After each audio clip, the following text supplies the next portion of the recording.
Piccolo 214. Galen nodded. Yeah, it's okay for now. I'll get this done, you talk to the girl. Percy nodded, and when Galen left he turned to Mira, feeling better.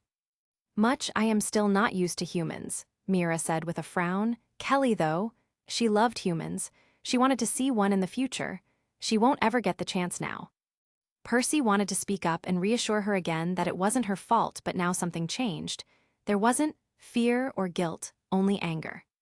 Did it suffer? Mira asked with rage pouring out of her in waves. Yeah, it did. Mira growled, it deserves eternal torment. Percy didn't say anything, he simply nodded along. It all began back in Atlantis. Mira's voice took on a gentle tone as she began her story. I wanted to go out into the world and explore. I was being foolish now that I think about it. My father had just punished me and I wanted to spite him, so I gathered my friends and simply left. We traveled far and for a while it was good. Then that thing got to us. Her voice had changed now, it was back to fear. It tortured us for hours, it felt like days. It broke us mentally, destroyed every piece of magic we could use and threw it back at us. Every water spell we had was useless. It then pierced us with its fangs over and over again. Kelly died screaming. She killed herself just to get away from the pain. It didn't like that. To use her as an example, it ate her whole. Then it hurt us all one by one. It skewered the one who refused to bow with the spikes on its tail while eating those who died in the process. The only reason I am alive was because it wanted to lure my father. Only you came instead. Mira looked at the demigod. How did you defeat it? Percy snapped his fingers, forming an ice ball in his hand. Ice. That thing could control water, but it couldn't control ice. I mainly used every light spell I had. I had a light cannon which burnt a hole through his head, after which me and the rest of the crew tossed crude oil on the bastard, lighting him up. Did he scream? Yes, he did. Good. There was something sadistic in Mira's tone, but that was understandable. Percy wasn't one to judge. If that thing had done something to the people he cared for, he would have probably disobeyed Clotho and tried to use the crystal of Kefka to bring the monster back just to torture it forever. So what now? Percy asked. We are on a quest. I'm a demigod from Camp Half-Blood, and right now I'm heading on a very dangerous mission. If you want, you can come with me and stay on the boat, or I don't know, call you a sea taxi or something. Is that even a thing? Mira smiled. There is no such thing as a sea taxi, Percy. But, you are right, I do wish to go home. My friends had family, they all deserve to know what truly happened to their children. Percy nodded. I'll call my dad and tell him to send someone to pick you up. Mira nodded. Thank you, Percy. The demigod walked away, leaving the mermaid alone. She looked like she needed some time alone. He summoned a huge mist, causing a rainbow to form inside it when the sunlight passed through.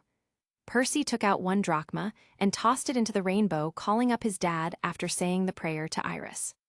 Soon the image cleared up to reveal the form of his father, who looked like he was sitting on a big throne underwater. Percy? Poseidon asked as a smile bloomed on his face. What a surprise. It's been a year, hasn't it, son? So what's the occasion, or is this a simple hello? Percy smiled. His dad sounded so much like him, or was that the other way around? I actually called to ask you a favor, Dad. Shoot. Do you know a mermaid named Mira? Poseidon looked startled. Why, yes, I do. She's my granddaughter, Triton's daughter. She recently went missing and no one knows where she or the rest of her friends are. Percy nodded. Well, I found her, only her. Some kind of sea monster lured them all outside and then tortured them. It seemed the monster was trying to call Triton out for a fight, but I heard it first, and I ran over as quickly as I could. Percy had carefully worded his words. He had said lured so that Mira wouldn't be blamed for wanting to leave the city. It wasn't much, but anything would help in taking the guilt off the poor girl's shoulders. You found her? Poseidon asked in surprise. He then turned off screen. Triton, we found your daughter. Suddenly the rainbow shifted again as a green-skinned man appeared. His eyes were green like Percy and Poseidon, but his facial structure was more feminine. While Percy looked more Greek with his tanned skin and strong jaw, Triton had a very sharp face that reminded Percy of a shark. The man had black hair like Poseidon, but it was tied back in a ponytail. You have found my daughter, Triton yelled into the iris message. Where is she? She's safe aboard the Ascension. The Ascension? Odysseus' ship, that scoundrel has probably already defiled her. Triton turned off screen. Father, you must do something about this. The image changed again, showing Poseidon. The sea god looked tired. Is she safe, Percy? The demigod nodded. I'm keeping her safe, but I still have my quest to complete. I'm heading towards Nassau now, and it might get dangerous. Can you come and pick her up? She has been through hell and back, Dad. I think she really needs her family. Crash. Percy jumped a little, hearing the sound of a door being broken coming from Poseidon's side of the message. Poseidon sighed. I just got that door fixed. Anyway, Percy, Triton is coming to get Mira. By his speed, I'm sure he'll be there in no time. Percy nodded. Thanks, Dad. Oh, and by the way, do you know where we are? I can't exactly tell our location, but I think we are close. Position blinked. Really? You can consciously use your connection with the sea now? That's amazing, Percy. We need to celebrate when you get back. Not many, if at all, can do such a thing. Worry not, Percy. You are just 2 hours away from your destination. You should arrive there soon enough. Percy smiled. Thanks, Dad. The sea god nodded and smiled back. Oh, and by the way, you never did tell me who kidnapped Mira and the others. Was it Oceanus? Percy shook his head. No, it was Janango. Poseidon blinked, his face slowly drained of all color, and then, what? You faced a great old one and didn't tell me. Ah, sorry, Dad, got to go. Super emergency, Percy said, waving his hand in front of the rainbow. Capitulo 215. Get back here, Perseus Jackson. Your mother and I are going to have a word about your recklessness. Sorry, what was that? I couldn't hear you, Percy yelled out as the iris message quickly disappeared. Percy sighed in relief. Hugh dodged that one. He walked back towards Mira's ice tank just as Zeph walked over with a plate of fried seaweed. Here for the mermaid, the cook gave Percy the plate. Thanks, Zeph, I'll make sure she gets them. Percy nodded and walked to the tank. Mira looked better now, less distraught and more calmed down. She looked at Percy and smiled. Breakfast is served. Mira licked her lips, looking at the seaweed. That looks delicious, Percy. Percy smiled and jumped into the tank, splashing water everywhere. Here you go, Percy said, giving the plate to Mira, who quickly dug into the meal like it was going to be her last. Percy was beyond astonished. Boy, you sure can eat. Food has never tasted this good before, Mira commented, as she swallowed the seaweed whole, quickly eating the rest. Percy, could you please reform some ice around my tank? Mira asked, pointing to a hole in her tank, which was slowly enlarging by the moment. Oh, right, sorry, forgot about that, Percy said as he froze the hole up before reinforcing the entire tank. There, it should last for about a few more hours now. How can you control ice so easily? Mira asked. I do not know anyone in Atlantis who can do such a thing. Percy shrugged. It's a gift. Percy smiled and let the girl eat as slowly they began to talk more about Mira's life in Atlantis. Percy didn't really know anything about the city, even though he technically was the prince of said city, and everything Mira said about it amazed him. Maybe I should visit sometime, Percy told himself. Mira's eyes sparkled when she described her childhood home. Percy could tell that talking about it took her mind off her friends, so he didn't feel like interrupting. It seemed that Mira was a scholar above all else, and that she loved books, something most people teased her about by calling her a daughter of Athena. She also knew a variety of spells. She showed Percy one where she hardened a handful of water into a sphere. When Percy touched it, it felt like a solid mass, like a piece of rock. It seemed Mira was good at water transformation, something Percy, while good at, didn't really learn to develop so well. Percy could harden the surface of water to walk on, but Mira could harden the water around the entire boat and lift it out of the sea. Maybe Percy should think about grinding his water control skills. Mira was also skilled in potion making, something Percy didn't even know was a thing.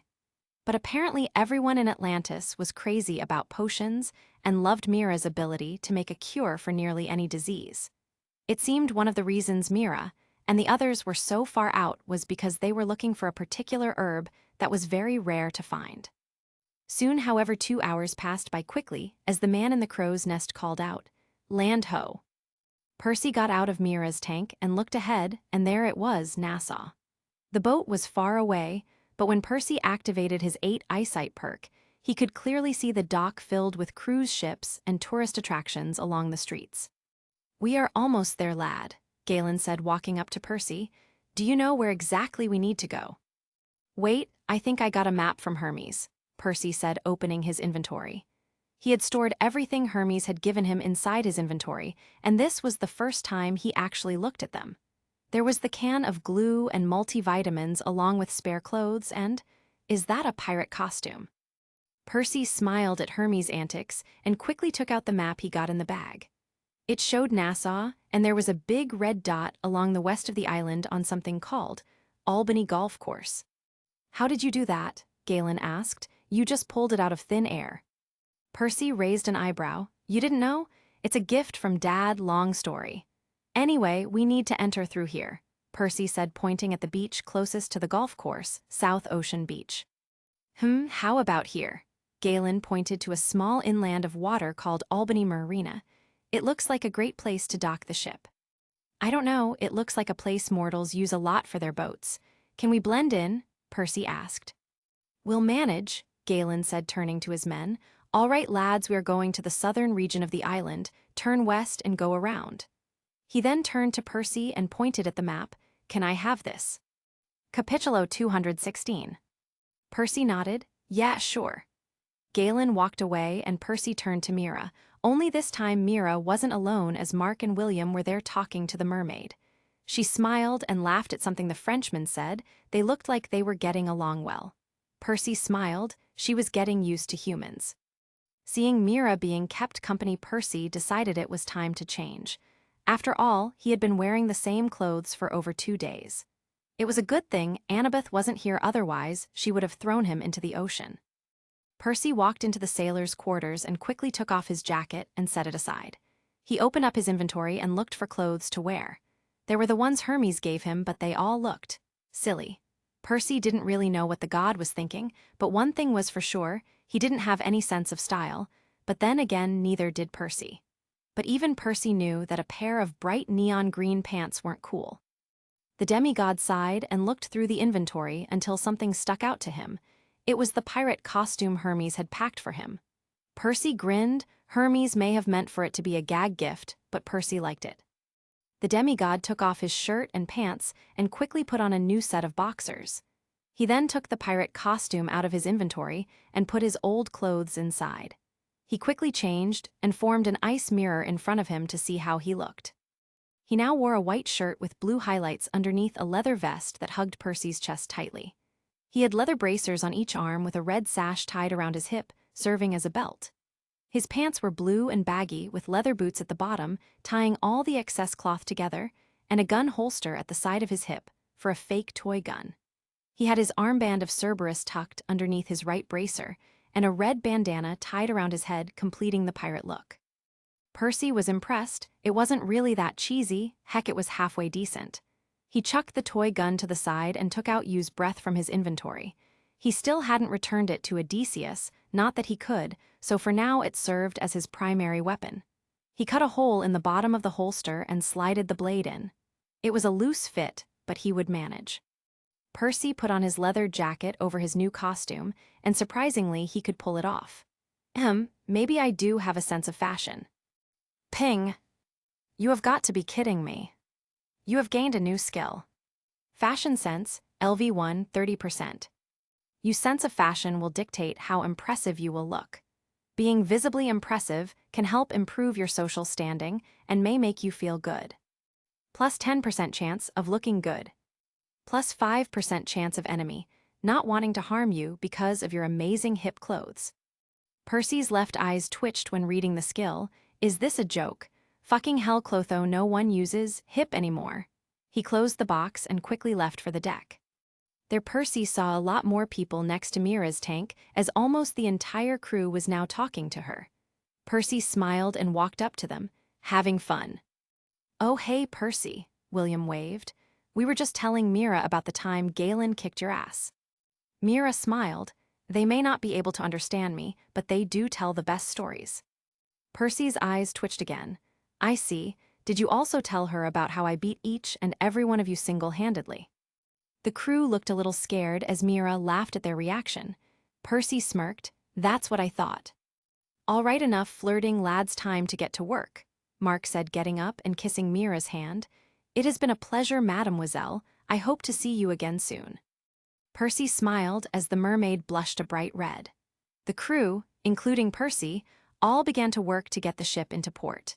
They had reached Albany Marina, located on the south side of the island, fairly quickly. The entrance to said marina was a wide channel that opened up to the port inland.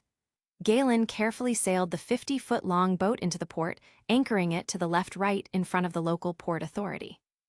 "All right, lads, remember that time we snuck into Russia?" Galen asked as the rest of the crew were getting ready by arming themselves with weapons. "We do the same. Team Alpha and Beta come with us. Gamma and Delta stay here and protect the ship and our guest. If any trouble arises, leave. We'll find our way back to the meet-up point. Any questions?" "No, sir," the crew shouted. "Good," Galen replied as he slowly lowered the anchor as they finished docking into the port. A wooden ramp was lowered down from the ship as sailors began to get off the ship. Perry walked up to Mira. "Okay, Mira, I'm going to have to go now. I still need to finish my quest. Will you be okay staying here?" The mermaid nodded. "I will be fine, Percy. Thank you for your concern. The crew of this ship seem nice." Percy smiled as he refroze part of Mira's tank, just in case, before getting off the ship himself. Percy saw around 20 members of the crew standing next to Galen as they were talking to a bald, brown-skinned man in a good-looking suit. Percy quietly snuck up next to Galen and stayed out of sight as he listened in on what they were talking about. "And I will tell you again, sir, you have docked unregistered, and without warning, that is a direct violation of the procedures here at Albany Port," the man yelled at Galen. He was around Percy's height and human, and the fact that he had the balls to yell at Galen earned him Percy's respect. He was also an idiot, but a brave idiot nonetheless. "Look, mister," Galen began. Megan. "Look, Mr. Megan, I know you are just trying to do your job here, but so are we. So if you would just let us pass, we will be out of your hair in, let's say, an hour max. And I'm telling you, Mr. Galen, that this isn't the 1500s. You cannot just show up and expect free docking.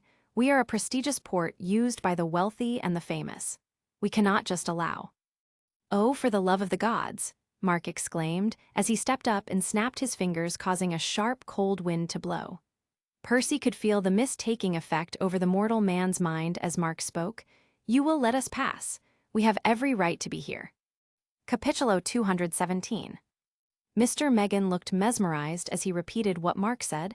"I will let you pass. You have every right to be here. You will also not allow anyone to hassle us, understood?" "I will not allow anyone to hassle you, understood?" Mark nodded and turned to Galen. "Let's go already." Galen sighed, always so impatient. Percy smiled and walked forward. "I just think he wants to get back to Mira as fast as he can." Mark looked taken back as the men snickered at the comment. They moved past Mr. Megan and towards the mainland, leaving the human confused as to why he was outside his office in the first place. The island itself was beautiful to look at, with shops littered all over the place and food stands around every corner. The roads were made out of cobblestone, and the streets were clean of any garbage, something Percy could say was a great change of pace from New York. The sea breeze hit Percy hard, empowering the demigod. There was something about being on land, yet smelling the sea, that really excited Percy. Most of the buildings at the port were directly opposite the water, with open doors and windows to let the wind through. Strangely enough, there weren't many tourists here. It was summertime, and the streets were nearly empty. It seemed odd to Percy, but then again, this could just be the boring part of town. Just then, Percy noticed something in the corner of his eyes. "Hey, guys, wait up, I need to get something." Galen and the others stopped. "What is it?" Percy pointed at the end of the road where a small watch shop was located. "I need to get a watch." "Now, you need to do that now." "Think of it as a souvenir," Percy said with a shrug. "Plus, I really want a watch." The crew shrugged as Galen sighed. "Fine, go get your stupid watch. We'll wait here." Percy took out around 500 and gave it to Galen. "Why don't you guys go get something to eat? I won't be long." "Wait, you can store money as well?" Galen asked, surprised. "Kid, you're better than a bank." Percy shrugged and kept walking towards the watch shop. He really wanted a watch. It was on his to-do list for quite some time now, and this was the perfect chance. Plus, it would be a cool-looking souvenir. Percy entered the shop and found that it was small, around 20 feet big. There was a counter at the back with a man sitting behind it reading the newspaper. He looked at Percy and raised an eyebrow before going back to his paper. The demigod then turned to the watches lining up the walls of the shop. There were so many to choose from, and that excited Percy. Maybe he had a fetish for watches or something. Just as Percy was about to look at some of them, the door opened again. "Relax, girls. I'm telling you, with these watches we can time the bombs instead of blowing them all up at once." Percy's brain went on overdrive the moment he heard the term bomb. He turned, and there standing next to the door were three people Percy was familiar with. There was a young woman with white blonde hair wearing a blue leather jacket over a white shirt with a pair of simple jeans and short boots. A tall buff blonde man with a yellow and purple Hawaiian print shirt with shorts, and a small fiery strawberry blonde-haired girl wearing a pair of tights with a tank top. Percy sighed. Not these guys again. This was the same team that had tried to stop him, Clarice and Annabeth, from finding out about the Jurgosas back in Boston. "Also, it's him, Peter Jackson," Anna shrieked out loud. "First off, it's Percy Jackson, and second, why can't I just enjoy this one thing without having a bunch of crazy people attack me?" Percy shouted out as he drew Yu's breath with his left while uncapping Riptide with his right. Anna reached behind and pulled out a metal bat that was strapped to her back. "Wait," Elsa shouted, "we don't want to fight." Percy and Anna stared each other down but didn't move. Percy turned to Elsa. "Why are you here?" "For a vacation," Kristoff said sarcastically. "Answer me properly, or I'll freeze your stupid mouth shut." "Yeah, well, I would like to see you." "Enough, Kristoff," Elsa spoke up, shutting the man halfway. She turned to Percy.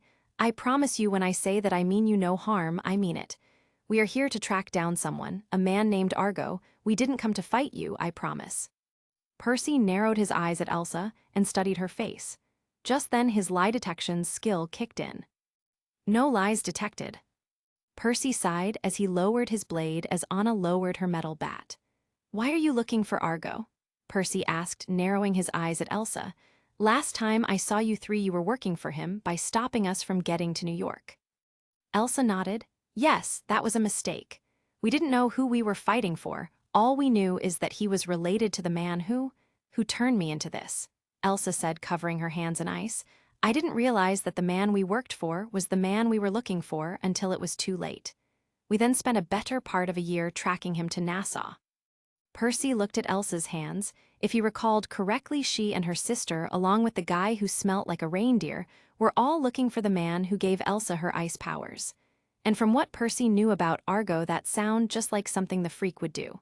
Percy sighed. "Fine, I believe you." He then holstered Yu's breath back and recapped Riptide. "So now that we explained our story, why are you here?" Kristoff asked after Anna put her weapon away. "Vacation," Percy replied with narrowed eyes. Kristoff blinked seriously. What a coincidence. Anna sighed. He was being sarcastic, sweetie. Kristoff blinked cluelessly until he became angry. "Why, you little shit." Percy put a hand up. "Bind." Ribbons of mana flew out of Percy's hands and wrapped themselves around Kristoff, immobilizing the man.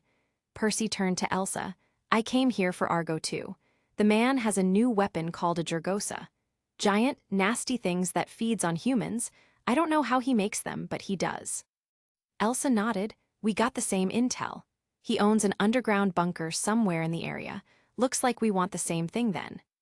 Percy nodded. "Looks like."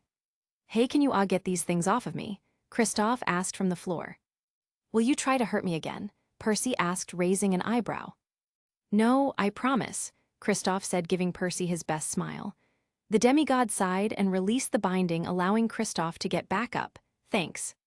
"You're welcome. Now why exactly are you guys here in this shop?" Percy asked. "We need watches for making bombs to use in the bunker," Kristoff explained. "You know, to blow it up." Percy sighed. "Next time to shout out bomb in public, you might gain unwanted attention." "Right, is he working with us now?" Kristoff asked Elsa and Anna. "Because if he's working with us, then I need an extra aspirin." "Well, that all depends," Elsa asked Percy. "Do you want to team up?" Capitulo 218. Percy nodded. "We want the same thing, right?" Anyway, let's get you those watches. All our commotion probably scared the owner half to death. Let me just. Percy turned to use the mist to hypnotize the man, but found that the store owner wasn't even paying attention. Instead, he was still looking into his paper, not caring about what was going on outside. Never mind then. In 10 minutes, Kristoff had bought around 40 watches, while Percy got one for himself. It was a simple electronic watch that was said to stand up to 30 minutes of water pressure. Not much, but it was something. Percy took his new friends outside and looked for the crew. He quickly found them eating cotton candy by the water and walked up to Galen and the others. The sailor looked at Percy's new group and raised an eyebrow. Friends of yours, lad. Percy sighed, something like that. Galen, meet Elsa. Percy pointed at the blonde-haired ice controller who nodded politely. Anna, the petite martial artist, waved a hello. And the guy who smells like reindeer piss is Kristoff. The tall blonde man glared at Percy. And these guys, Percy said to Elsa and her team pointing at the crew, are a crew of partial immortals sailing the seas forever with Odysseus, who currently is out of action. Any questions? Are they coming with us? Galen asked. They are after the same thing as us, Percy explained. Plus they have bombs, big loud bombs. Galen and the rest of the crew looked impressed. Mark walked up and took Elsa's hand, giving it a light kiss. It would be an honor to fight for you, my lady. No thanks, Elsa said with a smile, taking back her hand. I like to fight my own battles. The crew snickered at Mark's rejected face. The poor Frenchman just got a face full of Elsa best Ice Queen impression. All right, let's get moving, Galen said, drawing attention to him. He turned to Kristoff. Where did you leave your bombs? In our car, Kristoff said, pointing to a large red Hummer parked outside the port area. Percy looked at the car and scoffed. Overcompensating for something, are we? Kristoff shot him a dirty look. Shut up, brat. Do you even have pubic hair yet? All right, enough, Elsa shouted before Percy could respond. Let's just focus on the mission ahead, okay? How are you all going to reach there? She asked Galen and the crew. They all looked confused. Well, we were just planning to walk, really, William said with a shrug. It's not really that far. Anna raised an eyebrow. What are you guys talking about? The Blue Shark Golf Course is pretty far away. Blue Shark Golf Course? No, Argo's at the Albany Golf Course, Percy said, taking the map from Galen, checking it again before handing it to Anna. See. Elsa and her team looked at the map and Kristoff spoke up. Well, out intel told us that Argo is at the Blue Shark, not the Albany. Oh, really? Percy asked sarcastically. You mean the same intel that had you work for the very guy you guys were hunting? Point taken, Albany Golf Course it is. Not so fast, Kristoff, Elsa intervened. Who is your source, Percy? Hermes, Percy replied simply. Okay then, to Albany Golf Course it is. The strange group of Abyss assassins and Odysseus crew members all started moving. First, they went to Kristoff's rented car and took out several huge bags of explosives. There were around 5 bags filled with them, and when Percy looked inside, he found green sticks tied together with duct tape with wire running all over it. Military-grade C4. 1 stick of C4. Damage, 700 attack. Range of explosion for 1 stick, 5 feet. Percy's hand started to shake. This is military-grade C4. He looked at Kristoff. How did you guys even get them into the island? You don't want to know, Anna said, grumbling, as the crew quickly began walking towards the Albion golf courses that was just down the road from the port area. They walked along Ernie's Way, past a few houses, before they came upon the 60-foot fence of the Albion golf course. How are we getting in? Mark asked. Mark, Percy said, shaking his head. Why do you always ask such stupid questions? Percy pressed his hand on the metal and spread his ice control along the metal, making it brittle. He then sent a strong pulse of his earthquake control mana through the metal, shattering the fence. Wow, Kristoff, turning to Elsa, can you do that? The Ice Queen shot Kristoff a glare but remained silent. Soon, the entire team walked into the golf course but hid inside the tree line, not wanting to draw attention in case Argo had guards watching. Why a golf course? Percy asked, startling everyone. Like if it was a castle of a warehouse, I would get it. Creepy evil dudes like that sort of stuff. But why a golf course? Maybe he likes golf, Anna replied with a shrug. So where is he supposed to be hiding anyway? Asked Galen, looking around. I don't see any secret hiding places where one can put the entrance for a secret base anywhere around. Capitulo 219. Didn't Hermes tell you where it was? Mark asked Percy. The demigod shook his head. No, he didn't say anything about that. Maybe we should just look around and hope to find something. Splitting up sounds like a great idea, Galen said, nodding. We can cover more ground that way.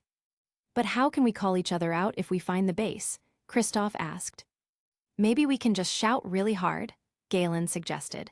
Percy sighed and walked away from the group towards the golf course. Wouldn't that get the mortals' attention? Maybe we could disguise it, like maybe a bird call. Percy found the perfect spot. He raised his fist high into the air and channeled body form and earthquake control into it. So what will the bird sound like? How about Kaka? Giga impact. Boom! Rocks were thrown to the side as everyone looked towards the source of the explosion. Percy stood in front of a massive hole he just made, and when the crew looked over they found an underground tunnel leading into the golf course. How did you know? Elsa asked Percy. The demigod shrugged. Son of the Earthshaker, no big deal. You probably alerted Argo to our location, kid, Galen shouted. We traveled here on a 1,000-year-old ship. If he had surveillance outside, he probably already knows. Besides, we are about to blow this entire places to Kingdom Come, so what's the point about being stealthy? I'm surprised mortals aren't already swarming us, Mark commented. Strange, there seem to be few around. Yeah, we noticed the same, Anna explained. We think it might be something to do with Argo. You think he's kidnapping them? Percy asked. From the corner of his eye, Percy could see Elsa frown. Percy could understand why. He wasn't stupid. He definitely kidnapped them, Elsa spoke up. Let's get down there. We find the kidnapped people, free them, and only after they are all safe we blow the place up, agreed. Everyone nodded in approval. Agreed, Percy said as he jumped down into the tunnel. Everyone followed suit, and soon the group was going down the earthy tunnel. The surface was solid. Percy's couldn't even see cracks in the dirt. The walls of the tunnel were lined up with candlestick that didn't seem to melt, and the ground lined with stone, hard stone. So any idea which direction we are going? Galen asked. Doesn't matter, Kristoff replied as he placed a bomb along the side of the tunnel. He then took out a watch he bought in the shop before and took off the back case. He attached a couple of wires to the battery and set the watch's internal alarm for an hour from now. How does the bomb work? William asked. I set the alarm in the watch for 12. When it rings, there is a significant drain in the battery that gives a signal through these wires. Kristoff pointed to the wires attaching the watch to the bomb. That causes it to go off. Crude but effective, Mark commented. The group continued to walk ahead, but the tunnel just seemed to go on forever. So, where's that reindeer of yours? Percy asked to pass the time. Sven, oh, he couldn't make it, it's too hot for him, Kristoff replied. Then, aren't you kind of powerless without him? The blind man shrugged. I have more tricks up my sleeve. Percy and the other kept up the small talk, and soon the tunnel opened up to a huge room. Percy was at the lead, and the moment he saw what was there inside the room, and pushed everyone back, hushing their protest. What's wrong, Percy? Elsa asked as the whole group, directed by Percy, slowly walked away from the doorway. There are around 50 armored bears inside that room, Percy said, taking out his blades. Bears? Galen raised an eyebrow. Percy nodded. Bears. Sai, might as well go, Elsa said, snapping her finger, forming a sword made out of ice. The group charged forward into the room, and immediately the bears came into view. Every single one of them were standing on their hind legs like a man and covered from head to toe with armor designed especially for them. Capitulo 220. Upgraded Bear. LV 21. HP 2202-200. MP 0/0. Race Bear. SDR 32. Vit 34. Dex 11. Int 1. Wise 1. Luke 0. A bear which has been enhanced through magic by one crazy motherfucker. They have the ability to walk on their hind legs like a man and wear armors to protect them from weapons. Kill to gain 350 exp. Percy channeled up his Giga Impact and collided head-on with one of the bears, lifting it off its feet with brute force and smashing it into the bear behind it, causing them to both disappear into dust afterwards. "Wow," Anna whispered in astonishment. "I am so glad we aren't that kid's enemy anymore," Kristoff said as the rest of the crew began their attack on the bears. Galen was a beast as he used his physical size to take on the bear's head on beating them with his bare fists. Percy sliced through the armor of his opponent with Yu's breath before cutting off its head with Riptide.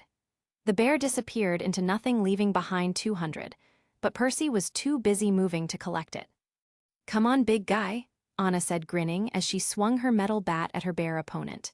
The bear roared and blocked it with its paw before swinging at Anna, who dodged at the last second. The petite girl smiled. "Oh, you're so going to pay for that." Crunch! Anna was cut off mid-sentence as Percy came smashing into the fight by launching his foot into the bear's chest plate, breaking it into pieces, and destroying the bear in the process. "Ah, I kind of had it handled," Anna began, but Percy was already moving all over the battlefield. He kicked, punched, sliced, and destroyed one bear after the other. Percy had single-handedly managed to kill off more than half of the bears by himself, leaving everyone there confused and scared. "Percy, remind me never to piss you off," Mark commented as the group looked around the cave. "Guys, why is there money littered all over the room?" William asked, pointing at the loot Percy's kills left behind. "And where are half the bears? How did they just vanish like monsters do?" Percy shrugged. "Maybe some of them were mixed with some elements of the supernatural. Argo is crazy enough to do something like that, right?" Lie succeeded. The group bought the lie, everyone except Elsa and Galen, and soon they turned to other tunnels leading away from the room. There were now around 10 exits from the room, not including the tunnel they came from. "Any idea on how we move forward from here?" Elsa asked. "We split up," Galen said, "teams of 2. Each team takes 3 bombs each, and we meet back up outside." "What if some of us don't make it?" William asked. "Percy, can you still do that super speed thing you do?" Galen asked the demigod. "Yeah, but I'm not nearly that fast. I could probably check 1 or 2 tunnels, but not much." "Good enough, but that's a last resort, so then everyone must focus on getting out in time. Now everyone pair up." The crew then quickly paired up with Kristoff and Anna together, obviously, and Galen going with Mark. Percy, however, didn't want to get paired up. "I work better alone," Percy said when it came to his turn. "I can run faster than anyone here and so cover more ground." The group agreed with Percy. They didn't really see a problem with that before Elsa stepped up. "Actually, Percy, I think it would be a good idea if we paired up." Percy raised an eyebrow. "Why?" "I know Argo," Elsa said, causing Anna to sneer at the mention of the name. "He lays out traps everywhere, and it's better if you're paired up with someone to help you out in case you get stuck." "I have a third sense when it comes to danger, Snow Queen," Percy explained, remembering his area sense. "I got this covered." Elsa narrowed her eyes. "And what if it's a trap you can't avoid?" "I doubt there's anything that could not be avoided." "Either way, it's better to go together." Percy looked like he wanted to argue, but a look from Galen shut him up. So the protesting demigod got paired up with Elsa, and the 2 ice users walked down the furthest tunnel on the left, which lead them down a steep set of stairs. "You were very brutal back there," Elsa spoke up as they walked down the stairs. "Yeah, I know," Percy said in a low tone as he kept his head down, watching where he stepped. "It was almost like you didn't even consider them as living beings," Elsa commented, narrowing her eyes. Percy sighed. "They were the enemy, Elsa. If we didn't kill them, they would have killed us." "It's not that, Percy. I can see something is going on with you. Something has changed. The last person I saw being that ruthless was the agent, the world's top assassin. I didn't like working with him. His methods were absolute, and the way he killed was like watching a storm pick up houses. He didn't have pity or remorse, a quality I find inside of you, Percy." Percy chuckled. "So I'm as good as the best assassin in the world, huh?" Elsa narrowed her eyes. "I'm serious, Jackson. What the hell is wrong with you? Last year when we fought, you had the chance to kill me, to kill all of us, but you didn't. You were more focused on getting away than fighting. You could have done the same here, just bind all those bears using your blue ribbons or even freeze them solid. But you didn't. You wanted a fight. You're more ruthless now." And why is that a bad thing? Percy asked. Capitulo 221. Because Argo has a tendency of using transformed humans as bodyguards. The last base I was in had humans transformed into sharks, which Argo used to monitor the base. Percy stopped walking. He began to wonder whether he had just slaughtered innocent people back there. No, he told himself. No, the info box would have told me so. It said race bear, not human. They weren't human, Percy replied as he began walking again. How do you know? I have the powers of an informant, remember. I know when a man is a man and when a bear is a bear. And if you're wrong? I'm not. But if you are? Percy snapped. You know what, you're starting to get on my nerves, Ice Queen. Why the hell do you care anyway? Because I'm standing in front of a 13-year-old boy who just said that he was okay with killing people. Percy shook his head. You know, for a hired gun inside the abyss, you sure have a strong moral code. Elsa narrowed her eyes. You're 13 and you're telling me you don't have a moral code.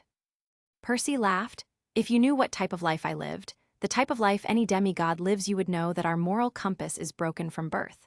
We have monsters chasing us since we are kids. The safest place for us isn't home. No, if we stay with our mortal parent, there's a good chance they might end up as lunch for some monster. So we leave, we go to a fucking camp in the middle of nowhere where we finally get to be with others like us and we get a family. And then some crazy motherfucker comes in and steals Zeus's lightning bolt or poisons our guardian tree, basically making the rest of our summer shitty as well. We aren't meant to be normal humans, Elsa, so don't expect me to act like one. We are warriors, not civilians. We are the children of gods, beings that can destroy mountains or cause tsunamis with a simple thought. We aren't meant to be normal. I live in a world where my enemy will kill and eat me if I don't fight back, so yeah, I'm not wasting energy by keeping the bad guys alive. Plus, you know, they were just bears. Stupid bears. Elsa looked at Percy as cold fury built up in her. She took a deep breath and then let it out. Let me tell you a story, Percy. It begins in my hometown, a small, miserable place that I barely remember. It was always cold there. I hated the cold. But I had my sister, Anna. Our parents died when we were young. We didn't have anyone else to go to. We moved from foster home to foster home. Anna was always loved by any family that picked us up. The only reason they even chose me was because Anna insisted we were a package deal. But even then I got us kicked out. It was always my fault. But one day we found someone, a man who seemed to care more about me than Anna. Argo seemed like the foster parent that Anna and I dreamed about. He cared for us both, me more than Anna, and some part of me liked that. But after a week staying there, that fairy tale was shattered. He took us when we were asleep. We woke up strapped to a table next to each other with something being pumped into us. He stood over there watching us with his sadistic smile. The table was freezing, but his smile was colder. He stroked my cheek and said, I know you don't like the cold, my ice princess, but don't worry. The cold will never bother you again. I don't remember what he did. All I remember was pain, unbearable pain. Anna went through it too, but after a day she stopped and was taken outside the lab.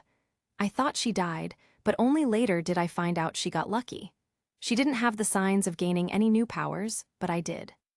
It was a week before the pain stopped when Argo finally released me. He smiled and spent the month training me, teaching me to use my powers. And for that month I grew attached. He promised never to cause that kind of pain to me, and I loved him for it. He trained me to be a weapon, to be ruthless, cold, and emotionless. He used me as a weapon to kill people, to kill innocent people. I once froze an entire family of a man who crossed Argo, and I smiled as he broke the ice into pieces, killing them all. I was his prized possession, but one day he messed up. He was taking me through the dungeons, where he kept all his slaves, and I saw her, I saw Anna. I didn't know she was alive, and I think Argo forgot about her as well. The moment I saw her there sitting in her own feces like an animal, I broke. I attacked Argo with all I had. Every single thing he taught me, I used to fight him. I managed to get Anna out of there, and we ran as far and as fast as we could. I carried her on my back until I ran out of breath. I thought we were going to die when a couple found us. They took us in and they nurtured us back to health. They were Kristoff's parents, and they were the first couple that accepted us both. Over the years, I learned to control my powers, not through anger but through sheer willpower. I was in control of my powers, not the other way around. Why are you telling me this? Percy finally asked. Because I saw you back there, and you reminded me of myself when I was young. You reminded me of how lost I was when serving Argo. Back then, the ice was using me, not the other way around. Just because I'm a little extreme in the way I do things doesn't make me a monster, Elsa. No, but it makes you less human, Elsa said.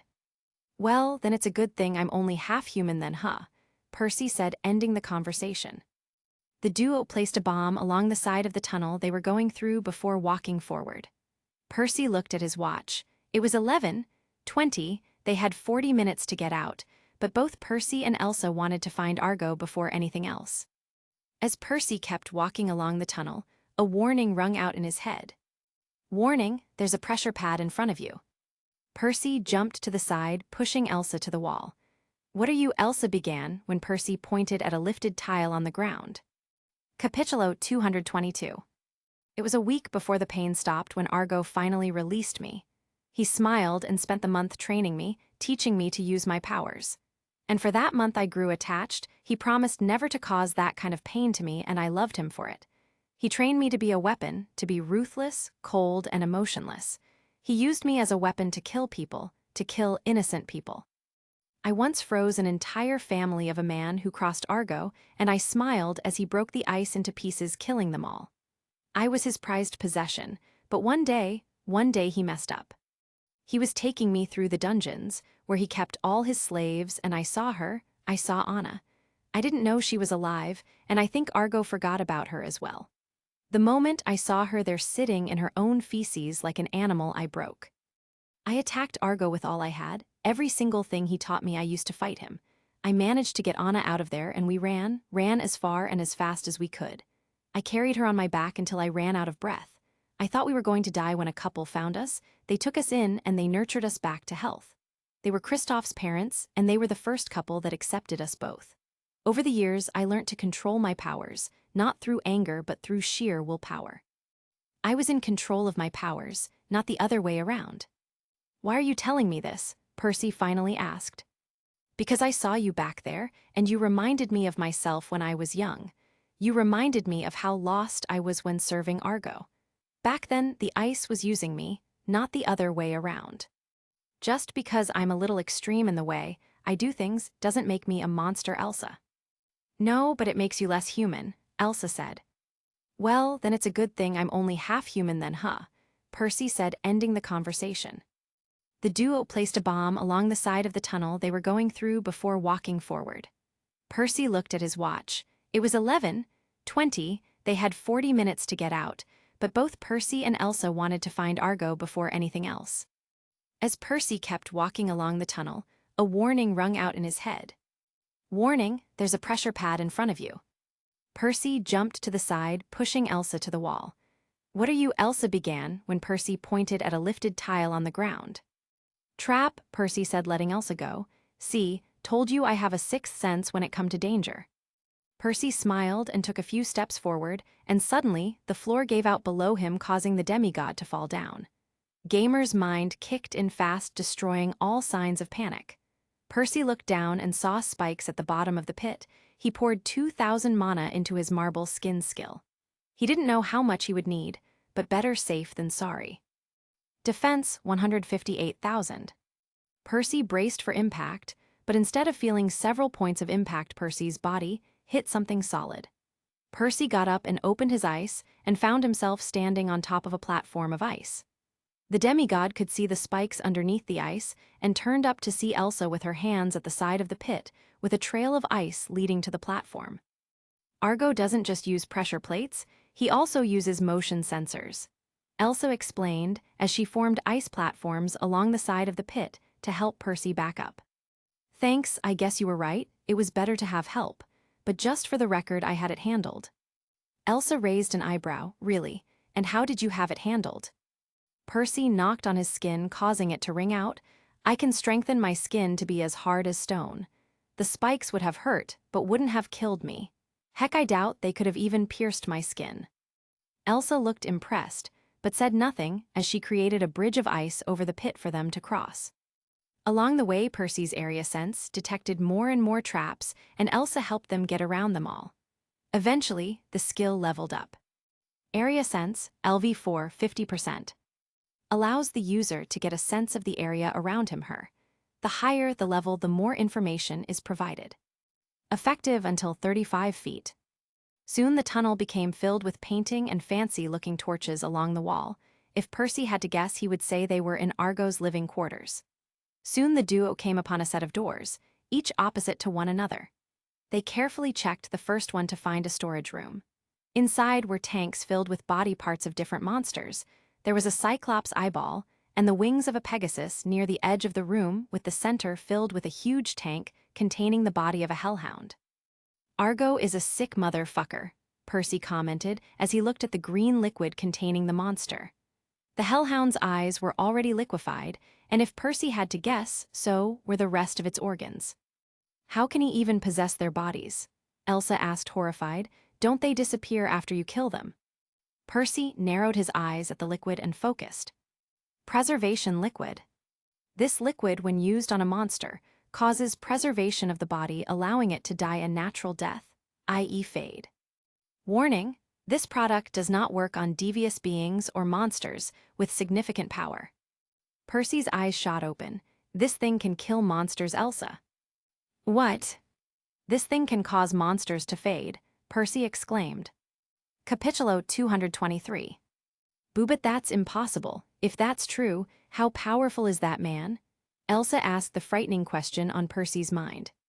Percy looked around the room and found 3 kegs, each 4 foot tall, with the label for the preservation liquid on top. Percy walked to the kegs and lifted them up, putting them into his inventory. "Where did those things go?" Elsa asked, surprised. Percy sighed. It was time like this when he really wished that people knew about his powers so he didn't have to keep explaining them every 6 seconds. "I put them in a pocket dimension for storage. Now let's see what's there in the other rooms." Percy put one bomb on the wall of the room and left. The room directly opposite to this one was arranged like a chemical lab. There were chemical setups located all over the room with ongoing chemical reactions. The beakers and vials were filled with chemicals that Percy couldn't even begin to pronounce, even with his now stellar English language skills. "So this must be where he makes all his drugs," Percy said, looking at the room. "No, it's too small," Elsa said, as she placed her hands on the walls, causing it to slowly freeze over. The ice spread out from the wall to the floor, and soon the entire room was frozen over with all the ongoing reactions destroyed. "I hope that at least irritates the bastard a little." The two then walked out to the tunnel and went further down. After a while, they came upon another door, and this one led into a huge library. Percy's eyes widened comically. Here was information that Argo himself deemed worthy of attention. The man was mad, but a genius. "Come on, let's go. It's just books," Elsa said, moving to leave when suddenly a gust of wind blew across her face. Percy had gone super speed as he quickly began looting everything in sight. He threw all the books he found into his inventory. He kept pulling each one up without even looking at what he picked up. Finally, when it was all over, Percy had around 58 books stored up inside his inventory, and he noticed several boxes open up in front of him. "You have obtained the book containing the skill, Beginner's Botanist. Would you like to learn?" "Yes, no." "You have obtained the book containing the skill, Advanced Zoology. Would you like to learn?" "Yes, no." "You have obtained the book containing the skill, Basic Physics. Would you like to learn?" "Yes, no." "You have obtained a book containing the knowledge of Business Administration. Would you like to learn?" "Yes, no." "You have obtained a book containing the knowledge of the universe. Would you like to learn?" "Yes, no." "You have obtained a book containing the knowledge of understanding languages. Would you like to learn?" "Yes, no." "You have obtained a book containing the knowledge of creating a Nazism regime. Would you like to learn?" "Yes, no." Percy bleached at all those notifications, and these weren't the only ones. There were around 30 more notifications behind these ones. He was so going to use these books to bribe the Athena kids. Those bookworms always get the best food because they always get up so early. Seriously, who the fuck gets up at 5 in the morning just to study more books? Percy appreciated knowledge, but there was a limit. Elsa blinked. "I didn't realize you were that fast." Percy closed all the boxes in front of him. Yeah, I know. People tend to have the same look whenever they see me do that. Elsa then asked, "What are you going to do with them?" Percy shrugged. "Study them, maybe learn about what Argo is trying to accomplish by starting a war with the Olympians. You know, the usual." Elsa nodded and walked up to the desk in front of the bookshelf. She bent under the table and began running her hands over the side of the desk. What are you doing?" Percy asked. "Argo always kept some papers hidden away, if I were to guess. Click, right here." A hidden compartment opened up on the table's surface, and in it was a brown leather-brown book. Elsa picked it up and threw it to the side. "That kind of looked important," Percy commented. "It's a dummy," Elsa said, as she began inspecting the bottom of the hidden compartment. Argo had several like them all over the place. He used to pretend he couldn't see me and would hide them all over the place to give me a false sense of security, to make me think that I knew a secret of his. But he always used to hide his real journal elsewhere. Elsa then formed a thin line of ice and pushed into the edge of the drawer, slowly pulling it out. "Warning, bomb." "Elsa, wait," Percy shouted as he sent a blast of ice mana, freezing the compartment whole. "Why did you do that?" Elsa asked, removing her hand from the compartment. "My danger warning system kicked off," Percy explained, as he slowly broke the wooden table away using body from. The whole hidden compartment was then revealed through a block of ice. There was a trigger hidden underneath the hidden compartment with a bomb right below it, so if the false bottom was removed, it would have exploded in Elsa's face. "Thanks," Elsa said. "You have some quick reflexes." Percy nodded as he carefully removed pieces of the ice to disengage the trigger and pull the real book out. It was identical to the one Elsa threw away, but something told Percy this was the real one. Inside was filled with notes about secret projects and other things that Percy couldn't make out for the life of him. Maybe Annabeth could help him out later. Percy put the journal inside his inventory, and the two walked out of the now empty library. They continued down the tunnel and found a double door at the very end. They pushed the doors aside and stopped when they saw the room. It was a lab of some kind. Percy saw the wall lined up with surgical instruments. Some were clean, others were covered in blood. The room had tables all over. There were 12 in total, and each had leather straps on them covered with blood. The demigod didn't need to guess what this room was used for. He used these for human experimentation, Elsa said as her arms began coating themselves with ice involuntarily. "Fucking bastard." Percy nodded and looked around, finding charts and files lined up near the side. He approached them and read them, and he almost wished that he didn't. From what he could understand, Elsa wasn't the only one Argo had been doing experiments on. There were hundreds of them. The files here spoke of how Argo tried to put traits of different monsters into human beings. There were several test subjects, with a lot of deaths and few successes. One test subject was a boy, age 11. Argo had put the cells of hellhounds into the boy's body, causing him to become a hybrid of sorts. He could shadow travel, something Percy never really got the hang of doing, and could also pass as a hellhound himself, something about him smelling like one. Then there was the case about Argo transforming a woman into a gorgon before trying to transform her back. The experiment failed, but the result gave the woman the uncanny ability to transform between her human form and her gorgon form, but anyone who looked at her in either form died instantly. Capitulo 224. Then there was the case about mist manipulation. This was different. Instead of creating illusions, the things created by this experiment would be real. Argo tried to experiment on a woman, age 21. He tried to make her into a conduit for the mist. The results were unexpected. The woman had gone through drastic physical alterations. Her body had been de-aged. She looked 13, and instead of controlling the mist to change the world around her to create illusions, she could only change her own body. It seems that the woman's brain had been damaged, heavily causing her to be in a childlike state to mind. This restricted her transformations to cartoon characters. Percy felt like puking the more he read.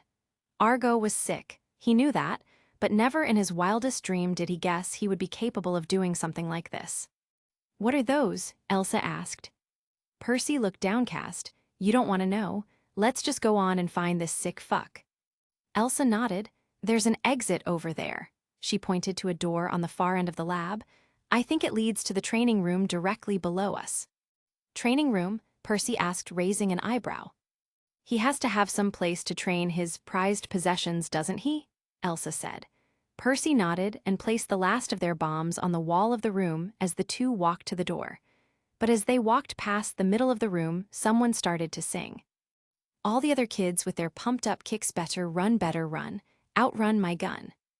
Elsa's eyes widened in fear and anger as she formed ice claws around her arms. He's here. All the other kids with their pumped-up kicks better run, faster than my bullet. Percy recognized the voice now. It was coming from outside in the tunnel.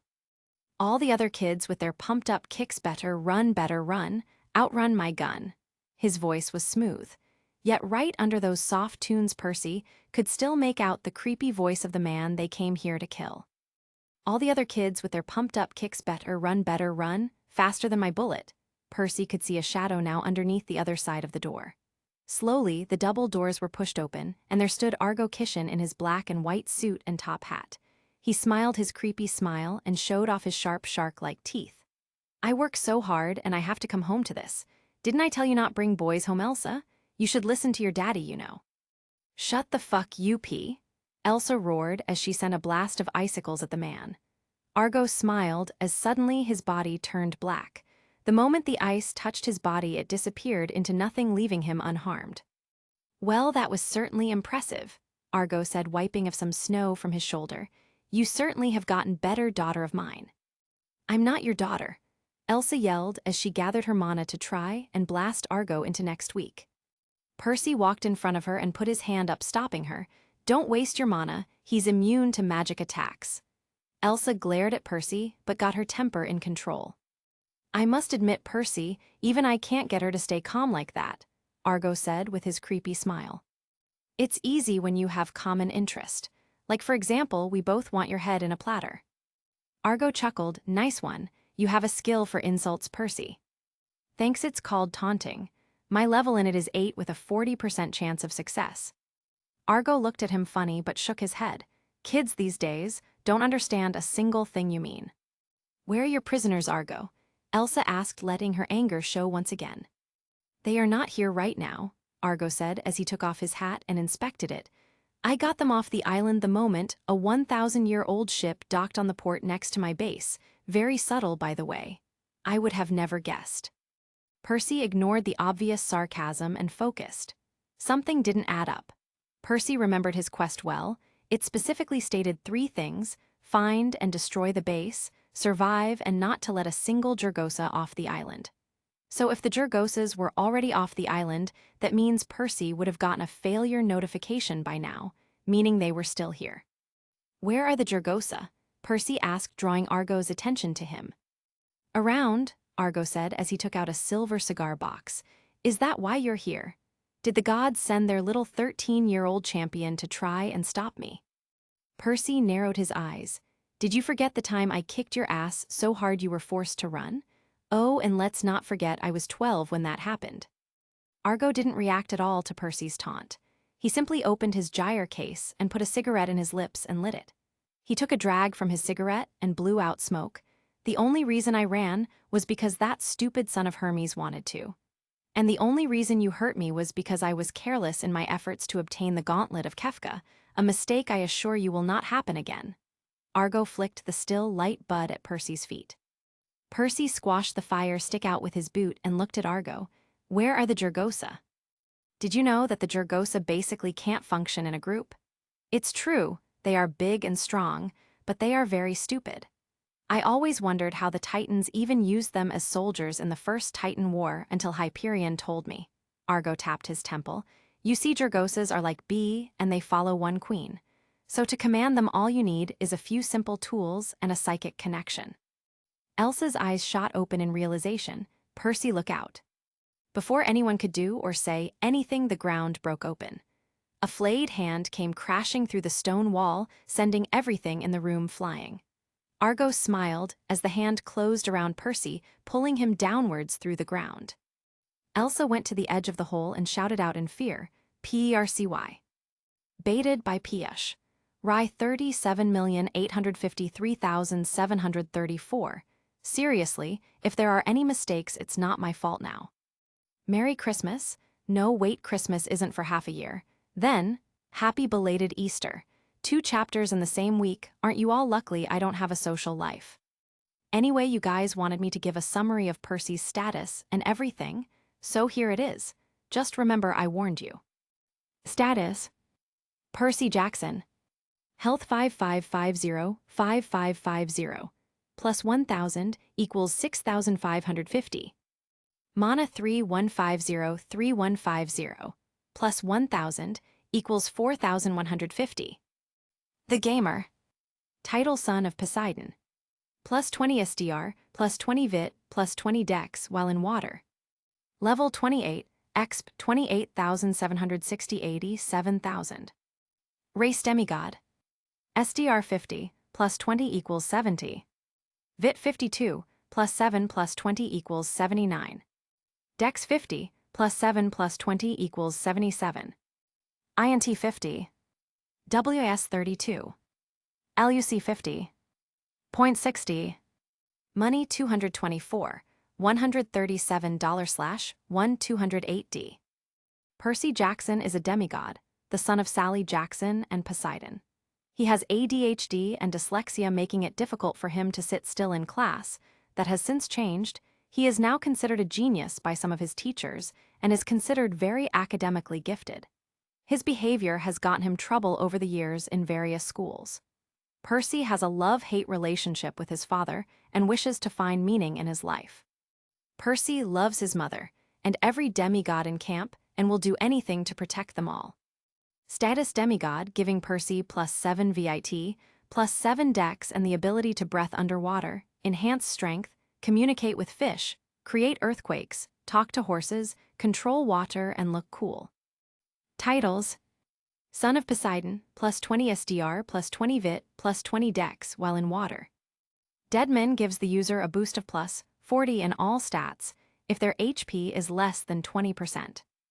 Zombie Hunter, 40% more attack and defense when dealing with the undead. Plus 10 to all stats when dealing with the undead. Leader allows the user to control his troops, easily giving a plus 10 to all stats for all subordinates. Perks: Anger of Electo. Whenever the user succeeds in taunting an enemy, they are infected with the anger of Electo, which gives them double their strength, but also makes them clumsy and highly ignorant of their surrounds. Not active. Labite gives plus 50 to all stats, but will cause a complete loss of control every time Percy gets angry. For every person Percy kills while in this berserk rage, he will gain plus 2 stat points. Warning: the only way to stop this is to either kill Percy, shock Percy awake with something surprising, or have no more enemies left to kill. Permanent. Chimera's Blood allows user to temporarily take on one trait from the last monster he killed. The user can use this trait for however long he wishes. Not active. Trait used: Goblin's Growth. When paired up with Puberty, status will allow for user to grow to their nature prime faster and will help in obtaining muscle mass quicker. Positive results: quicker growth rate and bigger body size. Negative results: increase in all hormones, resulting in an increased sex drive that will cloud your thoughts. Canidi Tamer user of this perk can control members of the Canidi family with relative ease. This also includes magical beasts like werewolves and hellhounds. Equus Tamer user of this perk can control members of the Equus genus, like horses and zebras, with relative ease. This also includes magical beasts like unicorns and Pegasus. Luck Day: on this special day, you will have plus 25 stats in luck lasting for 24 hours. On your birthday, you will gain plus 50 in Luke stats. Lucky Day: Friday. Speed Demon allows user to travel at unbelievable speeds at the cost of 200 HP per minute. Can be improved on with training. At present speed is 310 miles an hour, 500 km. Body Form allows user to focus all Thir SDR and GHT in one part of Thir body. The focused area will gain X5 power for a DSERD time period. Cooldown will last 1-3 as long, and total strength will be reduced by half till then. Telekinesis, the physic ability to move objects with your mind. Range: 30 feet. Max weight: 50 pounds. 8 eyesight gives user incredibly eyesight that is nearly 4 times better than normal human eyes. Gives proper definitions to user allowing for amazing accuracy and perception. Items equid. Arm band of Cerberus. Plus 1000 HP. Plus 1000 MP. Plus 10 levels to all skills involving darkness or shadows. Wolfskin jacket. A leather jacket made out of Marchoja's skin. It is immune to most weapons, and it is immune to magic to a certain degree. Its durability can be compared to that of the skin of the Nemean lion and is known to be water-resistant. Durability 85-100, 135-150. Pin of Protections. Gives a boost of plus 50 durability to any object it is attached to. Necklace of Poseidon. Permanent activation of Son of Poseidon activation, along with plus 1000 for water dungeon bonus. Amulet of Hades.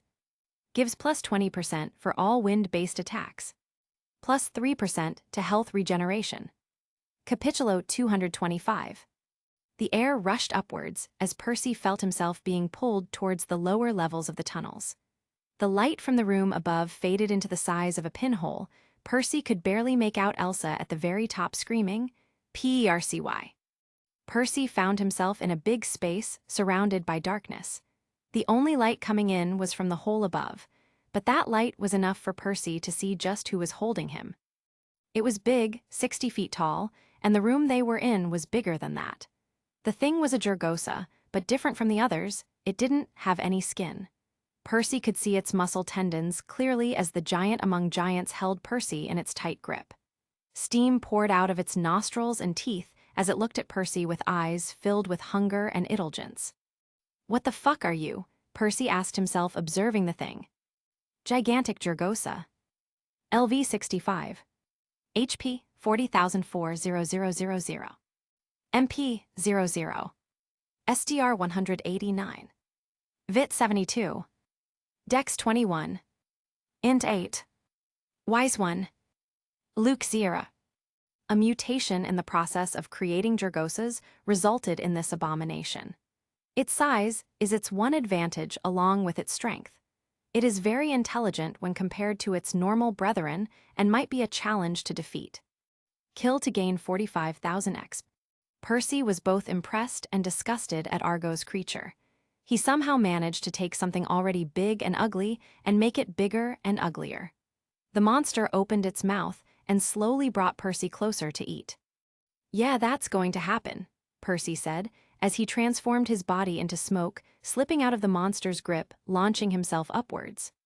The monster kept searching for the demigod all over, and was so distracted that he didn't notice Percy turned solid right over his neck.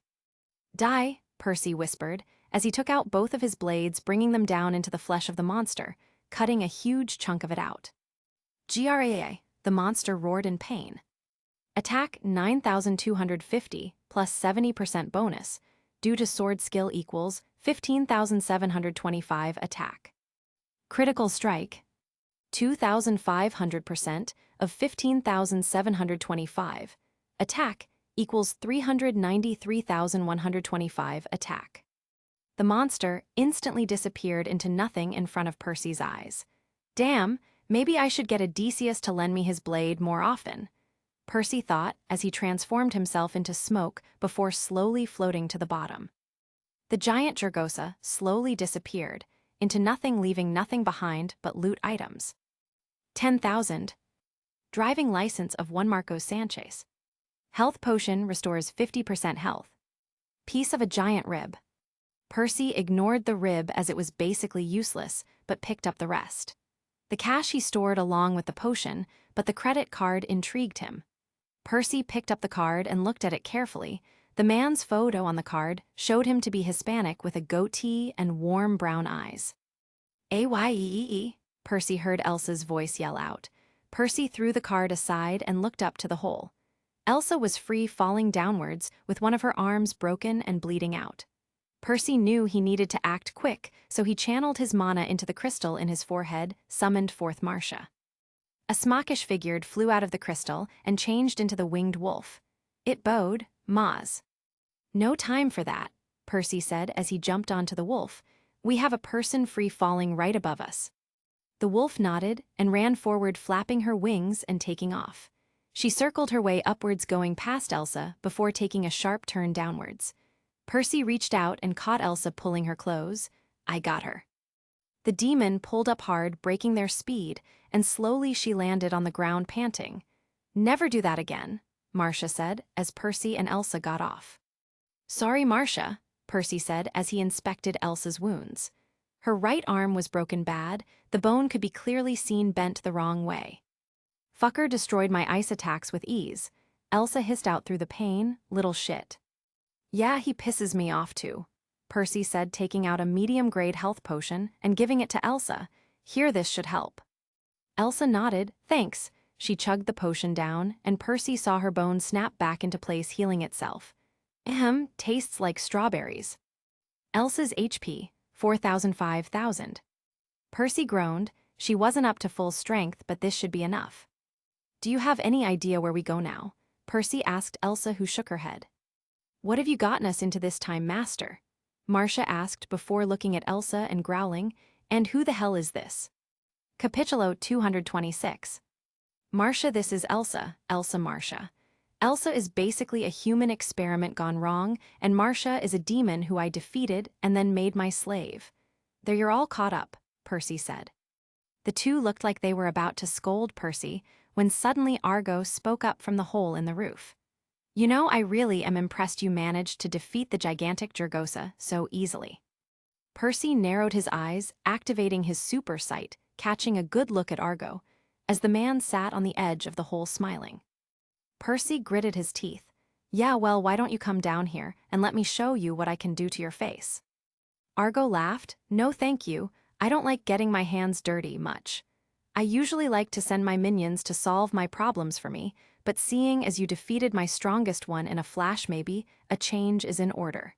Instead of quality, let's try quantity." Clap, clap. Argo clapped, causing the room Percy and the other were in to light up. Big industrial lights hung off the ceiling as slowly the entire room was revealed. This room was huge. Elsa did call it the training room, so that made sense. But when the lights turned on, they realized that they were not alone. Surrounding them was an army of Jergosas. Each was a different height, some being 8 feet tall, other being 13 feet tall. Each had the same look, hunger. Their mouths were salivating with saliva, their smiles were large and terror-inducing. If Percy had to guess, he would have said there were around 30 of them, probably more. "You know what, I'm not even mad," Marcia said in a genuine tone. "You managed to piss off a great old one and an army of Jergosas in less than 2 days. I'm impressed, Master. It must be a special skill of yours to somehow manage to piss off everyone you ever meet. Congratulations, asshole." Percy smirked. Now, is that any way to talk to you, Master, like that?" "Guys, we talk later, let's focus right now on the monsters surrounding us," Elsa said as she changed her arms into ice claws. "Right," Percy nodded, taking out Riptide and used breath. "I swear to God, if I die I am going to kill you." Argo laughed from high above. "Haha, well, this is an impressive team." He reached into his coat pocket and pulled out a can of Pringles. He opened the can and began eating them. "Well then, entertain me." The moment Argo spoke those words, the Jergosas all became active. They moved all at once, charging toward Percy and co. Elsa threw her hands forward and froze the Jergosa charging her. Percy launched himself into the monster, smashing through the monster, shattering it into pieces before jumping to the side to take on another monster. Ping! You have leveled up. Percy Jackson. Health 5850, plus 1000 equals 6850. Mana 3325, plus 1000 equals 4325. The Gamer. Title Son of Poseidon. Plus 20 SDR, plus 20 Vit, plus 20 Dex while in water. Level 29, Exp 4760, 90,000. Race Demigod. SDR 50, plus 20 equals 70. Vit 52, plus 7 plus 20 equals 79. Dex 50, plus 7 plus 20 equals 77. INT 50. WS 32. LUC 50. points 65. Money 234, $137/1, 208D. Marcia took off into the air and began sending waves of dark energy at the monsters, hurting few, but unable to outright kill them. How do you kill these things? Marcia shouted as she maneuvered to avoid several Jergosa that were trying to jump up and catch her. Hit the back of their necks, Percy shouted out as he cut the ankles of one Jergosa, causing it to fall over before climbing on top of the being and cutting into its neck. That's their weak spot. Critical strike. 2,500% of 15,725. Attack equals 393,125 attack. Percy removed both his blade out of the disintegrating Jergosa and charged at the next. Percy reached out and commanded the shadows under its legs to skewer into the monster's legs, impaling it to one spot. With the monster was stuck, Percy ran behind it and jumped up, dragging his blades through its body, carving into its back. Critical strike. 2,500% of 15,725. Attack equals 393,125 attack. Elsa sent a wide blast of ice around the field, freezing the legs of the Jergosas around her. She then formed huge ice spikes and sent them through the necks of 4 of the giant monsters, killing them instantly. Percy whistled, "I have got to learn how to do that." "Percy, behind you!" Elsa shouted out as a Jergosa launched itself at Percy's back. The demigod, however, didn't move, and in the last moment, a wave of darkness cut through the Jergosa's neck, killing it instantly. Percy smiled and looked up. "Thanks, Marcia." The wolf scoffed, "Just don't die, master." Percy gave the wolf a thumbs up and dashed away using his improved speed. Percy launched himself to a Jergosa further out in the back and dodged the monster's attacks. He landed on its back and cleaved its neck in two before jumping of its disintegrating body. As Percy leapt through the air, a giant hand reached up to try and punch him out of the sky. Percy knew he couldn't get hit by that. Gamer's mind calmed him down. He needed a way out.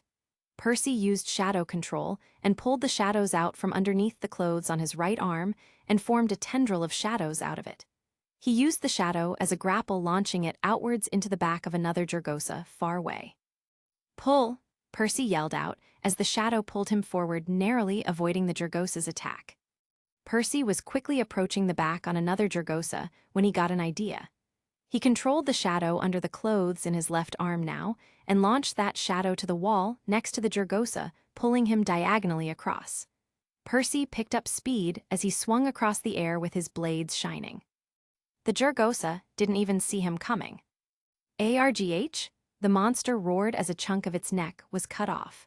Percy smiled as he launched another tendril of shadow to the other side of the room. Ping! You have created a new skill. Shadow Grapple Launcher, LV1, 20%. Launches a tendril of shadows that acts as a grapple to pull user. Cost 100 MP. Shadow Control, LV10, plus 10 equals LV20, 20%. Due to Armband of Cerberus, this skill gains 10 more levels, where the user can control shadows and manipulate them. Cost 55 MP, 50 MP equals 5 MP. Shadow Explosion 1000 damage, plus 500 damage, cost 2000 MP, minus 500 MP. Shadow Grapple Launcher, launches a tendril of shadows that acts as a grapple to pull user. Cost 100 MP, 20 MP. Percy closed the box and pulled himself all over the battlefield. He could feel the rush of the wind, the sound of going fast. This was amazing. Percy felt like a free. Warning, fist coming right at you. Percy belched reading that and tried to get away, but just then. Cracked. A Jergosa had pushed Percy right in the face mid-flight, launching the demigod into a wall. Defense remaining 132,000. Percy shook his head. Maybe he should have been more focused on the fight than trying out his new skill. Luckily, the marble skin defense skill Percy had activated before was still in use, otherwise Percy would have been toast right about now. Capitulo 227. "All right, asshole," Percy said, pulling himself out of the hole in the wall. "You asked for it." Percy launched one shadow grapple to the wall on the right and one to the floor on the left. The demigod launched himself out of the hole in the wall and flew across the air towards the Jurgosa that hit him. The monster roared and threw a wide punch at Percy. The demigod disengaged the grapple on the left and pulled on the right one, dodging the punch. Percy swung to the monster's back and disengaged the right tendril before launching two new ones right into the exposed monster's back. The Jurgosa tried to dodge by ducking, but Percy was faster. The shadow tendrils dug into the monster's skin, and Percy pulled hard. He flew across the sky as his blades grew closer and closer. SLKSH. Critical strike. 2,500% of 15,725. Attack equals 393,125 attack.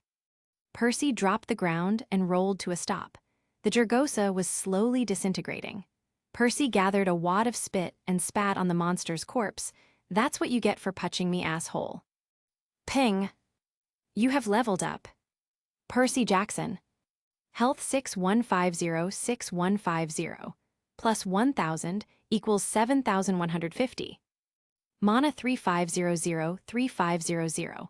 Plus 1,000 equals 4,500. The Gamer. Title Son of Poseidon. Plus 20 SDR, plus 20 VIT, plus 20 Dex while in water. Level 30 Exp 4,760, 92,000. Race Demigod. SDR 50, plus 20 equals 70. VIT 52, plus 8 plus 20 equals 80. Dex 50, plus 8 plus 20 equals 78. INT 50. WS 32. LUC 50. Point 70. Money 234, $137/1, 208D. Percy was surprised. He had just beaten a few Jurgosas, maybe 7 if he recalled correctly, and he already had gotten another level up. Maybe this would be easier than he thought. A little help, Percy, Elsa screamed out from the center of the room. She was surrounded by 2 monsters constantly attacking her. The Ice Queen was barely holding on to her life. Percy launched 2 shadow grapples at the 2 Jurgosas, attacking Elsa, and pulled hard. The monsters fell to floor, allowing Elsa the chance to launch an ice shard into their necks, killing both. Thanks, Elsa called out. No problem, Percy began, when suddenly his area sense activated. Warning, Argo approaching. Percy looked up at the hole in the ceiling and saw Argo not there anymore. Percy snapped to Elsa, Elsa, watch out, he's her. Warning, R. Percy didn't even bother reading the rest of the line as he jumped up as high as he could and launched his shadow grapples near Elsa. He pulled and fell right in front of the older woman. Percy got up and turned around to see Argo standing where he was just a few seconds ago. Argo had a smile on his face with his right arm extended upwards. Well, I honestly didn't expect you to move that quickly, he said as he lowered his black arm, slowly changing it back to normal. It's almost like you knew I was going to pierce your heart. Luck guess, Percy said as Marcia landed next to them, as slowly the small group was surrounded by the remaining 15 or so Jurgosa and Argo. We need to get out of here, Marcia said. I don't really think that's possible, Percy replied before pointing at Argo. Besides, we came here to get him. And make him pay, Elsa grumbled as slowly the area around them grew colder and colder.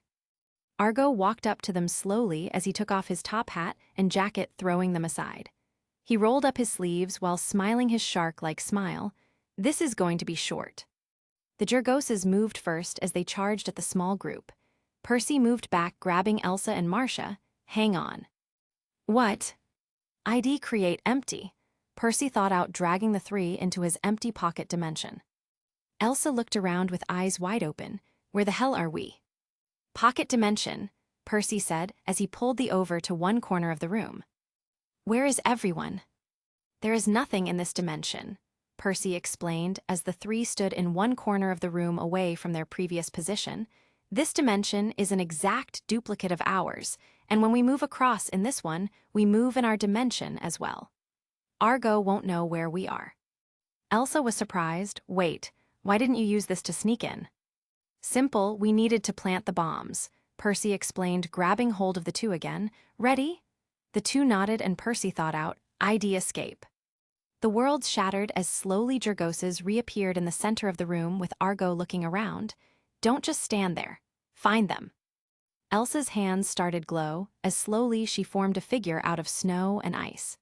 It grew bigger and bigger, forming into a creature that was around 10 feet in height with sharper icy claws. Sweat formed on Elsa's brow, but she smiled. Hey, Snowball.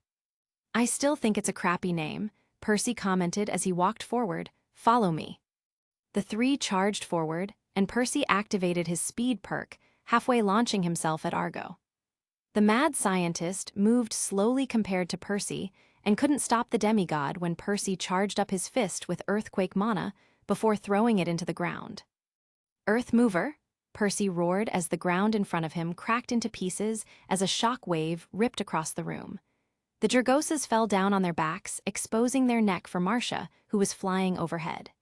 The demon sent wave after wave of darkness, destroying around 3 Jurgoses. Snowball had landed into the destroyed battlefield as it grabbed the closest Jurgos's neck and ripped it off before moving to its next enemy. That certainly was amazing, Argo said as he walked up to Percy. The demigod stood up straight and dusted off his hands. Thanks, I try. Argo didn't have a speck of dirt on him. You know, we never really settled things back then, Argo said as he slowly turned his arms black. Let's call this round 2. Percy glared at the man as he mentally opened up his inventory, ready to draw his secret weapon. What's wrong, Percy? Cat got your tongue? Argo taunted. Again, Percy didn't say anything as he slowly scrolled through his inventory, quickly finding what he was looking for. Argo huffed. Well, if you aren't going to participate in the pre-battle chat, then this isn't going to be any fun. Percy activated his super speed and reached into his inventory, pulling out a submachine gun. PP 2000. A machine gun made by the KBP Instrument Design Bureau. It is a 9-round and is capable of using armor-piercing rounds and can store 44 rounds. It was previously used by Russia, but is also common in the hands of the Russian mafia. Bullets 44. It was one of the 2 guns he took from the run-in he had with the criminal underground back in Boston. Argus' eyes shot up in wonder, but Percy didn't give the man time to react. He activated his 8 eyesight, and slowly everything went into slow motion. Percy could track everything, and slowly the demigod turned his attention to Argo alone. Percy squeezed the trigger for a moment, spraying out 3 bullets at Argo. The mad scientist moved his arms forward, but Percy was already moving. If Argo was using his arms to block, that meant the back stuff was bullet-proof. Percy had used the first shot to test that. Capitulo 228. Dings, ding, ding. The bullets bounced of Argo's hands as Percy dashed to Argo's left side, aimed at his face, and fired. Argo moved his hands again. To Percy it seemed like slow motion, but the man had superhuman reflexes to be even moving at all. Percy lowered the gun a little and fired again at his legs. Argo jumped up, his left hand going to protect his face and his right moving to protect his torso. Percy, however, was already moving as he moved to face the man's back. He aimed at the man's open back and pulled the trigger, spraying all of his bullets out. Argo was in mid-air, his arms were stretched out to protect himself. There was no way he could dodge. Percy saw the first bullet pierced his skin. His improved eyesight showed him the blood pouring out of the wound. The second bullet came closer and closer and cut into the skin, but didn't break through. The third bullet didn't even do that. Percy narrowed his eyes and saw through the holes in Argo's back made by his bullets. His back was completely black. The man must have activated his power in the last moment. Slowly time became normal again as Percy dropped his speed. Argo dropped down and fell to the ground holding his side. Shit, you little fucker. Percy threw the gun into his inventory and charged at Argo with his super speed. Percy was almost on top of him when suddenly a Jurgosa fist came in, blocking his path. Percy stopped and circled around just in time to see a black fist coming for his face. Ding! Percy felt himself sailing through the air and roll across the ground. Blood came pouring out of his mouth as Percy felt a few of his teeth knocked out. Hopefully, they would grow back with a good night's rest. The demigod slowly got up with his head still ringing with the sound of that last attack. Defense 32,000. That attack cost me 100,000 points, Percy told himself as he gathered 2,000 mana points and put it into marble skin to improve the defense. Defense 190,000. Percy looked at his remaining mana. Mana 903,500 plus 1,000 equals 1,900. He didn't have enough, but Percy knew he still had one ace up his sleeve, Death Touch. He couldn't use the skill on enemies 30 levels higher than him, but Argo, despite his intelligence, was only LV 53, he could use it on the man. Percy closed the boxes and looked at Argo. The man was on his feet now, but holding his side. Percy could see the exit wound and the blood pouring out. The man was surrounded by Jurgoses, but Percy also had backup. Percy focused his mana into the gems stuck in his forehead and summoned his remaining fighters, Craig and Timmy. The Goblin King and Damned Knight appeared before Percy and stood ready to fight. Percy opened his inventory and took out a celestial bronze blade and threw it to Timmy. Those gigantic things are called Jurgoses. Their only weak point is the back of their necks. The woman with ice powers is an ally. Kill the giants and protect her. Don't interfere with my fight, got it? The two didn't say a word. They simply nodded and ran forward, fighting the monsters near Argo, leaving the man alone. I don't see the gauntlet anywhere, Argo commented. And since I doubt you somehow created your own version, I'm guessing it's inside you now. Percy didn't speak. He was forming a plan. He took out Use Breath and Riptide and slowly walked towards Argo. So if it's inside you, it must be impossible to separate you both, Argo said, as he straightened up, turning his fists black. But I'm sure going to enjoy trying. Percy activated his speed and exploded forward. Argo caught Percy's first strike and deflected his second. Percy kicked Argo with his Giga Kick, but to no effect. The moment his foot touched the man's body, his mana was drained out of the attack. Percy kicked off Argo's body and dashed forward again, launching every attack in super speed. Sparks flew, but Percy quickly realized he was being pushed back by Argo, not the other way around. Percy couldn't understand it. He was moving in super speed, faster than any human should move. Argo might have superhuman reflexes, but even those have a limit. Percy looked at Argo's face and flinched. Argo took that chance to punch Percy's chest in and send the boy back a few steps. Defense 150,000. Percy coughed out blood but quickly got back to his fighting stance. The reason he slipped was because he looked at Argo's face. The man didn't even have his eyes open. He had blocked every attack Percy had made without opening his eyes. Percy was reasonably freaked out. How are you doing that? Percy asked as he circled the man with his blades, ready to attack at any moment. It's called using your senses, kid, Argo smirked as he opened his eyes, looking at Percy. I learned to use mine to the fullest. No, Percy shook his head. It's something else. I know the limits of a normal man. I have faced monster and demigods, and I know what the limit of man is. It's true that we aren't using all our senses to the limit, but what you're doing is something else. I'm moving faster than any normal human body can react to, yet you're blocking me. It's almost like you can read my thoughts. Argo grinned. Luke did say you were a quick study. A genius in coming up with on-the-fly battle plans, but stupider than a brick in everything else. That's how he described you. Yeah, well, Elsa called you a sick little pedophile that licked to play with little girls. Argo shrugged. You have no proof of that. Percy raised an eyebrow. You don't deny it. Of course I do, but just because I do doesn't mean you'll believe me. Percy vanished into a blur, running right at Argo, and jumping up, bringing down his blades hard on top of the man. Ding! Argo had blocked with his black arms. Hey, I was talking. God, you are annoying, Percy said as he kicked Argo's face in, only to have the man cover his head with the black substance as well. Well, now you know how people feel when fighting you. Percy then used his head as a jumping board and launched himself upwards, shooting fireballs at the man. Percy landed with his back to Argo when suddenly, warning, R. Percy kicked back, aiming high, only to have Argo catch it with one hand. The scientist then used Percy like a rag doll and swung him overhead, smashing him into the ground. You know what's the best way to teach someone a lesson? Argo asked, lifting Percy up before smashing him into the ground again. Beat it into them. Percy's head was spinning as he was again smashed into the ground like a sack of wheat. Just a little more, Percy thought as Argo hit him again and again and again. Defense 149,000. Defense 148,000. Defense 147,000.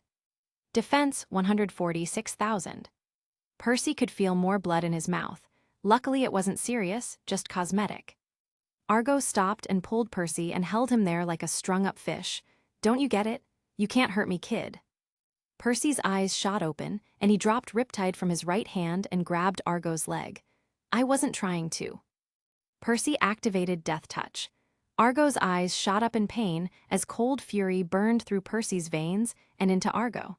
Percy could feel the spell taking control as it slowly chipped away at Argo's life. Argo's grip on Percy weakened, dropping the kid down, but Percy still held onto the man's leg. Percy squinted and looked at Argo. The man's skin was running with black veins. "I can feel it. I can feel him dying." Argo sounded like he was choking, dying. But just as the last of his resistance died out, Argo let out a roar, "NOO." Percy felt an invisible force open his grip on the man before flinging him across the room. Percy rolled across the floor but quickly got back up and turned to Argo. The scientist fell to his knees in pain, still shouting in pain. But slowly, Percy could see the effects of the black veins taking effect. He was dying. But just then Argo stopped screaming. He stopped moving. The black veins glowed darker as suddenly they exploded out of the man's body, leaving him sweating and tired, but still alive. Ping! Argo's willpower has concurred your own, resulting in your spell, Death Touch, to be negated. Percy was beyond surprised. The rules of the game stated that Percy's skill were absolute. If he used Death Touch on something, that thing died. Those were the rules, but Argo just broke them. Capitulo 229. "Haha, not bad, kid," Argo said as he got back on his feet. "I quite frankly didn't think you had the balls to kill me. Luke told me so, guess he was wrong." "How are you still alive?" Percy shouted out. "That was supposed to have killed you." Argo chuckled, and it may have if anyone else had used it. Anyone who could actually use Hacky, that is. Percy's eyes shot up in recognition. "Hacky, you mean willpower?" Argo nodded. "It's an amazing thing, that, the power to create and destroy. Truly the weapon of man to be used against gods." "Against gods?" Percy asked, surprised. The only ones who he knew who could use Hacky other than Argo were the gods. "You don't know?" Argo asked, surprised, as a smile began to form on his face. "I'm surprised you don't know. After all, you are the Greeks' champion. I thought they would have at least told you." Percy didn't like this one bit. "Tell me." Argo smiled.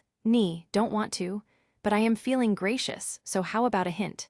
Next time you see a god, ask them this: what happened 2,000 years ago that caused man to stop believing in God? Percy raised an eyebrow in curiosity, but Argo refused to explain further. Just as Percy was about to fight the man again, a Jurgosa came flying through their line of sight. Argo used this chance to escape as he ran to one corner of the room, activating a hidden panel and escaping inside. Percy jumped on top of the Jurgosa and saw this happen as he clicked his teeth in disappointment. He needed answers. "Arg!" The Jurgosa Percy was on got up and tried to catch Percy, only for the demigod to send an icicle through its neck, destroying it instantly. Percy got off the disintegrating monster and walked to Elsa and his servants, who were killing off the last of the monsters. Elsa turned to Percy. "Where is he?" Percy pointed to the open door Argo escaped through. "He ran." "Why didn't you follow him?" "He could have been leading me to a trap. I wanted someone to back me up." "Then let's go," Elsa said before turning to Percy's servants. "Thank you guys for the help. Oh, and sorry about nearly freezing you, soiled Timmy." "No problem, beautiful." The Goblin King winked, causing Percy to roll his eyes. The group then ran out of the training room and into the secret passageway. The passage was different when compared to the rest of the bunker. The corridor was made out of metal with ventilation fans running along the corner with grills along the bottom protecting people from loose wires. Along the sides of the tunnel were long neon green tubes that served as lighting, with a warning label on it claiming to be extremely flammable. "Any idea where we are?" Percy asked as they walked down the hallway. If I was to guess, I would say we were in the deepest part of the dungeon.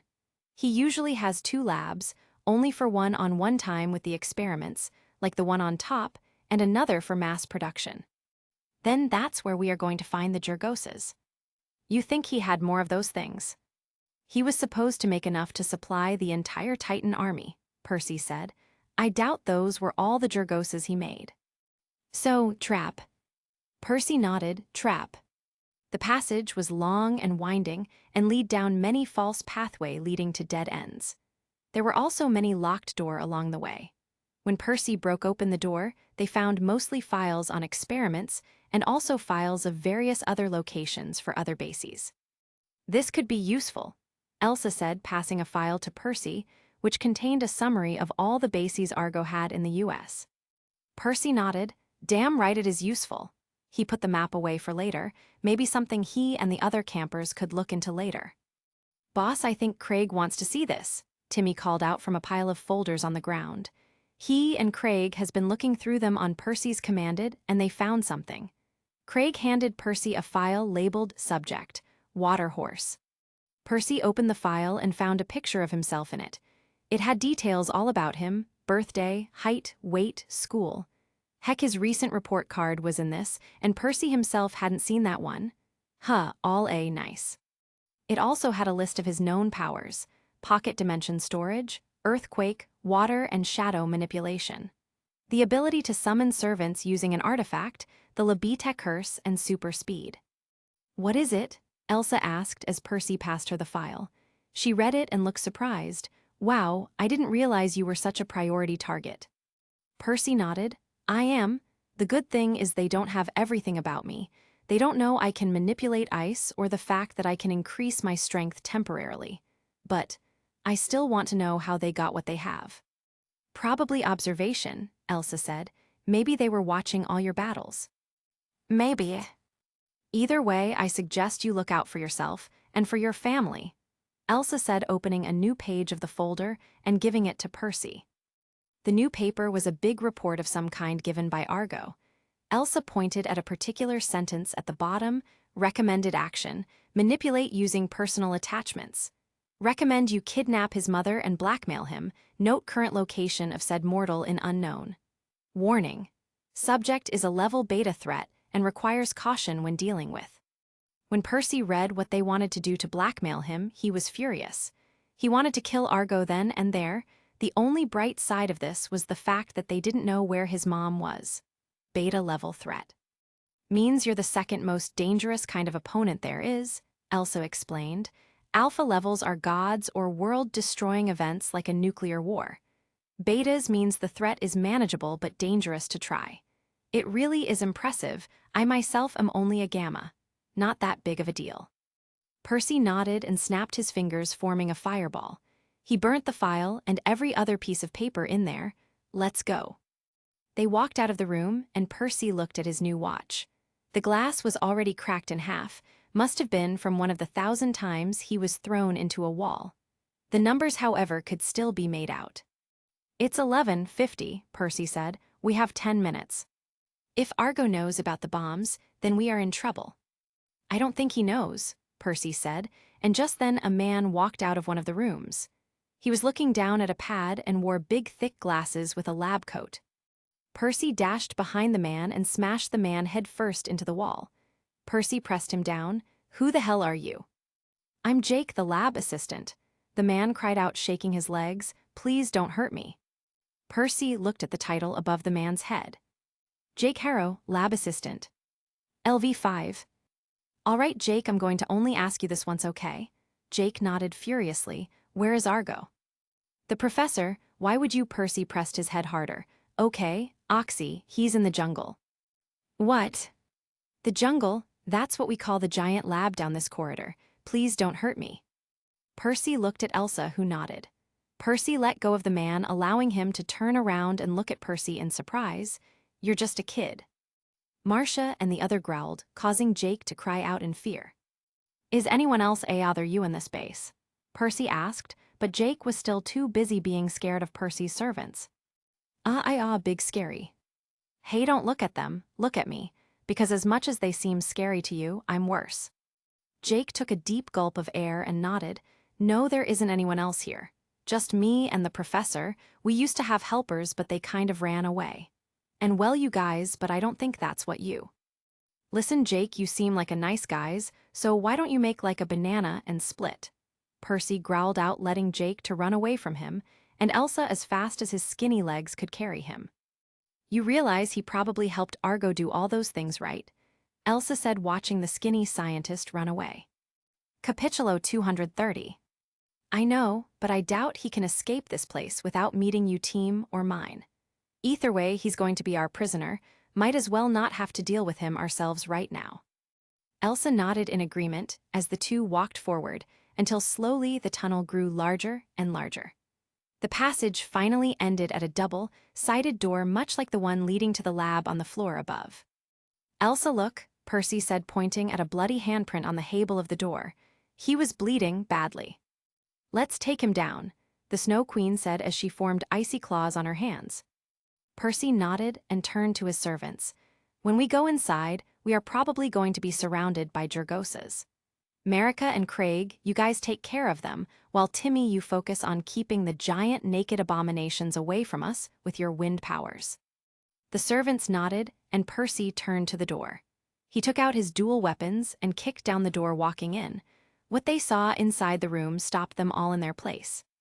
The room was huge, bigger than the training room. The center of the room, however, was filled with human-sized pods arranged around each other in circles. It looked like something out of a science fiction horror.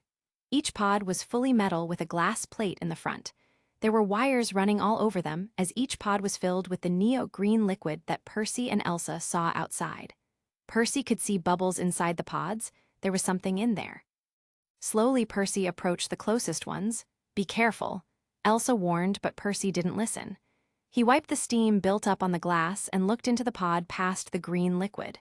Percy activated his 8 eyesight, looking deeper into the pod, when suddenly he could make out a figure. It was human. Percy stepped back, his mouth open in shock. He looked around, with his improved eyesight, and could see that inside every single pod there was a human being. It hits humans, the pods are filled with humans, Percy whispered out as he observed the human. Amen, haha, amen, shepherd. LV3. HP 150/150. MP 0/0. Race human. SDR3. Vit 2. Dex 1. Int 2. Wise 3. Luke 0. Alex Peterson was a humble shepherd raised in the plains of Egypt. His entire family has been raising sheep, and he happy to be part of such a life. His cares deeply for his wife and kids and wishes that they always be happy. When times fell hard for Ammon, he sold his body for science in order to provide money for his family. Likes his family, his sheepdog Amun. Dislikes his neighbor Adek cats. He had no opinion of Percy. He is unconscious and is dreaming of seeing his family again. That's why there were so few people outside in town. Elsa commented, remembering the lack of tourists outside even though it was the middle of summer. Argo has been kidnapping them. How did he do that? Percy asked. How could have gotten so many people without someone asking questions? Percy looked around. There were at least 300 pods in this room, 300 missing people. That's because not all of them are from here. Argo's voice came from the very end of the room. Everyone quickly became alert and looked across the while of pods, seeing Argo at the very end with a bandage around his abdomen. Sure, 100 or so are from here, but the rest? Well, let's just say the Middle East is not short on slaves. You are sick fuck, you know that, Percy growled out. Well, that's one way to look at it, Argo said as he spread its arms out in victory. I prefer to think of it as an achievement. What could these people have accomplished in life? What great thing could they have possibly done? By being my experiments, I give them a life they could never think to achieve, to be the heart of the change that is coming to our world. You're psychotic, Elsa roared out. That's a 3-syllable word too big for little minds, Argo said, chuckling. But I don't expect you to understand, daughter. You see value in everything, a trait even I couldn't stamp out of you. But Percy here, Argo turned to the demigod, Percy just might understand. After all, he is willing to do anything to keep the people he loves safe, right? The son of Poseidon didn't say a word, because he was afraid that if he opened his mouth, he would agree with Argo. He would do anything to save those he cared for, but this, never this. Maybe you have to give it a little more time? A small part of him said. Percy shook his head, clearing it of such thoughts. Give it up, Argo. One way or another you are going to die today. Argo smiled. I would like to see you try. He then pulled out a remote control and pressed a button, causing all the pods in the room to activate, slowly draining away the liquid inside. You really think normal humans are a match for us? Percy asked as he readied his blade for a fight. Regular humans? Argo raised an eyebrow. Oh no, dear boy, whatever gave you that idea? Percy remembered the bio of the Egyptian farmer. His race said human and not monster. Argo laughed. Tell me, Percy, do you even know how Dragosas are even created? When Percy didn't answer, the man continued. It's an amazing story, really. You see, when the Titans fought the gods, they didn't have any ground soldiers. Sure, they had monsters and other things, but no infantry units. The gods, however, had humans to fight for them, resulting in a major disadvantage for the Titans. So Koios, the Titan of knowledge, had an idea. Tisg. The pods were slowly emptying out the green liquid and opening up their seals. He thought, why not use the gods' soldiers against them? He joined up with other Titans, and together they made a serum which, when injected into humans, would transform them into the perfect weapon for the Titans to use in their war. Percy's eyes went wide in fear of realization. He looked at all the humans around him and observed the farmer he observed before. Right in front of Percy's eyes, the man's race changed. Race human. Race Dragosa. The humans slowly started to scream out as steam poured out of them. They slowly grew bigger and bigger in size. Their jaws grew more teeth as they ripped through their clothes. Percy got a flashback to the gigantic Dragosa he defeated. It dropped a driving licenses as a loot item. Percy, though it was unrelated, but the signs were there all along. That's right, Jackson. Humans are Dragosas. Roar. That was the roar of 300 newly formed Dragosas. They were pushed in together and barely fit into the room. All 300 of them had their eyes on only one thing, Percy and Elsa. Capitulo 231. Now tell me, Argo shouted from somewhere behind all of them, you still think you can kill me? Elsa's lips became dry as she started to shake in her boots. She knew she was powerful, but she also knew her limits. Behind her, Percy's servants were shaking in fear. They were monsters, and even they were scared. Elsa turned to Percy to see what the boy was thinking, only to find the boy staring at his watch. Percy, what are you doing? Percy ignored her and shouted out, Argo, tell me the truth. Can you transform these creatures back into humans? Argo jumped on top of Dragosa, giving Percy a clear view. No, if they are transformed, they can't transform back. No lies detected. Ping. Your skill has leveled up. Lie detection, LV4, 22%. You can detect lies said to you, 25% chance of success. Percy smiled and nodded, good. Argo raised an eyebrow, and why is that good? Because now I don't have guilty conscience, Percy explained. I may be ruthless against monsters, but those things are usually trying to eat me. But a being like a Dragosa, well, it would be more like putting it out of its misery, right? Argo smiled. You still think you beat all of them? Percy shook his head, surprising everyone there. No, not me. Kristoff. Argo raised an eyebrow. Who the hell is Kristoff? Elsa gasped. The bombs. Percy smiled at her and quickly came to her side. He looked into her eyes. Do you trust me?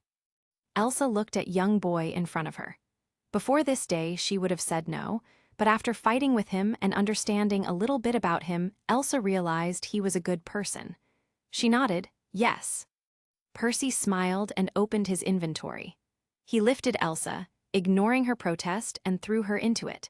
He then recalled all his monster back into his crystal and stood alone in front of Argo. You know you still haven't told me who Kristoff is. Percy shrugged and looked at his watch. 11:57. He's just a guys with a lot of bombs that we put all over the place. Percy dismissively as he opened up his stars. Percy Jackson. Health 61506150. Plus 1000 equals 7150. Mana 35003500. plus 1000 equals 4500.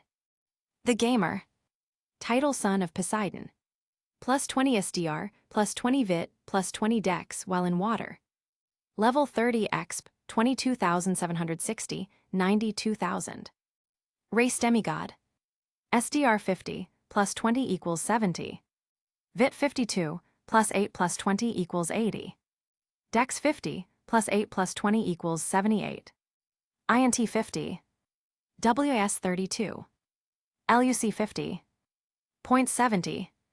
He knew for the stunt he was about to pull he would need all the speed he could get. Percy took 30 points and put it into VIT and took 30 to put into his INT. These were his new stats. SDR 50, plus 20 equals 70. VIT 82, plus 8 plus 20 equals 110.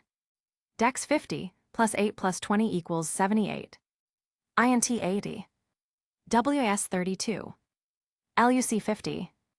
Points 10. Percy then opened up his perk tree for Speed Demon, just as Argo spoke up. "I don't like being ignored, you know," he said, glaring at Percy. "Oh, bite me," Percy said, looking at the new options he had due to leveling up his stats. There were 10 add-ons in total with 2 already bought.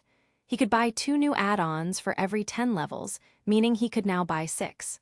Percy spent the 6 points improving his Speed Demon perk, changing it to Speed Demon allows user to travel at unbelievable speeds at the cost of 200 HP per minute. Can be improved on with training. At present speed is 717 miles hour, 1100 km/h. Percy smiled. He had gained an extra 100 km for every point. This was why he used up all his points in speed. Beep beep. Percy looked at his watch. It was a minute to noon. Percy smiled at Argo. "Well, it was nice knowing you." He then threw his arms open, sending a hail of ice spies all over the room, pricking several Jurgoses, but not harming a single one. Argo expected Percy to try and do something clever, but instead of fighting, the demigod just turned around and activated his super speed, disappearing in a blur out of the lab. Was he joking? Argo asked out loud in surprise. He honestly didn't think Percy would be the type to run from a fight, but he supposed even with his strength, 300 Jurgoses would be too much. And is it just me, or did he get faster all of a sudden? Booms, booms, boom, boom, boom. There were several explosions that went off simultaneously above Argo. The tunnels were being hit and becoming unstable, but nothing Argo couldn't get his army of monster to dig out of. But just then, BOOM. That bomb shocked Argo enough for him to fall of the Jurgosa and onto the floor. The first set of bombs was just to disturb the foundations. The second set was used to cause the real damage. Slowly, the ceiling above started to crack, dirt fell down as large pieces crushed several Jurgoses at once. Capitulo 232. Argo's eyes widened in horror. He hadn't planned for this. He had planned to lure Percy and Elsa in deeper into his lab and then capture them alive. Suddenly, a bigger chunk of rock fell down, pinning Argo to the ground. "Jackson!" Argo roared out in pain. Percy thought he heard someone call out his name, but he honestly couldn't care less. With his Speed Demon perk, active Percy was now running at a maximum of 1,100 km per hour, nearly reaching the sound barrier. Per second, he was going at 0.3 km, traveling a distance of 984 feet. So yeah, he was going fast. Percy was pushing himself to his very limits. His boots were already heating up as the soles started to wear off into nothing. The demigod activated his 8 eyesight perk to help him navigate through the maze he was traveling in. He soon passed the long metallic hallway in seconds, coming towards the giant training room. He transformed into smoke and climbed upwards and reached the lab there. Percy changed back and ran. He passed the library and the chemical lab. Boom, boom, boom, boom, boom, which just exploded behind Percy. The demigod could feel the heat coming closer to him as he reached the frozen bridge Elsa had made before. BOOM. Percy could see the rocks along walls starting to crack and break open. Super speed gave him a good look at how slowly the tunnels were being destroyed. The tunnel ended in a flight of stairs that Percy zoomed across, reaching the main room where everyone split up. Percy turned to the exit and saw the path in front of him slowly collapse downwards, creating a huge hole in front of him. He didn't stop. He couldn't afford to. He ran as fast as he could and jumped. For a moment, it felt like he was flying before the ground came up to him. Percy rolled along the other side of the hole and quickly took off again. He could see the light at the end of the tunnel, the hole he made before. But just as he was about to reach it, the tunnel completely collapsed down, sealing him in. "Fuck you!" Percy shouted in his head as Gamer's mind took over, stopping him from panicking. Suddenly, a solution came to him. Percy transformed into smoke and seeped through the holes between the rocks and flew upwards. The light from the sun hit Percy hard, but luckily in smoke form, he didn't have any eyes to hurt. Percy kept floating away as fast as he could as the ground gave out from under him. He passed the fence surrounding the golf course and went into the road. Finally, Percy reached the time limit for his skill. He transformed back, dropped to the ground, rolled, and stopped right in front of his group. "Shit, it's Percy," Mark exclaimed. "Quickly help him up." A few of the pirates helped Percy up, but the demigod's eyes were fixed onto the collapsing form of the Albany golf course. Just then, ping! The monsters you attacked were all killed. Total monsters killed, 40. Exp gained, 720,000 exp. Ping! Ping! Ping! Ping! Ping! Ping! Ping! You have gained 7 levels, you smart sexy son of a bitch. Percy Jackson. Health 9300930. Plus 1,000 equals 10,300. Mana 52505250. Plus 1,000 equals 6,250. The Gamer. Title Son of Poseidon. Plus 20 SDR, plus 20 VIT, plus 20 Dex while in water. Level 37 x 54,761, 07000. Race Demigod. SDR 50, plus 20 equals 70. VIT 82, plus 9 plus 20 equals 111. Dex 50, plus 9 plus 20 equals 79. INT 80. WS 32. LUC 50. POINTS 39. Money 234. $137/1, 208D.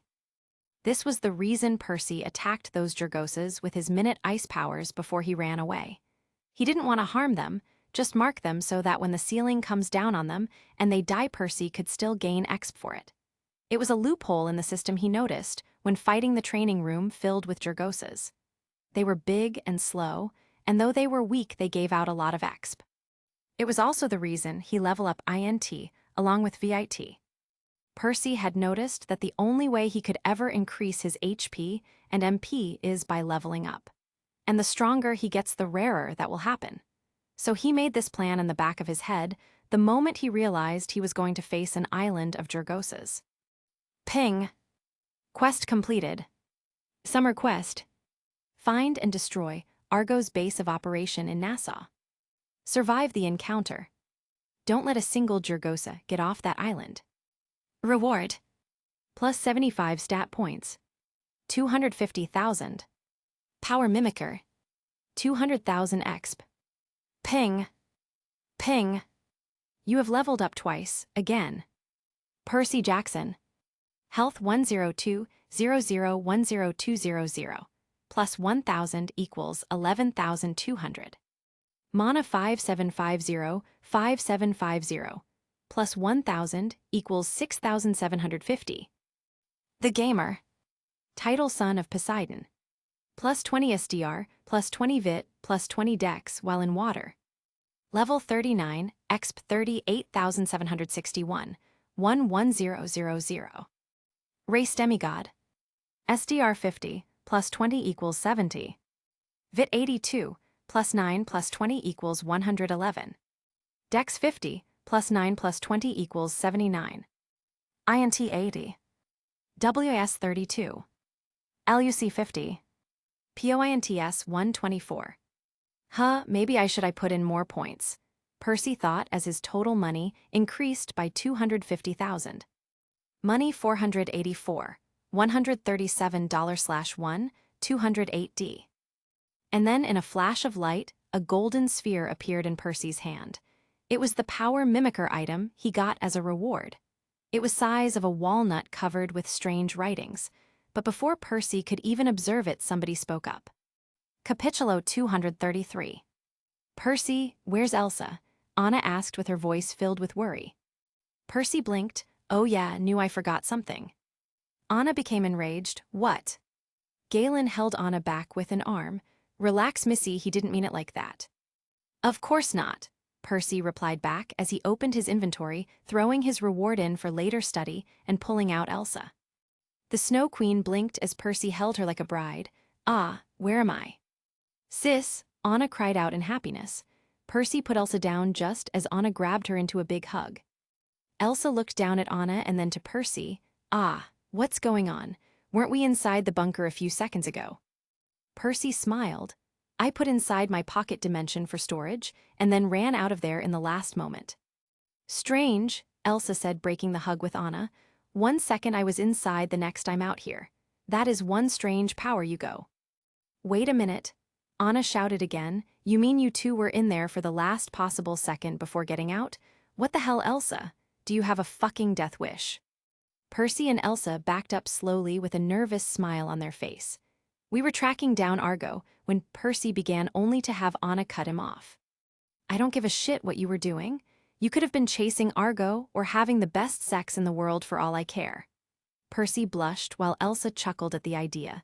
The plan was to meet up outside as soon as we can. Do you have any idea how worried we all were? Actually, you were the only one who was freaking out, Kristoff said, for which Anna shot him a look of death, shutting the tall man up. Leave it, Laws, Galen said, stepping up to Percy and Elsa. All that matters is that they are alive, he said, grabbing them in a spine-breaking hug. Percy and Elsa struggled through the pain but waited for the man to finish. After they were released, Anna walked up and hugged Percy. Thanks for keeping my sister safe. Percy smiled and hugged back. No problem. Kristoff smiled. You know what, kid, you're not so bad after all. Percy smiled, breaking his hug. Thanks, Kristoff. You're not so bad yourself, for a guy who smells like reindeer spit. You know what? I'm going to let you have that one. Everyone cheered as they all began to walk back to the port. The police would be showing up any minute now. Elsa, however, stayed back, looking at the artificially created sinkhole in the ground and sighed. He's gone, Elsa, Percy said right behind her. How can you be sure? Because he's trapped inside a big landfill.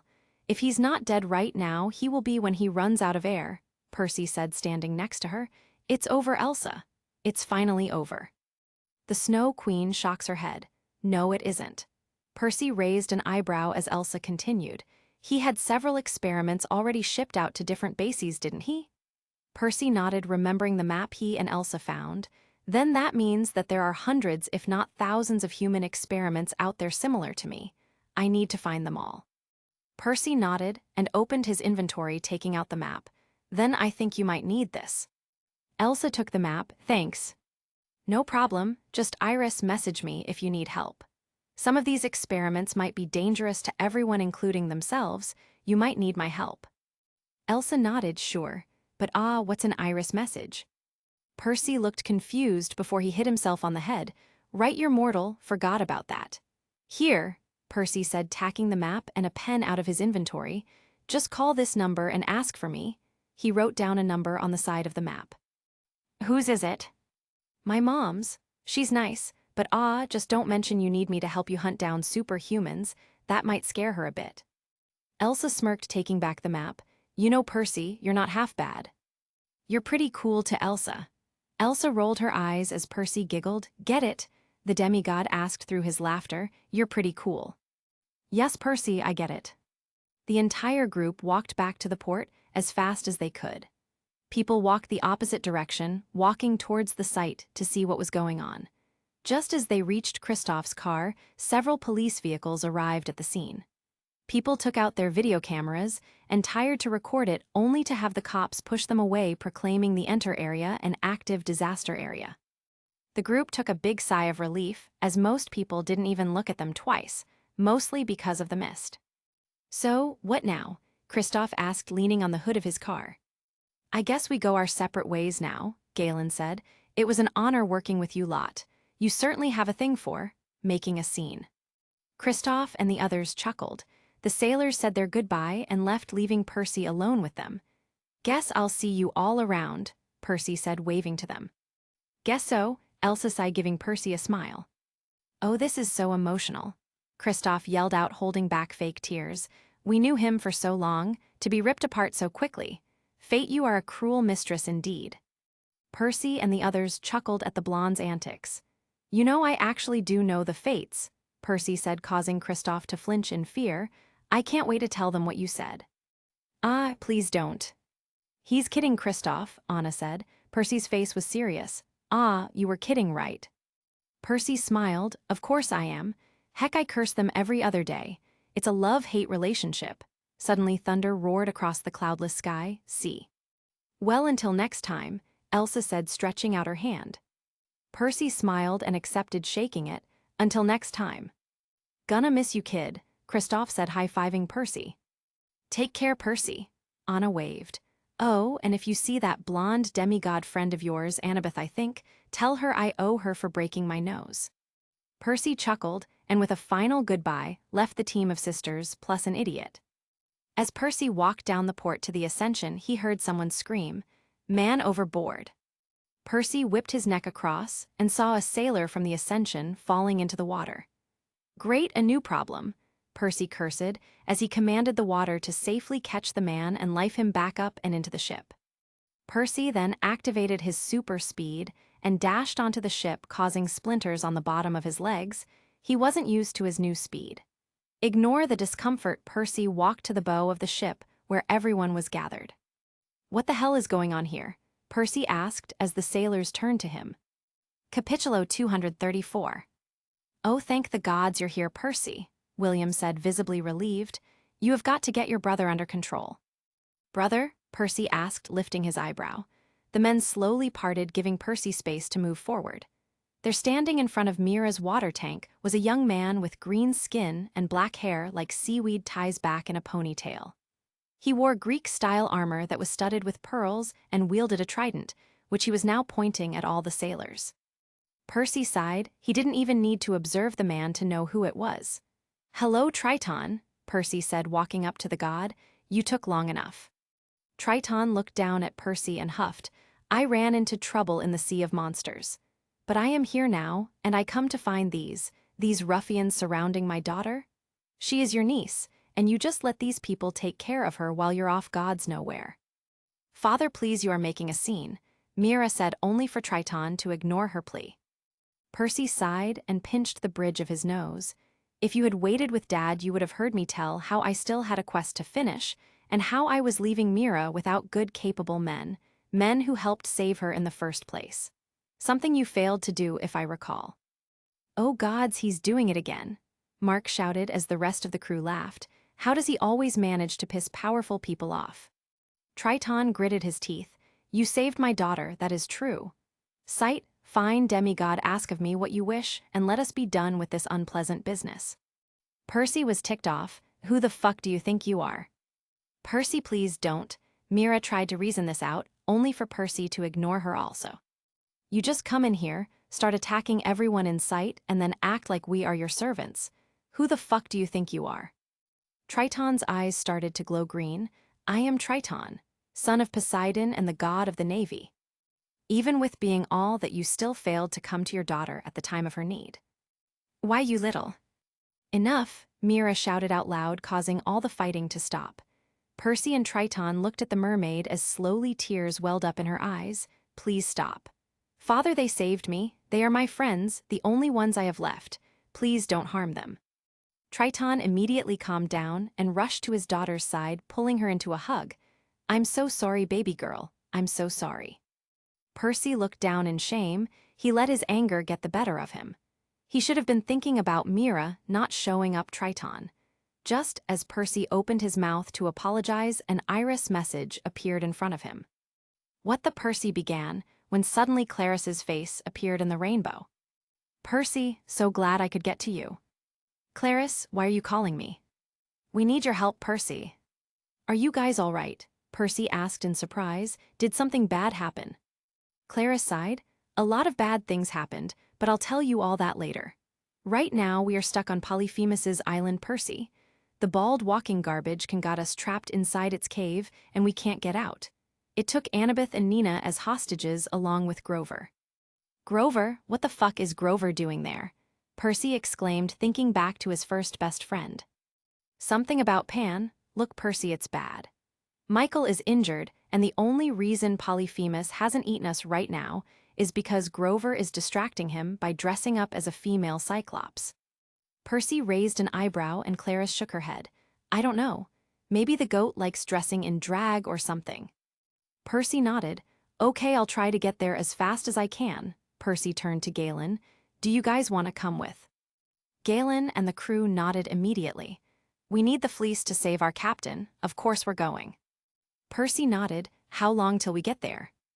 Well, the island is inside the Sea of Monsters. It would normally take a few days to get in there. What about with me boosting out speed? Percy asked. 10, maybe 12 hours minimum, provided something doesn't try and kill us. Shit, we might not last that long, Clara said, causing PEC to try and think up of different ways he could get there. He could fly, but he doubted Marcia could fly that long. Maybe he could ask his dad for a favor, get a turbo boost to the sailing. Yeah, that might work. I will help you, Triton spoke up, drawing everyone's attention to him. It is the least I can do after you saved my daughter. Percy nodded. Thanks, Triton. How long do you think we would take to reach the island with you helping? Half an hour. Several crew members whistles in surprise. Percy's eyes widened comically. Wow, that's fast. Triton nodded. Shall we begin? Percy nodded. Yeah, he turned to Clarice. Hang tight, war girl, I'm coming to help. Plus, I got backup. The daughter of Ares nodded and canceled the Iris message. Everyone grab onto something, Triton called out as he lifted his trident high up in the air, causing an aura of power to explode out into the ship.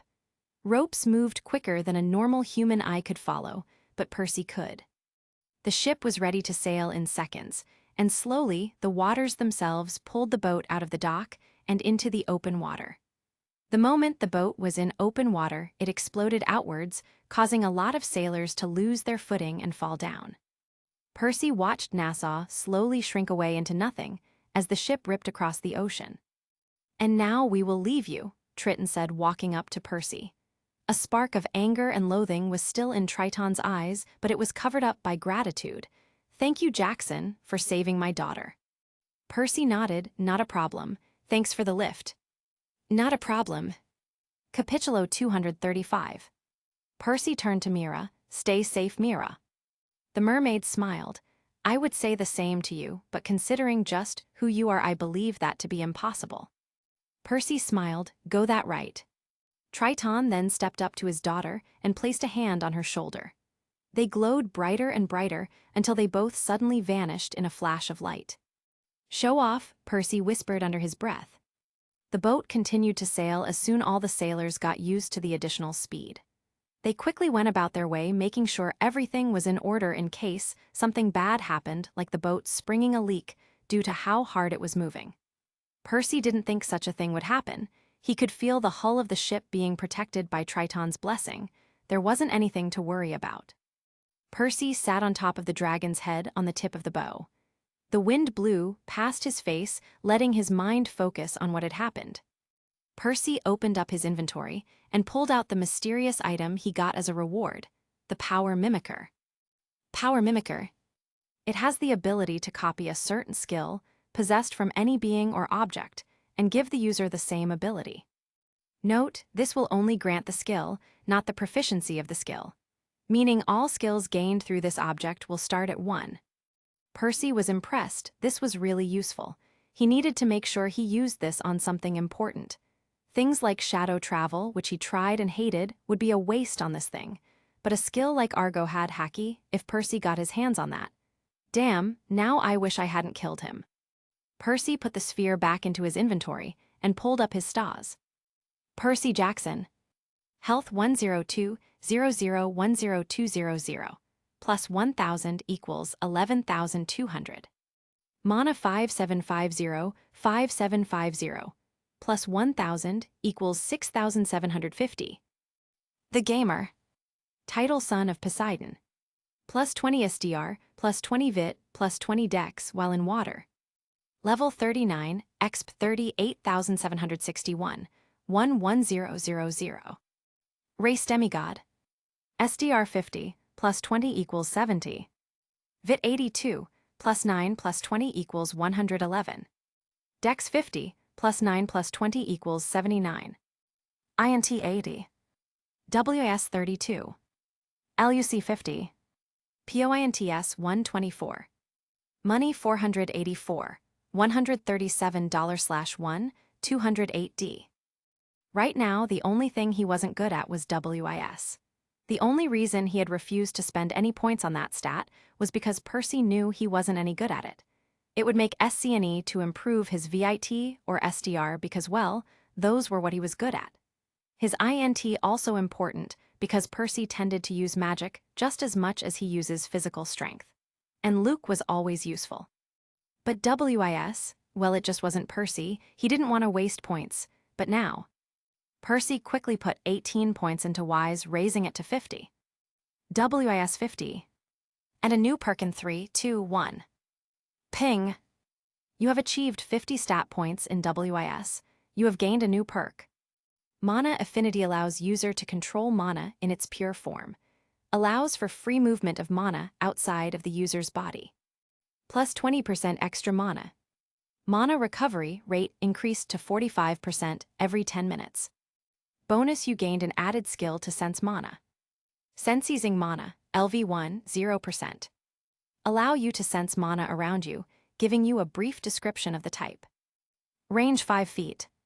Accuracy 40%, with minus 10% if mana is being used by an animal or thing, minus 20% if used by living being, minus 30% is used by a divine being. Percy raised an eyebrow. That certainly was wise. Percy didn't really understand the benefits of said perk. He could think of 1 or 2 things he could do, but not much. Maybe he should invest some more into the stat? Well, at least he got extra mana. Mana 5750, 5750. Plus 1000 equals 6750, plus 20% more mana, plus 1350, equals 8,100. He then opened up the list of all the perks he has and selected Labite. Labite gives plus 50 to all stats, but will cause a complete loss of control every time Percy gets angry. For every person Percy kills while in this berserk rage, he will gain plus 2 stat points. Warning: the only way to stop this is to either kill Percy, shock Percy awake with something surprising, or have no more enemies left to kill. Permanent. He looked for the perk tree. Maybe one of the add-ons in this thing would allow Percy to gain control whenever the perk gets activated. Sadly, though, there was only one add-on available for said perk, and it was for increasing the number of stats gained per kill. It costed 5 stat points and would give Percy a bonus of plus 4 stars. He could see a bad deal when he saw one. Percy closed the box and then selected telekinesis. Telekinesis, the physic ability to move objects with your mind. Range 30 feet. Max weight 50 pounds. Here the perk tree was bigger, much bigger. Percy focused only on the first add-on available. It costed 1 point, and it increased the amount of weight Percy could lift along with his range. Without thinking about it twice, Percy both the add-on. Telekinesis, the physic ability to move objects with your mind. Range 40 feet. Max weight 70 pounds. Percy smiled and looked at the 2 new add-ons available for purchase. One was for increasing the weight and range again, while the other was, well, strange. By its description, it didn't just add on to the perk, it changed the perk completely. Metamorphosis transforms your telekinesis perk into psychic powers perk. This allows for you to gain a lot more different skill when it comes to the mind arts, allowing for diversity and a wide range of skills. Cost 10 points. It honestly intrigued Percy to no end. He, like every other person in the world, was always fascinated by psychic powers, and now he has the chance to get some? Percy pressed on the add one and said yes, changing his perk completely. Ping. You have gained a refund of 1 point due to the add-on you bought before no longer being applicable. Capitulo 236. Ping. You have changed your perk to Psychic Powers. Psychic Powers provides user with a wide range of powers and abilities as skills. Current skills the user has in position. Telekinesis. Percy opened up his skill window, and there it was. Telekinesis, LV1, 0%. The physic ability to move objects with your mind. Range 30 feet. Max weight 50 pounds. Cost 20 MP. Percy reopened the perk tree on his new perk and found a multitude of options available for him. The cheapest one, though, was a new skill. Empathy allows user to feel another's emotions. Cost 1 point. It was cool, but not really something Percy would like to have. Percy looked at the other additions and saw one which interested him. Photographic reflexes allows user to copy and replicate any physical activity they see. Cost 10 points. It was expensive, but Percy knew it was worth it. After all, if Percy ever decided to learn how to properly fight, it would be very useful. Percy pressed yes and pied the 5 points, gaining a new skill. Photographic reflexes, LV max. Allows user to copy and replicate any physical activity they see. Note, user only gains skills similar to what she saw. If the skill they witness was performed by an amateur, then their skill level will be 1. If done by a master, it may be higher. Percy, now satisfied, closed the boxes and looked ahead at the horizon. They would take at least another 10 minutes to reach. So Percy decided to test his new powers. He walked onto the deck and looked for something to lift. He quickly found a barrel, roughly 30 pounds when Percy checked. He placed the barrel a few feet in front of him, and Percy stretched out his right hand. He closed his eyes and focused, really focused. Gamer's mind cleared his head of everything. He didn't think of anything else but the barrel. Moved. Suddenly, Percy felt his mind open up on command. He could feel the barrel in question. He could feel it in front of him. Slowly, Percy's mind reached out along with a small tendril of mana and attached itself to the barrel. Percy then lifted with his mind. It was a strange sensation. He never, though his mind of all things, could move like that. But slowly, the barrel started to rattle. Percy could feel the barrel moved up slowly. Percy opened his eyes. He had to see this with his own 2 eyes.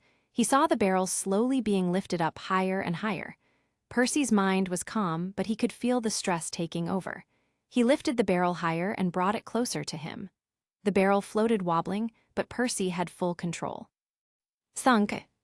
That was the sound of the barrel landing right in front of him as Percy finally stopped using his powers. Sweat gathered around Percy's head, but the demigod didn't care. He did it. He actually moved something with his mind. Land ho. Percy got up quickly and ran to the bow of the ship. He activated his 8 eyesight and could clearly see an island far off in the horizon. The island had a bare and rocky beach with a thick forest just behind. Percy looked further inwards and saw the hint of a mountain near the center of the island. That must be where the cave is. Percy deactivated his powers and took a deep breath. Just hold on a little longer, you guys. I'm coming. XXX. We have to be careful, lads, Galen said in a low tone. I remember coming here with Odysseus the first time. The forest is filled with monsters and traps laid out by the stupid Cyclops. There is also a charm around the forest that causes everyone who enters it to become influenced to do stupid things, leading you astray or into danger. Be careful. Percy and the others nodded as the 2 teams slowly entered the forest. You have entered a forest. +5 to all stats. Percy could also feel the mana of the charm Galen was talking about, but luckily, thanks to Gamer's mind, he was immune to all mental manipulations. Here, I think I found a way, Mark said, pointing to a trail leading into the forest. The sailor took 1 step onto the trail when suddenly something burst from the ground towards Mark. Percy, however, was on alert and had moved fast enough to push Mark to the side, avoiding a giant iron spike that would have otherwise skewered him. Merde, Mark exclaimed as he got back up. It's already messing with our heads. I was sure there was nothing there. Thanks, Percy, you saved my life there. Yeah, no problem, but guys, maybe I should lead, Percy said. Galen raised an eyebrow. And why is that? I'm kind of immune to mental manipulations. It's the only reason I'm still alive after meeting Cthulhu, Percy explained, making the others remember the incident. Any objections? Galen asked as no one raised their hands. Then Percy, lead on. Percy nodded, and soon the team of sailors and demigod walked into the forest, heading towards the mountain in the center of the island. The forest was big and filled with bugs and other type of creepy crawlies. Luckily, Percy had brave men with him and... "A bug!" William screamed out as he ran away from a big centipede that was crawling up a tree. Percy sighed, "Okay, maybe not so brave." Capitulo 237. The forest was playing tricks on them. People were led astray more than once. Percy had to not only make sure nobody died, but also make sure they were going the right way. Once he caught William just as he was about to fall into a 10-foot deep ditch. They soon crossed a big bridge over a fast-flowing river, and slowly the forest started to die out. The tree line soon went away, revealing to them a wide plain of open grass. "There, that's the cave," Galen said, pointing at the big mountain in the center of the plains. By the side of the mountain was a large opening which was closed by a huge rock. Everyone walked towards it and gathered around the entrance. Percy knocked on the stone. It was thick, maybe 40–50 feet thick. "There is no way in hell we are getting past that," Galen said with a tusk. "We tried it the first time we were here, and we didn't even make a scratch on the stone." Mark raised an eyebrow. "Ah, Galen, you do remember who you're with, right?" Galen looked confused. "Who I'm with? I'm with you all, but what is that?"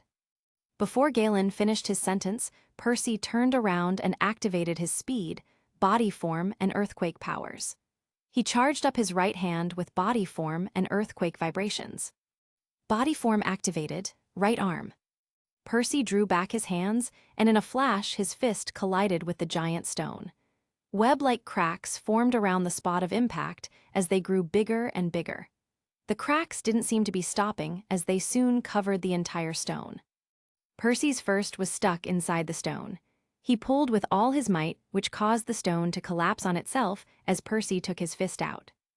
"Right, I forgot you could do that," Galen said, causing everyone to laugh at their quartermaster's expense. Percy shook his fist. That was new. He had never really tried to add speed to his attacks. It just didn't seem, well, relevant. But just then he realized that if he increased the velocity of the attack, that would cause the force behind his punch to increase, resulting in more damage. Why hadn't I thought of that before? Percy wondered, looking at his fist. It seems so obvious now, but the extra wisdom skill. Percy quickly realized the reason for his new innovative thoughts. Guess the wisdom stats really are useful. Percy turned to the sailors. "Let's go kill a cyclops." The sailors nodded, but Galen spoke up. "Ah, Percy, I don't think that's a good idea." Percy raised an eyebrow. "And why not?" "Well, last time we fought Polyphemus, we blinded him, and Poseidon cursed us to be lost for 10 years at sea. If we actually kill him..." Percy nodded. He got the message. His dad would be pissed. Wait, Polyphemus was his brother? The thought sickened Percy to the core, but he quickly pushed it aside. Percy turned away from the cave and formed a mist by increasing the moisture in the air. He then prayed to Iris and called on his dad. Poseidon's image showed up clearly in front of Percy. The god was reading a book focused on the pages. He smiled and let out a perverted giggle, turning the pages. "Okay, that's not creepy at all," Percy thought as he cleared his throat. "Hey, Dad," Percy called up, startling Poseidon. "Percy," Poseidon yelled as he threw the book away, and off-screen causing Percy to raise an eyebrow at the strange behavior. "Bad time." No, I was just doing some light reading," Poseidon said, giving a nervous chuckle. "So, what can I do for you? Did something happen?" "Yeah, actually, my friends are stuck in Polyphemus's island, and they are about to be eaten. So I just wanted to call you up and tell you beforehand that I'm going to be killing the stupid bastard." "What, Percy, he's your brother," Poseidon yelled out. "Yeah, and he's right now trying to eat my friends. I would try talking to him, but something tells me he isn't really going to listen." Poseidon sighed. "Look, Percy, I understand your situation, but please also understand that despite all that Polyphemus is, he is also your brother. Please do not kill him." Poseidon's face told Percy all he needed to know. His dad really cared for the Cyclops. Percy sighed. "Okay, Dad, I promise I will try not to kill him." Poseidon sighed. "That's all I can ask for. Oh, and what's this I heard about you picking a fight with Triton?" "Ah, sorry, what was that? You're breaking up, Dad. I can't hear." Percy canceled the message and sighed in relief. His dad was going to be pissed when they actually met face to face. He turned to the sailors and nodded. "Well, let's go." They nodded, and soon the group walked into the cave. It was dark and creepy, like one would expect a cave to be. The ceiling was at least 50 feet above them, with stalagmites and stalactites everywhere. There was almost no light in here, other than the light coming from the entrance. But then again, light may not be the most important thing for a blind Cyclops. "You know, I'm surprised," Mark said. "I kind of expected Polyphemus to come rushing out here. After all, Percy did make a lot of noise breaking the stone entrance." "Yes, he should," Galen said, scratching his chin. "The only reason he hasn't is because he is busy trying to eat my friends." Percy's eyes shot up in realization as he activated his super speed, dashing forward deeper into the cave. The cave was small in comparison to the mountain. Percy reached its center in less than a second. Standing right in the center of the cave was a giant being that automatically drew Percy's attention. It was bigger than a Jurgosa, but smaller than a gigantic Jurgosa, wearing nothing but a filthy loincloth and a golden cape strapped to his back. Percy didn't even have to observe him to know who he was. Capitulo 238. Polyphemus, Carnivorous Sheepherder. LV 25. HP 2 500/2 500. MP 0/0. Race Cyclops. SDR 62. Vit 21. Dex 2. Int 12. Wise 1. Luke 9. Polyphemus is basically your mythological equivalent of Joffrey Baratheon. If you don't know who Joffrey is, then fuck you, go read a book. The Cyclops is big, dumb, and spoilt to the core. He is arrogant and egotistical as fuck. He loves his dad, but more often than not takes advantage of Poseidon's love for him. Likes Poseidon, human flesh, female Cyclops. Dislikes Odysseus, popcorn, and bad sheeps that bite. He doesn't know about Percy. He is happy. He is about get married and eat human meat. Percy bleached at the idea of Polyphemus eating his friends. Percy then took notice of the rest of the cave. Polyphemus was standing in front of a huge cauldron stirring the pot. There was a platform to the side of the cave where Percy saw Grove standing in a white wedding dress. What the hell? "Please don't eat us," Percy heard Nina's voice yell out. Percy turned back to the cauldron. Tied to a stick on top of the boiling liquid was Nina and Annabeth. Polyphemus was slowly spinning them like meat being heated above a fire. "Oh, shut up, you demigods are all the same," Polyphemus yelled out as he took a giant salt shaker, sprinkling Nina with it. "There, now you might just taste better." "You know that really won't help," Annabeth shouted out. "We humans are nasty. We don't taste good at all." Percy knew he didn't have time to waste. Nina and Annabeth were keeping that thing distracted. None of them even saw Percy arrive. He had the element of surprise. Percy wanted to kill the stupid monster for even trying to kill his friends, but he remembered his promise to his dad. Instead, Percy focused on binding hands. Binding hands, LV Max. Allows user to bind an opponent's body, making it unmovable. Release is possible only when user deems it. Only allowed to bind a maximum of 5 people at a time. Time limit none. Cost 1,000 mana. "Yo, ugly," Percy yelled out, startling everyone in the room. "Percy," Grover called out. His voice was filled with disbelief. "PERCY." "Percy?" Polyphemus asked out loud as he turned to Percy.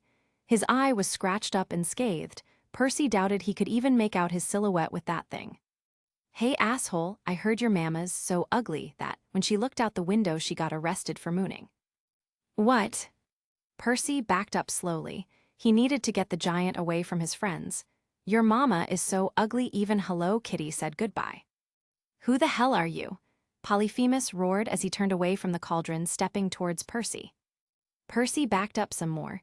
"Your mama is so stupid, she stuck a phone up her ass to make a booty call." "Don't talk about my mama like that," Polyphemus roared out, charging Percy. The demigod just smiled and waited for the Cyclops to try and trample him. Polyphemus was right on top of him as he brought his fists down hard. "PERCY," Nina cried out. Percy waited for the possible moment before dashing away from the attack. He ran behind Polyphemus and quickly sent out the blue ribbons of binding hands to wrap around the monster. Polyphemus's wrists were tied together with his ankles, causing the Cyclops to fall to the ground, unable to balance himself. "What in the name of Poseidon is this? I demand you let me go." Percy huffed, "Fat chance, you giant tub of lard." Percy turned and dashed towards Nina and Annabeth and quickly untied them. He grabbed them before they could fall into the boiling water below and brought them back to the ground.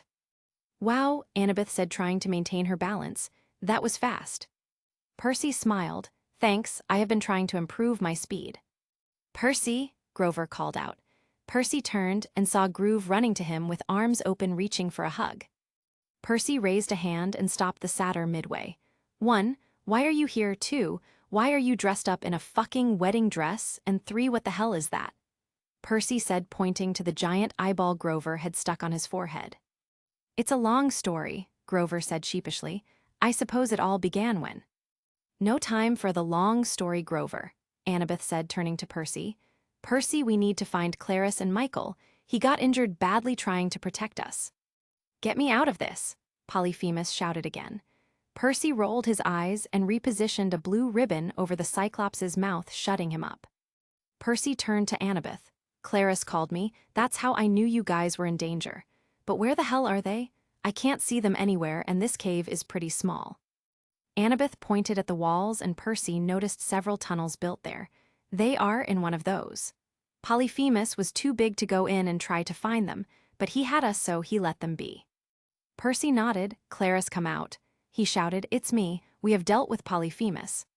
"Percy, they aren't going to come out if you do that," Nina explained. "Cyclopses have a very good sense of hearing and can mimic voices perfectly. She probably thinks you are just Polyphemus trying to trick her." Percy raised an eyebrow. He didn't know a Cyclops could do that. "Hey, Clarus, it really is me," Percy shouted again. "Percy," Nina began. "Hey, give me a second," Percy told her before shouting again. "Look, I'll prove it. The last thing Michael said to me before we left our separate ways was how he didn't want to be stuck in a boat filled with racist zombies." Still nothing happened. "Well then, time to turn it up a notch." "Oh, I get it. You don't want to come out because you actually want to spend more time alone with Michael. I can see it now." He struggled to breath as he whispered, "I'm cold, Clarus, hold me closer." You slowly lower your defense. You sleep next to him, hoping your presence will help him heal.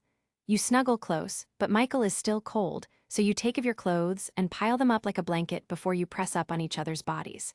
Skin on skin, breath on breath as— "Shut the fuck up, see shit." Clarus's voice came out from a cave to the right as a spear came flying through the shadows right at Percy's head. The demigod easily caught the spear and spun it around in his hand.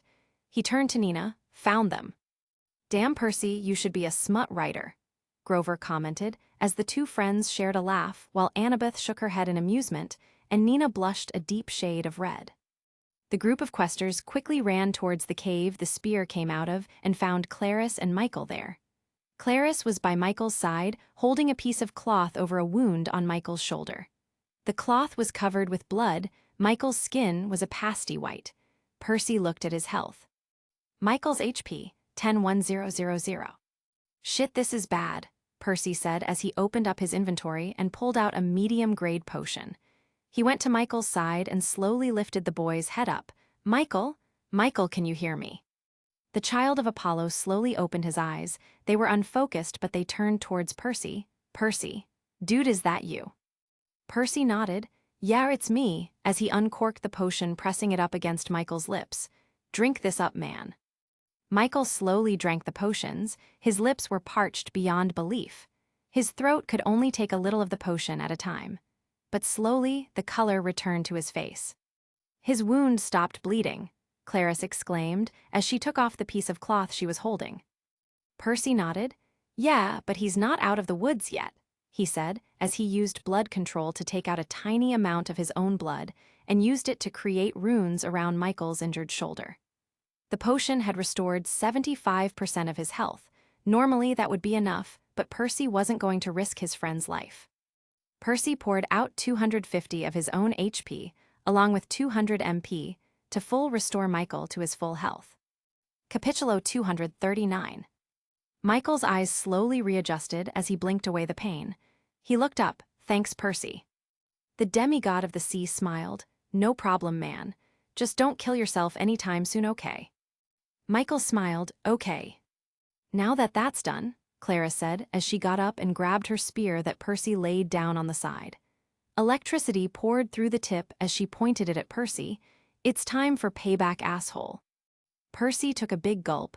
"Clarice, I just wanted to find you quickly, and that was the best." Zap. "Shit," Percy exclaimed as he felt the electricity go through his whole body. His marble skin was still active, so he only lost around 500 defense points, but that still hurt. "Stay still so I can impale you," Clarice shouted as she chased Percy around the tunnel, much to the amusement of everyone else. As soon as Michael could walk again, the demigods walked out of the tunnel, and to the main cave where they found the crew standing there taking turns drawing dicks on Polyphemus' face and body. "We got company, you guys," Clarice said as all the demigods quickly readied their weapons for a fight, everyone except Percy and Grover, the former because he knew the crew were on their side, the latter because he had no weapons and chose to promptly scream and pretend to faint. "Relax, guys, there with me," Percy said, stepping forward. "This is the crew I sailed with to finish my quest." The demigods glared at the sailors who had finally noticed Percy and the other campers. "You sure they are trustable?" Annabeth asked, looking at the sailors. Percy nodded. "I trust them with my life. Heck, they saved my life once." The demigods nodded and slowly put away their weapons. "Ah, Percy, you found your friends, I see," Galen commented, giving the demigods a big smile. "Hello, kids. I'm Galen, the quartermaster of the Ascension." Annabeth raised an eyebrow. That name sounded familiar to her. "These are the guys you sailed with, Percy?" Michael asked with his jaw wide in surprise. Percy smiled and nodded. "So not fair. What the fuck, man? I got stuck with racist zombies and you got stuck with what looks like the bloody A-Team." "Oh, shut up," Percy said, smiling. "The reason I got the A-Team and you got zombies was because I got the tougher quest and I needed the extra help." "Odysseus," Annabeth suddenly shouted out, drawing everyone's attention to her. "That's your captain, right? Odysseus. You called yourself the quartermaster, meaning you must have a captain above you." Galen smiled. "Aye, lass, you are right. Judging by your eyes and your sharp brain, I would guess you are a daughter of Athena, yes." Annabeth blushed at the compliment and nodded. Percy smiled when suddenly a thought hit him. "Shit, we forgot about Odysseus," Percy shouted, causing the entire crew to go into panic. Grover sighed. "It's like you always forget about people, Percy. Last year you left me in LA, this year you forgot about Odysseus." "I didn't forget," Percy yelled out, opening his inventory. "I just pushed the memory aside until I needed it again. Okay, so where is this fucking golden fleece I have heard so much about?" "Right here," Mark said as two sailors went on top of Polyphemus and removed the golden fleece, bringing it towards Percy. "That's the golden fleece?" Percy said, looking at the stretched piece of cloth. It glowed gold and with a pure golden aura that drew Percy to it. "It's amazing," Nina said as it drew the attention of everyone present. "Okay," Percy said, drawing everyone's attention. "Time to get to work." He slowly reached into his inventory and slowly and carefully pulled out Odysseus. Everyone gathered there looked at the man. The crew members could see their captain still breathing, but just barely. The spike was still partially inside him. Percy gripped the end and pulled it out. "Ah," Odysseus roared out in pain as he blinked his eyes open. "What?" "SHH, don't talk," Percy said as he grabbed the fleece and wrapped Odysseus up in the golden cloth. Slowly color came back to his face as the fleece glowed brighter and brighter. Percy used his observation skill on the fleece. "Golden fleece. This enchanted piece of cloth has the ability to heal any living being, be it monster, man, or plant. Even if the being is on the verge of death, the fleece can bring them back to perfect health, destroying anything that causes the being to not be in perfect health." Percy was beyond amazed at the power of the fleece. It could bring back anyone from the brink of death. Percy looked at Odysseus and found that the man was no longer poisoned. Janingo's venom had been flushed out. The Greek hero's health was being regenerated at a rate of 5% per minute. "Maybe," Percy thought out as he opened his inventory and pulled out the loot item he got before, the Power Mimicker. "Power Mimicker."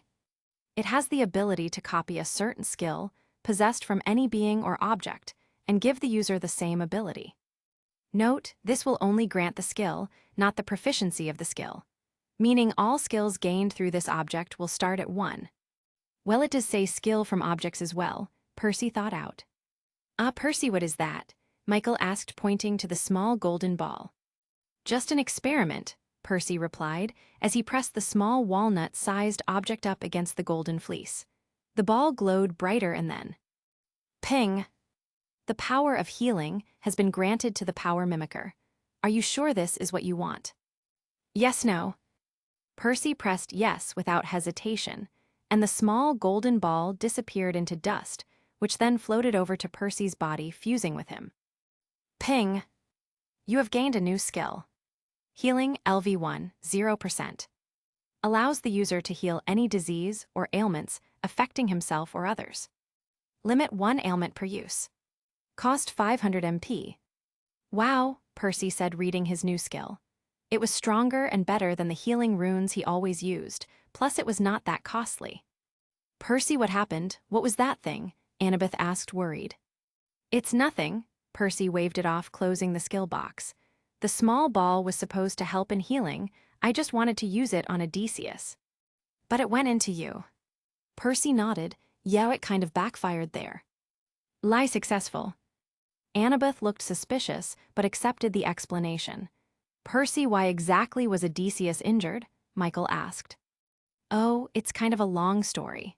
Let's talk over there, Percy said, as he got up and walked away from Odysseus, allowing the sailors to gather around their captain, waiting for him to be fully healed. Percy and the other demigods, plus Grover, walked away from the group, giving them some personal space. So what happened? Annabeth asked. They all sat around in a circle. Capitulo 240. First things first, Percy said, as he opened up his inventory, taking out several plates filled with food, fresh food straight from camp. I put it in my inventory so it's still hot. Percy gave his friends each a plate. They had been looking tired and used up. Percy may not need to eat anymore, but that didn't mean he didn't understand hunger. So, what happened to you? Nina asked as they all ate their hot camp-cooked meals. Percy then began to explain to his friends what had happened to him after they left. He told them about how he traveled to save the Ascension from the giant octopus Dave, how he met Odysseus himself, and how he got along with the crew. He then spoke about how he managed to save Mira from an underwater monster that wanted to fight Triton. He didn't tell them it was a great old one because, well, he already got plenty of people pissed at him for that. He then spoke about Nassau and meeting Elsa's team. Annabeth and Clarice cringed remembering those three. It hadn't been a pleasant fight. But after Percy told them how they wanted to get Argo too, and how Argo had experimented on Elsa, they started to like the 3-member team. He then told them about how he and the crew basically collapsed the entire base on top of the creepy scientist's head before traveling here to save their asses. I still can't believe Jurgoses are people, Annabeth said in a low tone of voice, but it does make sense. She turned to Clarice. Remember that warehouse we ran into? You mean the one which looked like it was abandoned in a hurry? Clarice asked. Annabeth nodded. Yeah, Argo must have transformed the first batch of Jurgoses using the people there. The clues were right there in front of our eyes, and yet we didn't see them. Percy patted Annabeth. Don't be too hard on yourself, Annabeth. It's not your fault. The demigods nodded, and soon silence fell. So, you guys never did tell me about what happened to you. Right, Grover said as a smile came on his face. Well, I suppose that it starts with me first. Percy nodded. Right, so why the wedding dress? Grover smiled sheepishly and rubbed his neck. Well, it's kinda my fault, really. You see, during my search for Pan, I kind of got attracted to the scent of the golden fleece. Percy raised an eyebrow. Attracted. The fleece is like a beacon for nature spirits, Nina explained. Most of them can feel it even across the Atlantic. And Polyphemus knows that, Grover said. He used it to lure me into a trap and tried to eat me back in St. Augustine. I went and hid inside a bridal dressing shop and tried to change my scent by changing clothes, hence the garments, Grover said, pointing at his clothes. Why didn't you call for help? Percy asked, surprised. I did try, Grover explained. I tried to form an empathy link with you, but I couldn't. Somehow something was blocking my attempts. Empathy link. It's a type of magic satyrs can do, Grover explained. We form a connection with people that are close to us, like really close, and then send messages to them via dreams. I tried to form one with you, but, well, I couldn't. It was like trying to break down a metal wall using a piece of string. Percy nodded. The reason Grover's empathy link didn't work was probably because of his gamer's mind. And the reason he didn't get dreams was because he never got dreams. Not since getting his powers, Percy hadn't had one single dream. Why am I just realizing this now? Percy, you okay? Nina asked, snapping Percy's attention back to them. All right, sorry. Anyway, what happened next? Well, I then got caught by Polyphemus, but the stupid Cyclops thought I was a female Cyclops because of the dress, and took me back to his cave to marry me. Clara snickered. You two would have made an excellent couple. Like you and Michael? Grover sneered, causing everyone to laugh while the two in question blushed. Anyway, so I got stuck in here. Hell, I thought I was actually going to have to marry him when suddenly you guys arrived and tried to save me. That didn't go so well, but then everything worked out for the best. Percy nodded and then turned to Annabeth and his other friends. What happened with you guys? The group all groaned at once and began their story. After leaving Percy, they sailed right into the Sea of Monsters. They quickly ran into trouble in the form of Scylla and Charybdis, which pretty much tore the ship into pieces. After sailing in dead water for a few hours, they came upon an island called Cece's Spa and Resort.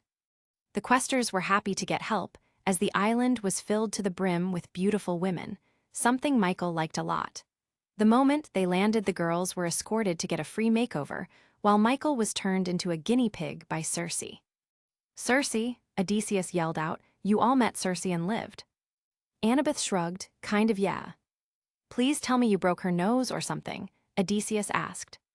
We transformed every male she had captured on her island back into human, and when they were distracted, we kind of snuck away. But it did piss her off, yes. Yup. Good girl.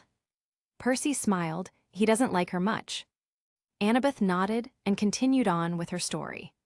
After that incident, the questers stole a boat and sailed forward. They met and thankfully avoided the sirens, and managed to land on Polyphemus's island just this morning. They tried to save Grover but failed. Michael was injured and Nina and Annabeth were captured, and the rest was history.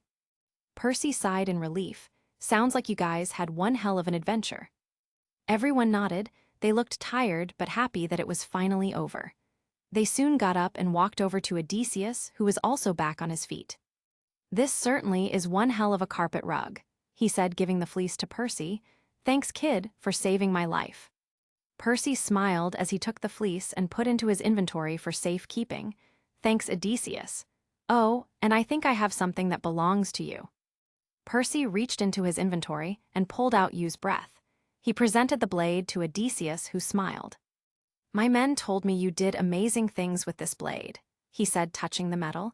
You probably used it a lot more than I ever did. Percy nodded. Yeah, it saved my life.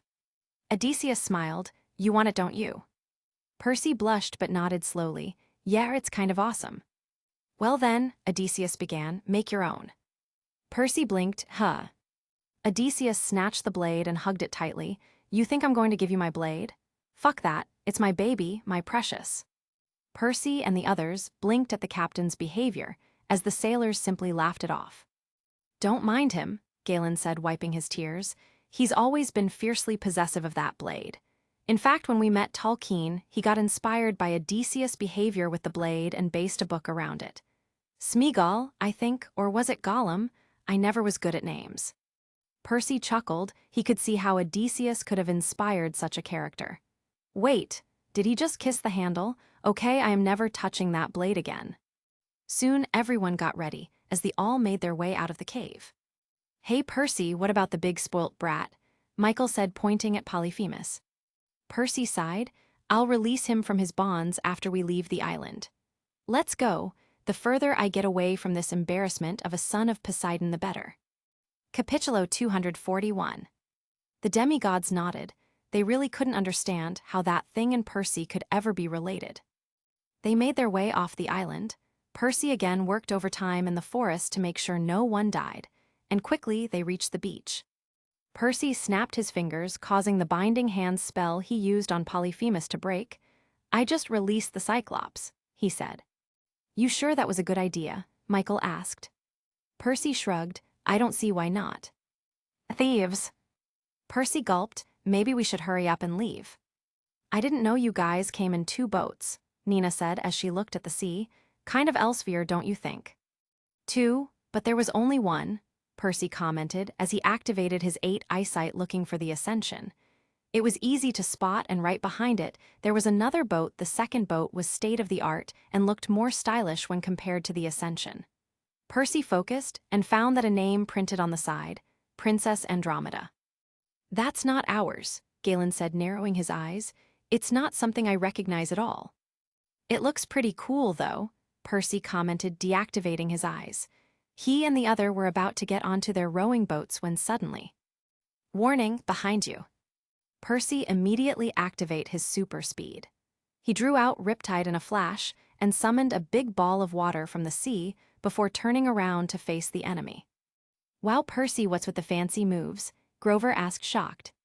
"We're not alone," Percy said, narrowing his eyes and activating his special eyes again. He looked through the forest for any signs of movement when suddenly a huge figure walked out from the shadows of the trees. "Your reflexes have gotten better, demigod." His voice was deep and loud. Percy recognized it right away. "Hyperion," Percy growled out through clenched teeth. Annabeth was shaking. This was the same Titan that had killed her. She was scared, and Percy could feel her fear. Everyone quickly armed themselves while Hyperion started to glow brighter and brighter until his body was covered in flames again. "I went through all that trouble to hide my presence to sneak up on you, and it was all for nothing," Hyperion said as he drew his blade using his left hand, his right one still a stump. "So I'm guessing the ship is yours?" Percy asked as he stepped forward in front of the group. Hyperion probably wanted to fight him. If so, maybe he could take the fight elsewhere to avoid harming his friends. "Indeed, though I don't like traveling by sea, I prefer the sky," Hyperion covering his blade with flames. "So what do you want, a rematch?" "Tempting, tempting," Hyperion said, smiling, "but not now. A rematch would be going against my king's orders." "I didn't realize you were someone's bitch, Hyperion," Percy taunted, but the Titan didn't fall for it. "Enough talk, surrender at once and I will not harm you all," Hyperion said, turning from Percy to the others. "Resist," he smiled sadistically, "and you will all be killed." Odysseus snorted as he drew his blade. "You may be a Titan, but you are still one. We are many." "Last time I checked, we outnumbered you," Michael said as he drew his bow, string back, knocking an arrow. "Really? Count again," Hyperion said, strapping his leg on the ground, causing a huge shock wave and breaking the stones underneath. Suddenly, the forest came alive in front of them. Slowly, the trees parted ways as several new figures revealed themselves. Percy didn't know where to look. There were so many of them all over the place. It was an entire army of animals, each armored and looking like semi-humans. There were hundreds of them, lions and rhinos with metal along their horns to be used as a weapon. Percy remembered the bears he fought back in Largo's lair, the upgraded bears. Argo must have made an entire army of them for the Titans. Hyperion smirked. "What do you think?" Percy glared. "I think that an army of losers still won't make you a winner." The Titan threw up his head and laughed. "You know, I said the exact same thing. But the point is, they may be weak, but there are enough of them for you all." Mark walked up with his sword and pistol drawn. "We can take them." Tongue. An arrow flew across the air, sailing towards Mark's eyes. Percy used his super speed and caught the arrow before it hit the Frenchman. "Fuck," Mark yelled out in surprise as he landed on back. "Where did that come from?" "There," Percy threw the arrow to the side, pointing at the top of the trees, which were filled with monkeys wearing archer gear with arrows pointed at them all. "You can probably survive this, Jackson," Hyperion stated. "Heck, you could probably kill this pathetic army in minutes. But how many of your friends will die in the process?" Percy gritted his teeth. He knew the answer already. He put his weapon down and lifted his hands up. "I surrender." "Percy," Clarice began to protest when Percy threw her a glare, shutting her up. Hyperion smiled. "I knew you would see to reason." The Titan walked up to Percy and looked down at the demigod. He smiled, drew back his fist and punched Percy across the back of the head hard enough to knock him out. Some time later, Percy's eyes slowly opened up to see a notification in front of him. You were knocked out. Defense, 134,000. Percy sighed. At least his defense was still holding on strong. Percy shook the feeling of numbness from his head and looked down to find himself kneeling on a hard wooden floor. Well, fuck, Percy cursed as he lifted his head up only to find a big weight around his neck.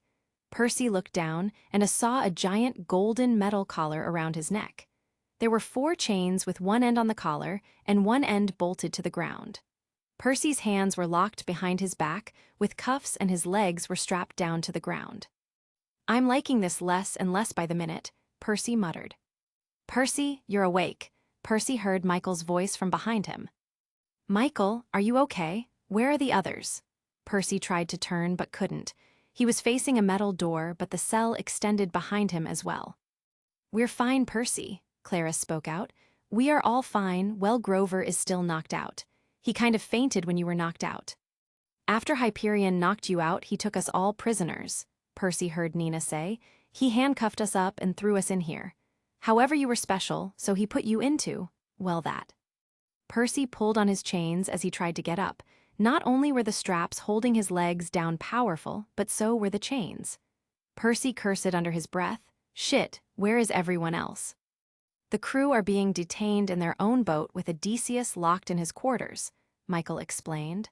From what information I managed to eavesdrop on, it seems they are taking us back to the island for something. Then why haven't they done it yet? Because they are waiting for sunset, Annabeth explained. They don't want Apollo to catch wind of this, and tonight is a lunar eclipse, so Artemis will not be able to spy on them. So they are keep us alive for something, but what? Capitulo 242. But before they could answer any more questions, the door to their cells creaked open. Percy turned his eyes to the door, and a tall, blonde-haired man stepped through. He wore a dark blue cape over a Greek-style armor with an hourglass emblem etched into both. Luke, Percy growled out as he tried to move, pushing his body forward, only to have the straps jerk him back, causing him to hit the ground. You really shouldn't have done that, Percy, Luke said, as 2 black bears came into the room behind him, closing the door. Those chains have been made especially with you in mind by Argo himself.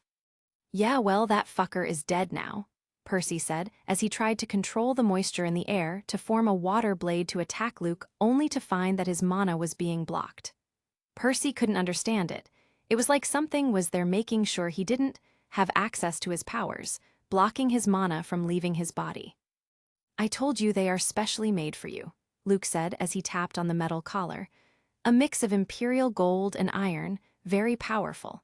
It's nearly unbreakable, and added to that is an enhancement to block all magic being sent outside your body. Percy gritted his teeth. Okay, so I can't go outside. What about inside? Percy activated his body form perk and used it on his whole body.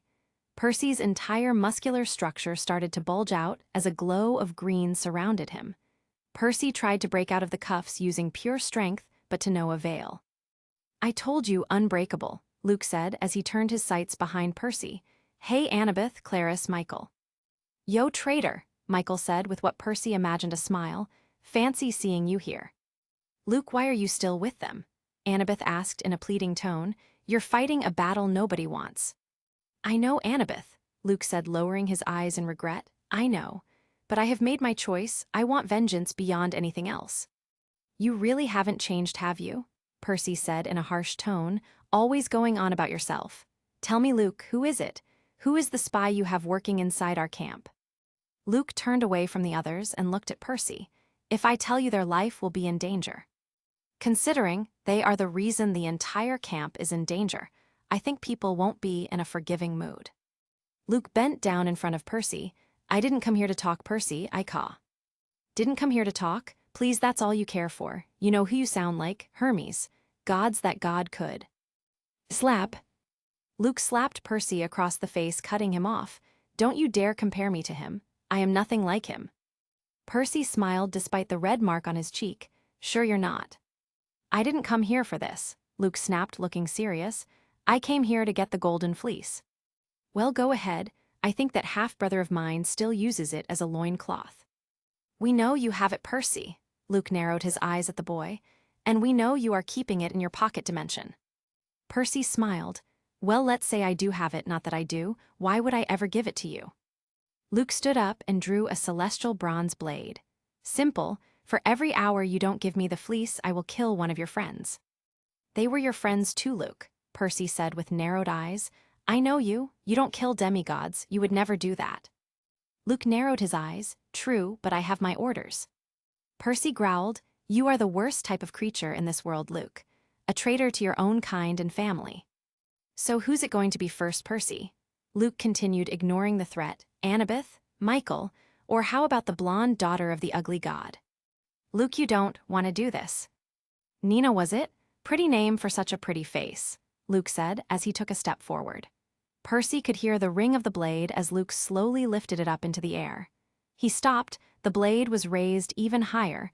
Percy could hear the leather grip crackle as Luke tightened his grip and... Okay, Percy yelled out. Okay, I'll give it to you. Luke lowered the blade. I knew you would see reason. He then walked back towards Percy. Give it. Percy opened his inventory. I need to use my hands to pull it out. Luke narrowed his eyes. No, just direct me and I'll do it. Percy shook his head. No, it doesn't work like that. I am the only one who can access it. Luke groaned. Well, you have your mouth, don't you? Percy blinked. Use it for something useful instead of always talking so much. Boo, but I'm not even sure that. Do it, Percy, Luke said, raising his sword. Or do I have to threaten another one of your friends again? No, Luke, you don't. Percy turned to his inventory and pushed his head into it. He thought of selecting the golden fleece and opened his mouth to feel with his tongue.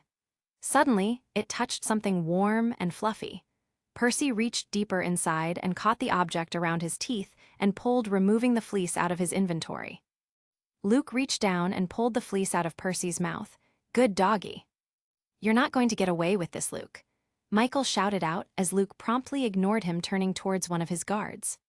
Give the fleece to Hyperion, Luke said as both the bears bowed and left the room. Luke went to the door, but instead of leaving, he closed it shut. Luke turned to Percy. Do you remember the offer I made last summer? The one right after the Jergosa attack? Percy looked up at Luke and nodded. Yeah, what about it?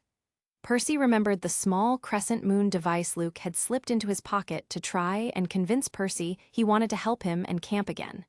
Percy had shot Luke down hard. He didn't trust the demigod then, and not certainly now. You didn't trust me then. You said you didn't trust me, Luke said, looking sad. Yeah, I did. What about it? You were right. You had no reason to trust me back then, Luke said, turning to the door. But tonight, I'll give you a reason to trust me. And with that, Luke opened the door and left, leaving Percy surprised and the rest confused. Percy, what the hell was he talking about? Michael asked. Nothing. It's nothing, Percy said as he began to think. Is he serious?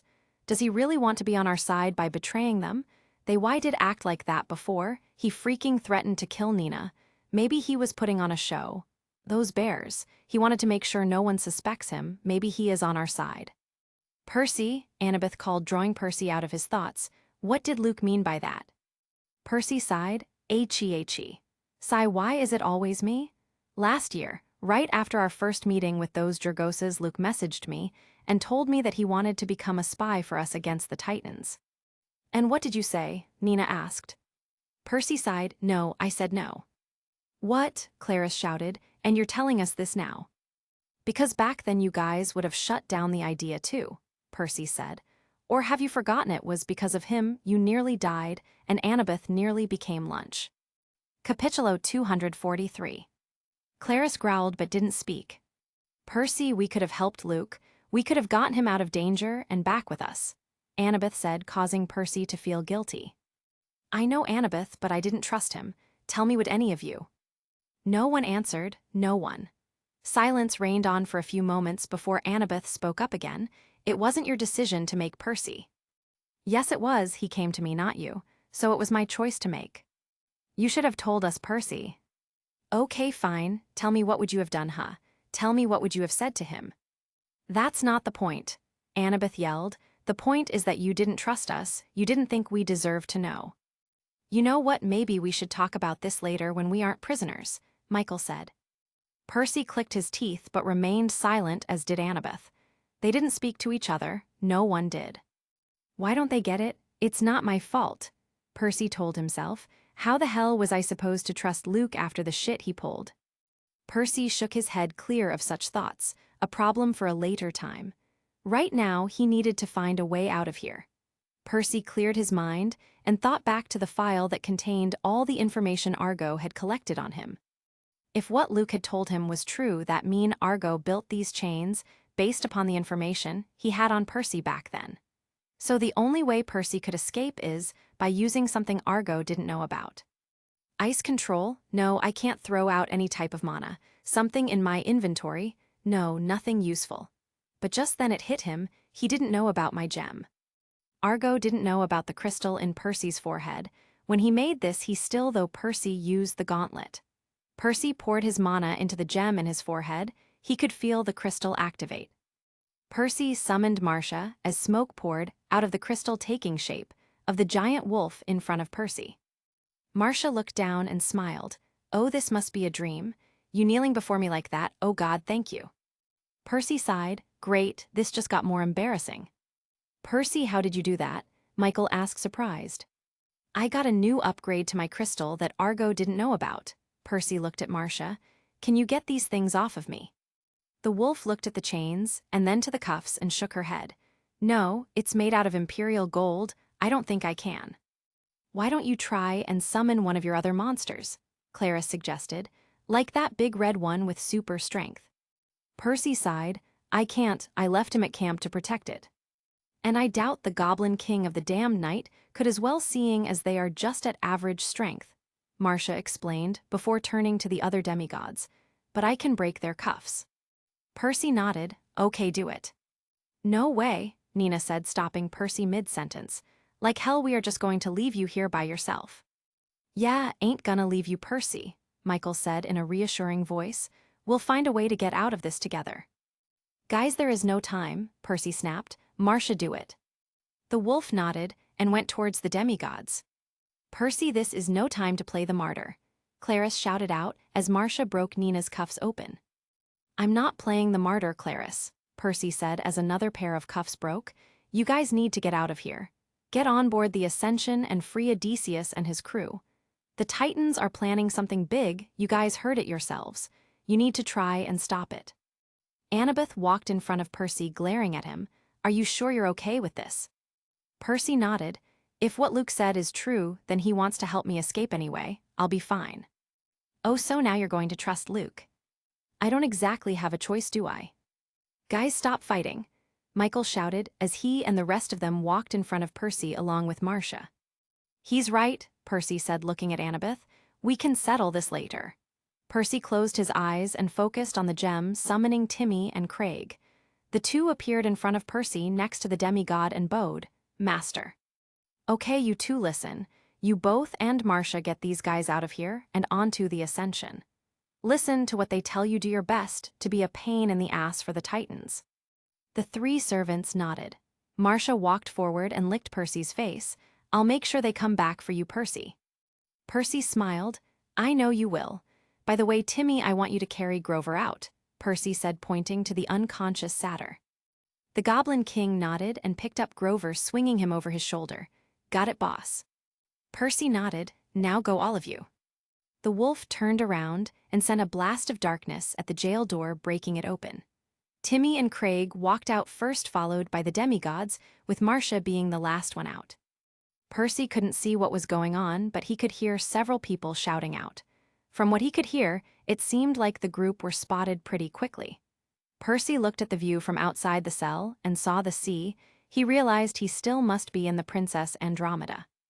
The entire ship was in disarray. Percy could feel the rumble of feet all along the ship. And then suddenly silence. Percy smiled. They had managed to get away. Slowly, a cloud of smoke entered the cell and entered Percy's crystal. It seemed Craig had been defeated. Percy sighed and bent down lower. The only thing to do now was to wait. 5 minutes later. How did you do it? Hyperion growled out. Percy smiled. Do it. Do what? Your mother. Shut up, Hyperion shouted as he smacked Percy across the face. Defense, 124,000. Percy smiled as he spat out a wad of blood. Is that the best you can do? Hyperion raised his hand to slap Percy once again, only for Luke to step in front of Percy. Get away from him, demigod. Luke glared at the Titan. Lord Kronos said he wanted him alive. You keep hitting him like that, he won't be. You saw what he did, if he somehow manages to escape. He won't. And how do you know that? Luke turned around and faced a kneeling Percy, because if he could have, he would have done it already. Luke swung his leg and kicked Percy across the face. Defense, 123,980. Percy smirked. I didn't even feel that. Luke narrowed his eyes but said nothing. He turned to Hyperion. Let's go, our time is wasted here. We have to be ready for tonight. The Titan grumbled but nodded. Come, we have lots to do. Luke nodded as the Titan turned and walked away, leaving Luke alone with Percy. Luke turned. Are they safe? Yeah, Percy responded. You don't trust me, so I won't bother asking where they are. But will they try and rescue you? Percy looked at Luke for a few seconds before nodding. Good, Luke said, walking away. They managed to free Odysseus and his crew before sailing away faster than we could catch up to them. Percy smiled. Triton's blessing must have still been in effect. Good, that's good. Luke nodded. 1 hour, the event will start in 1 hour. What event? Luke was about to answer when a gorilla in a pink set of armor walked in to inform him of a meeting. Luke nodded to the gorilla and turned to Percy. You will see soon enough. Percy sighed and lowered his head as once again he was alone. Capítulo 244. After his 1 hour of solitude, Percy was moved to out of the cell. They removed the straps on his legs and pulled him out of the cell and on the deck of the ship. The 4 chains around the collar on his neck were held by 4 upgraded gorillas. In case Percy tried to resist, they could drag him forward with pure strength. Percy was taken off the ship and onto a boat which took him back to Polyphemus's island. They crossed the forest without incident. Being animals themselves, the gorillas must not be affected by the forest's spells. Soon they arrived at the plains in front of Polyphemus's cave, only this time it wasn't empty. Lights poles were strung up all around. There was no moonlight to be found. And in front of the cave was a giant chest, bigger than Percy and around 10 feet wide. It was covered with the marble carvings of titans battling the gods along the side, and the top had a wicked sickle on it. Percy immediately understood what was going on. He didn't believe it, but he understood it. They were trying to bring back Kronos using the golden fleece. Percy doubted the thing had that much power, but at the same time, fear took over Percy's heart. Fear that the biggest threat to Greek myth would soon be brought back from the dead, and that it was all his fault. Luke and Hyperion stepped out of the cave. Polyphemus was being dragged outside by Hyperion. They walked forward and stood in front of the giant chest. Hyperion threw the unconscious body of Polyphemus to the side next to Percy. Ah, the guest of honor has arrived, Hyperion said, smiling. Do you know why you're here? Have you figured it out yet? Percy narrowed his eyes. You can't bring him back. Hyperion smiled. That's what you think. He touched the chest carefully and smiled. The gods were thorough while destroying their own father. They cut him up into so many little pieces that we barely found half of him. Percy smirked. Way to go, Dad. Hyperion glared at Percy and walked forward to try and hit him, only for Luke to beat him to it by kicking Percy across the face, before smashing his leg on top of his head, pushing the son of Poseidon into the ground with his boot. You will not speak of Lord Kronos like that, Luke said, as he shoved Percy into the ground harder before bending over and lifting his head up by the hair. Do you understand? Percy glared at Luke. Why don't you go suck Hyperion's cock? Luke's eyes narrowed in anger as he pushed Percy across the face, before taking out a roll of duct tape and sealing Percy's mouth shut. Keep you mouth closed, or else. Hyperion threw back his head and laughed. There's loyalty for you. Kid, you have balls. The Titan patted Luke on the shoulder. When we take over, you can have any city you want, except New York, that is. Luke bowed. You are too kind, Lord Hyperion. Percy glared at them but said nothing. Inside, however, he was smiling. When Luke pressed the duct tape against Percy's mouth, he had slipped in a small golden key, the key to Percy's collar and cuffs. Percy moved the key across his mouth and pressed it up isn't the tape, pushing it outwards until the tape became loose. Now all that Percy had to do was to wait for them to be distracted. Hyperion stood up in front of the chest as Luke handed him the golden fleece. The Titan placed the fleece on the chest, and slowly the thing glowed brightly. Hyperion smirked and turned to several gorillas guarding Polyphemus. "Bring him here." The gorillas nodded and dragged the unconscious Cyclops over to the Titan. Hyperion sneered, "He should be awake for this." The Titan reached down and grabbed the Cyclops by the head and lifted him up. He smashed the Cyclops against the chest again and again until Polyphemus woke up screaming. "Who are you people? Where am I?" asked the blind son of Poseidon. Percy shouted through the duct tape, "HMM." Hyperion raised Polyphemus up into the air with one hand.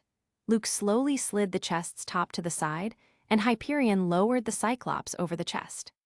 "Please let me go." The Cyclops cried out as he struggled to loosen Hyperion's grip on his neck. "I promise I won't eat any more humans." Hyperion smiled. "Luke, get out your blade." Luke nodded and took his blade out before placing it under Polyphemus's neck. HM. Percy tired to yell out to them to find out why they were doing this. Hyperion looked up and smiled his sadistic smile. "You were right, boy. We didn't have enough pieces of him to completely reform him. But with the death of this useless crybaby." He then slowly moved Polyphemus's neck along the blade, cutting it open, causing the Cyclops to bleed out onto the chest. As soon as the body was drained of all blood, Hyperion threw the body into the chest, closing it shut again. Percy cried out as slowly the golden fleece grew brighter and brighter. Hyperion turned to Percy. "He was your brother, wasn't he? Oh well, what's done is done. Now be witness to his rise, the rise of Kronos, father of time, the one who will destroy the gods and rule the world once more." The chest now started to glow as well. Percy could feel mana flow out of the chest. He could feel something being born inside of that thing. "Charge!" Percy heard the voice of Marcia roar out as suddenly the forest exploded in motion. The crew of Odysseus came out yelling with their weapons drawn, tackling all the upgraded animals in the area. "What's going on here?" Hyperion shouted out in blind panic. Percy got up. His gorilla guards were distracted now. Percy spun around, causing his chains to fall out of the gorilla's grips. Before they even understood what was going on, Percy activated his super speed and zoomed off towards the pirates. Percy quickly found Michael in the midst of all this confusion. He was holding back and firing arrows at any possible targets. Percy appeared in front of him, startling the demigod. "Percy, did they gag you?" Michael asked in horror. Percy yelled out. "Oh, right." Michael pulled the duct tape off in one flick of the wrist. "Ow," Percy yelled out. "Did Luke give you the key?" Michael asked. Percy nodded and spat the key out. Michael grabbed it and quickly unlocked the collar around Percy's neck and the cuffs around Percy's hands. "I think I got a neck cramp," Percy said as he stretched his body out for the first time in hours. He quickly picked up his collar and cuffs and threw them into his inventory. After all, anything which was able to hold him would definitely be useful in the future. "Everyone, it's time to go," Michael shouted out as all the sailors of Odysseus moved back to a clearing in the forest they had made beforehand. "Michael, you go on ahead," Percy said, turning to the cave. "I need to stop this from happening." "Percy," Michael started, only for Percy to vanish in a blur of speed. Michael sighed, "Asshole." Percy ran towards the chest and reached out for the golden fleece. Just as he was about to grab it, a hand grabbed his and threw him aside. Percy landed on his feet and looked up to see Hyperion standing there with a smile on his face. "Now I end you." Capitulo 245. Percy narrowed his eyes. "I don't have time to deal with you." Percy activated his speed demon perk, body form, and earthquake control. He first activated his binding hand spells, causing blue ribbons to fly out from Percy's hands and tie themselves around Hyperion. "You think ribbons can stop me?" Hyperion's roared out as he covered himself with fire, burning off the ribbons. Just as the flames cleared, Hyperion saw Percy raising him. His eyes went wide in surprise, but before he could even do anything, Percy punched Hyperion. Hyperion's eyes popped open as his mouth flew. His skin was slowly turning purple in pain as his entire body started to shake. Percy drew his hand back, allowing Hyperion to slowly cover his groin and fall down into the fetal position. Attack 900 Earthquake, X5 Body Form, equals 4,500 attack. Bonus for Speed X11, equals 49,500 attack. Critical Strike, 2,500% of 49,500 equals 1,237,500 attack. Percy didn't have time to appreciate how powerful he had gotten. He zoomed away from the fallen titan towards the chest and grabbed the fleece. Just as he was about to take off the chest, a hand exploded from inside the chest and grabbed the fleece. Percy's eyes went wide in fear and shock. The hand was black, blacker than Hades' robes. Slowly, chunks of the black skin started peeling off, revealing golden-brown skin underneath. "You will not take this from me, demigod." A voice came out of the chest, shaking Percy to the core. It wasn't a human, it wasn't a god, it was something more. Percy started to panic, but quickly Gamer's mind shut it down. "I'm not letting you get away with this, Kronos," Percy growled as he pulled on the golden fleece harder. The hand, however, wasn't letting go. Percy activated his body form and pulled again using his added strength, but the hand wouldn't budge. Scratch. The fleece tore into two as Percy fell to the ground, holding his part, and the hand went into the chest with his part. Percy looked at the torn fleece. The ends were pouring out dust. Hopefully it would still work. Percy shoved it into his inventory and looked at the chest. He couldn't get the other piece. Percy turned and ran. He ran at his top speed and quickly reached the beach. There was only boat left. The rest of the crew had already left for the ship. "Come on, Percy," Nina yelled out from the last boat. Percy was about to get on when one of the sailors yelled, "Look out." Warning, SW. Percy moved quickly as he spun around and took out Riptide, aiming it at the person who attacked him. Luke. The son of Hermes stood in front of Percy with his sword drawn. "I can't let you leave, Percy." "He's putting on a show again," Percy realized as he looked to the side, seeing several upgraded monkeys standing near the forest line. "Nina, go on, I'll catch up," Percy said as he readied his blade. "But Percy..." "Go," Percy said as he connected with the sea, ordering the water to take the boat offshore and towards the Ascension. Percy then charged Luke as the two clashed in a heated battle, or so it seemed. Percy could have finished Luke off before the son of Hermes even got a single strike in. This battle was all for show. Sparked flew as the swords collided. Percy leaned in. "Why are you doing this, Luke? Come with us." Luke shook his head as he disengaged from the standstill before attacking Percy again. "I need to be here. The closer I get to Kronos and the others, the better I can protect you all." "That's crazy talk, Luke," Percy said, pushing Luke to the side before pushing him to the ground. Percy then jumped on him with his sword coming down for his neck, which Luke blocked. "If they found out, they will kill you, or worse." Luke smiled, "Glad to see you still care about me, Percy." He pushed Percy off him and the two began circling each other. "What's important right now is you leaving, Percy. I got this, trust me." "Luke." "Percy, trust me." Percy looked at Luke and sighed. "You are a stubborn son of a bitch." Luke smiled. "Look who's talking." Luke charged forward and attacked Percy with his blade while sweeping Percy off his feet and throwing him to the ground. "You may be faster, but I am still a better swordsman." Percy smirked for now. He got up and the two began their mock battle again. Luke then head-butted Percy to the ground. He stepped over him and put his blade over Percy's neck. "Here, I have this for you," Luke said as he slipped a roll of paper into Percy's pocket without any of the monkeys seeing. "What is it?" "The reason Kronos wanted you alive. The reason you were being targeted from day one," Luke explained. "Now go, you are wasting time." "You sure you don't want to come?" "Yeah," Luke nodded. "Now hit me and escape. You have to make it believable so that Kronos doesn't question my loyalty." Percy raised an eyebrow. "What? Didn't you hear me? I said hit me." "I always hear hit me when you're speaking, but that's usually subtext," Percy said as he head-butted Luke, pushing him off him. He then grabbed him and threw him towards the forest before turning to the sea and running forward with full speed. Percy actually forgot to harden the surface of the water beforehand, but somehow he didn't fall in. I must be going so fast I can hit the water before my body is pushed down by gravity, Percy realized as he raced across the water towards Odysseus' ship. Percy climbed on board panting and exhausted beyond belief. "You're okay now, Percy," Nina said as she enveloped Percy in a blanket. "No, it's not," Percy said, walking to the bow of the ship. "They can still follow us with their own ship. I need to boost our own speed." "Wait, what about Luke?" Annabeth asked. Percy sighed. He didn't want to come. "What?" "He said he needed to stay with them to be our spy," Percy, lowering his eyes in regret. He should have trusted Luke sooner. He regretted that. "I tried to convince him, but—" "Bullshit you did," Annabeth yelled out. "Guys, we can fight over this later." Clara stepped in. "Percy, get us out of here now." Percy nodded and activated his connection to the sea.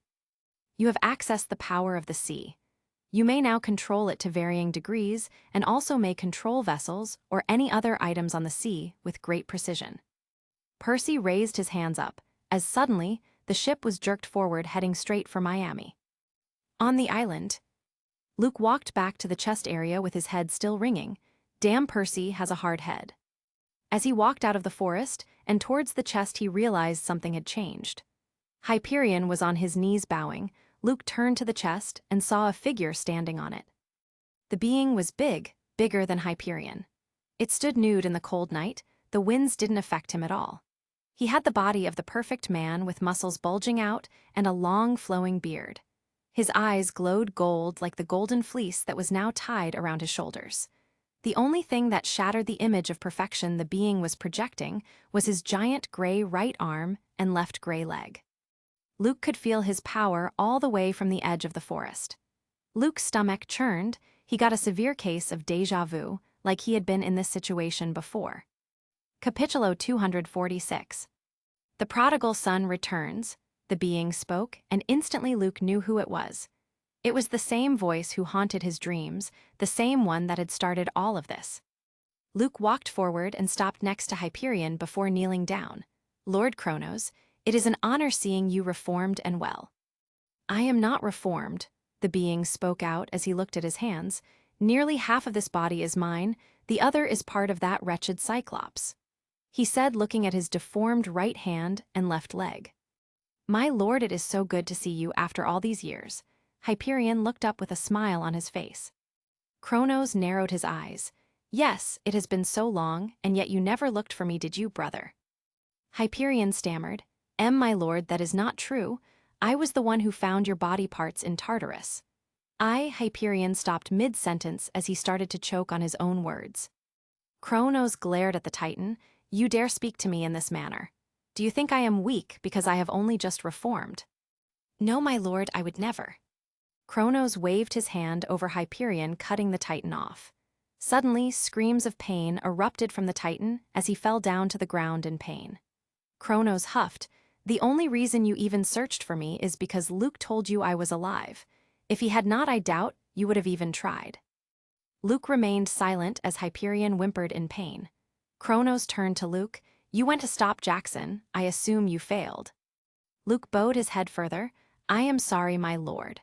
Percy Jackson was too strong for me. The only reason he did not kill me was because he was more worried about escaping with his friends." Kronos hummed in agreement. The Titan stepped out of the chest and onto the earth for the first time in 4,000 years. A shock wave of energy went through the ground as the entire world of Greek mythology felt a shimmer of power. He walked up. "Luke, Jackson may possess amazing powers, but soon you will as well, my champion." Luke looked up at the Titan. "Thank you, my lord."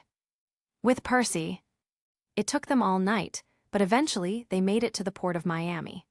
Percy had stayed up the whole night making sure no one was following them, but it seemed they had bigger fish to fry.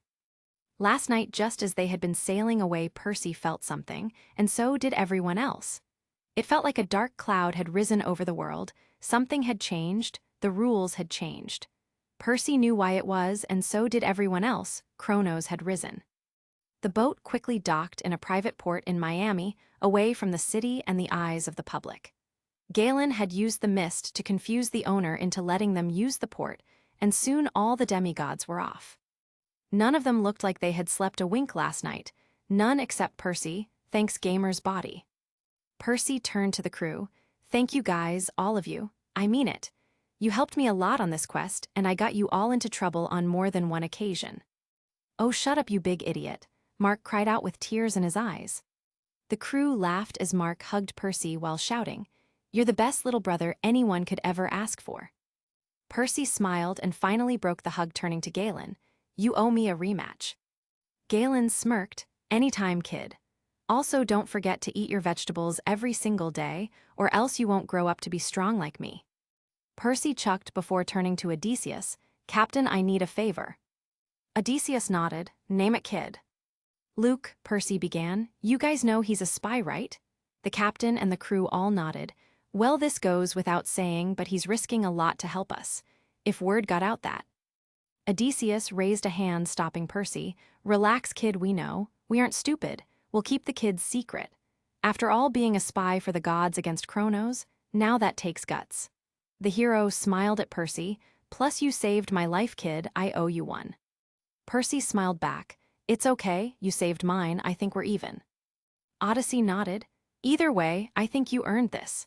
Odysseus took out a brown bag and gave it to Percy. The demigod quickly opened the bag and found a little necklace inside it in the shape of a cyclops skull, the same as the one on Odysseus's flag. Percy observed it, finding out it was nothing more but a simple metal necklace. What is it? The crew and I talked, and we all decided that you earned this. Odysseus and the rest reached into their shirts and pulled out a similar necklace. It's a symbol that you are officially part of our crew. Percy's eyes lit up in joy. He opened up the chain and took out the skull before taking out his camp necklace and stringing it like a bead. The skull now sat next to his previous 2 beads, and it shined brightly in the morning sun. Percy looked at Odysseus and smiled. Thanks, Captain. Odysseus grinned. You're welcome, sailor. Oh, and one more thing. Odysseus took out a scroll and gave it Percy. This scroll contains the method I used for creating Yu's breath. So while I would never depart with my own blade, Galen coughed out, I think you deserve your own.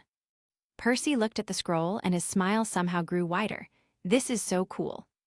Odysseus grinned at Galen. Told you he would love it. The quartermaster rolled his eyes. All right, men, time to leave. Galen shouted at the top of his voice, getting everybody back onto the ship.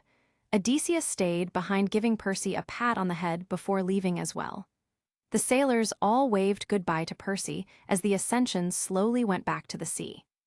So what's our next adventure, Captain? Mark asked as he readied the sails. Odysseus smiled. What say you, Galen? The quartermaster smiled. Well, since Percy's isn't here anymore, we don't have to censor ourselves. Let's go do something fun. Odysseus grinned. I like the way you think. What say you, lads? Want to go to France, get us some of that French ass? Aye, aye, Captain. Percy stood in the port as a cold wind blew across him, causing him to sneeze. You okay? Nina asked. Percy nodded. I'm fine. I just have this weird feeling like a lot of pent-up lust just got released all at once. Nina gave Percy a weird look. That was oddly specific. The 5 demigods quickly walked out of the private port and to the main road. Okay, so how are we going to get home? Clarice asked. We fly, Percy said as he tried to hail a cab. Capitulo 247. Really, you okay to flying? Annabeth asked, raising an eyebrow. I think Zeus has bigger things to worry about than me flying in his domain, Percy said as he finally got a cab to stop. Percy opened the door as everyone got in the back while he sat up front with the driver.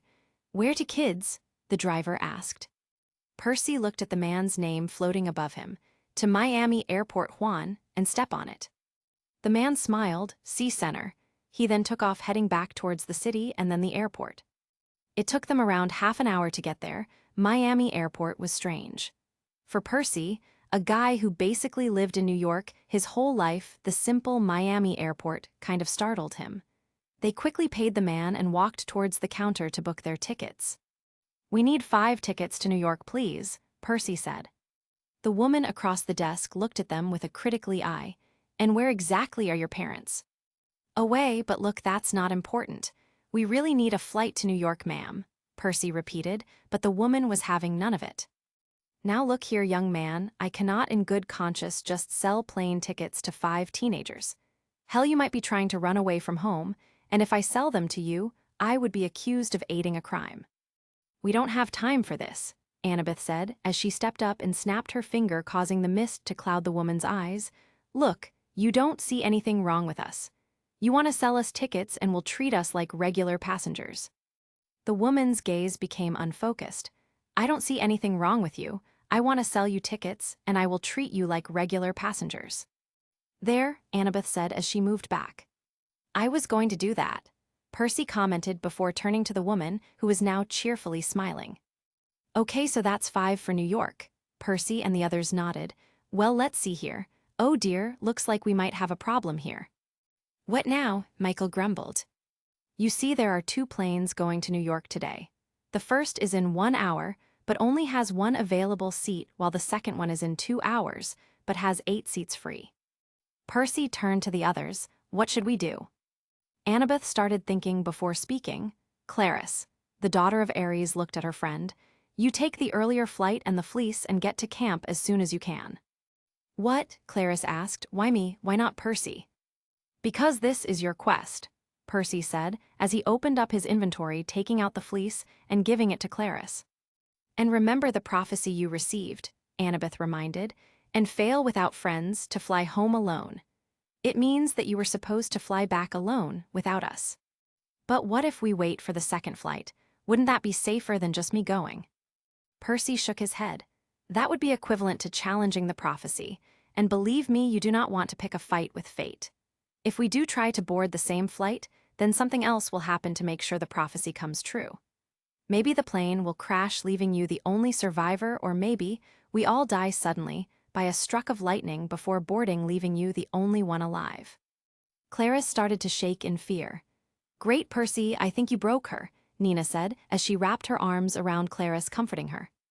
No, he's right, Clarice said, nodding at Percy. I go on the first flight alone. Make sure you guys are on the second one, okay? Percy and the others nodded, and they quickly bought their tickets. Percy went to an airport store and bought a bag for Clarice to put the fleece in before they sent her off.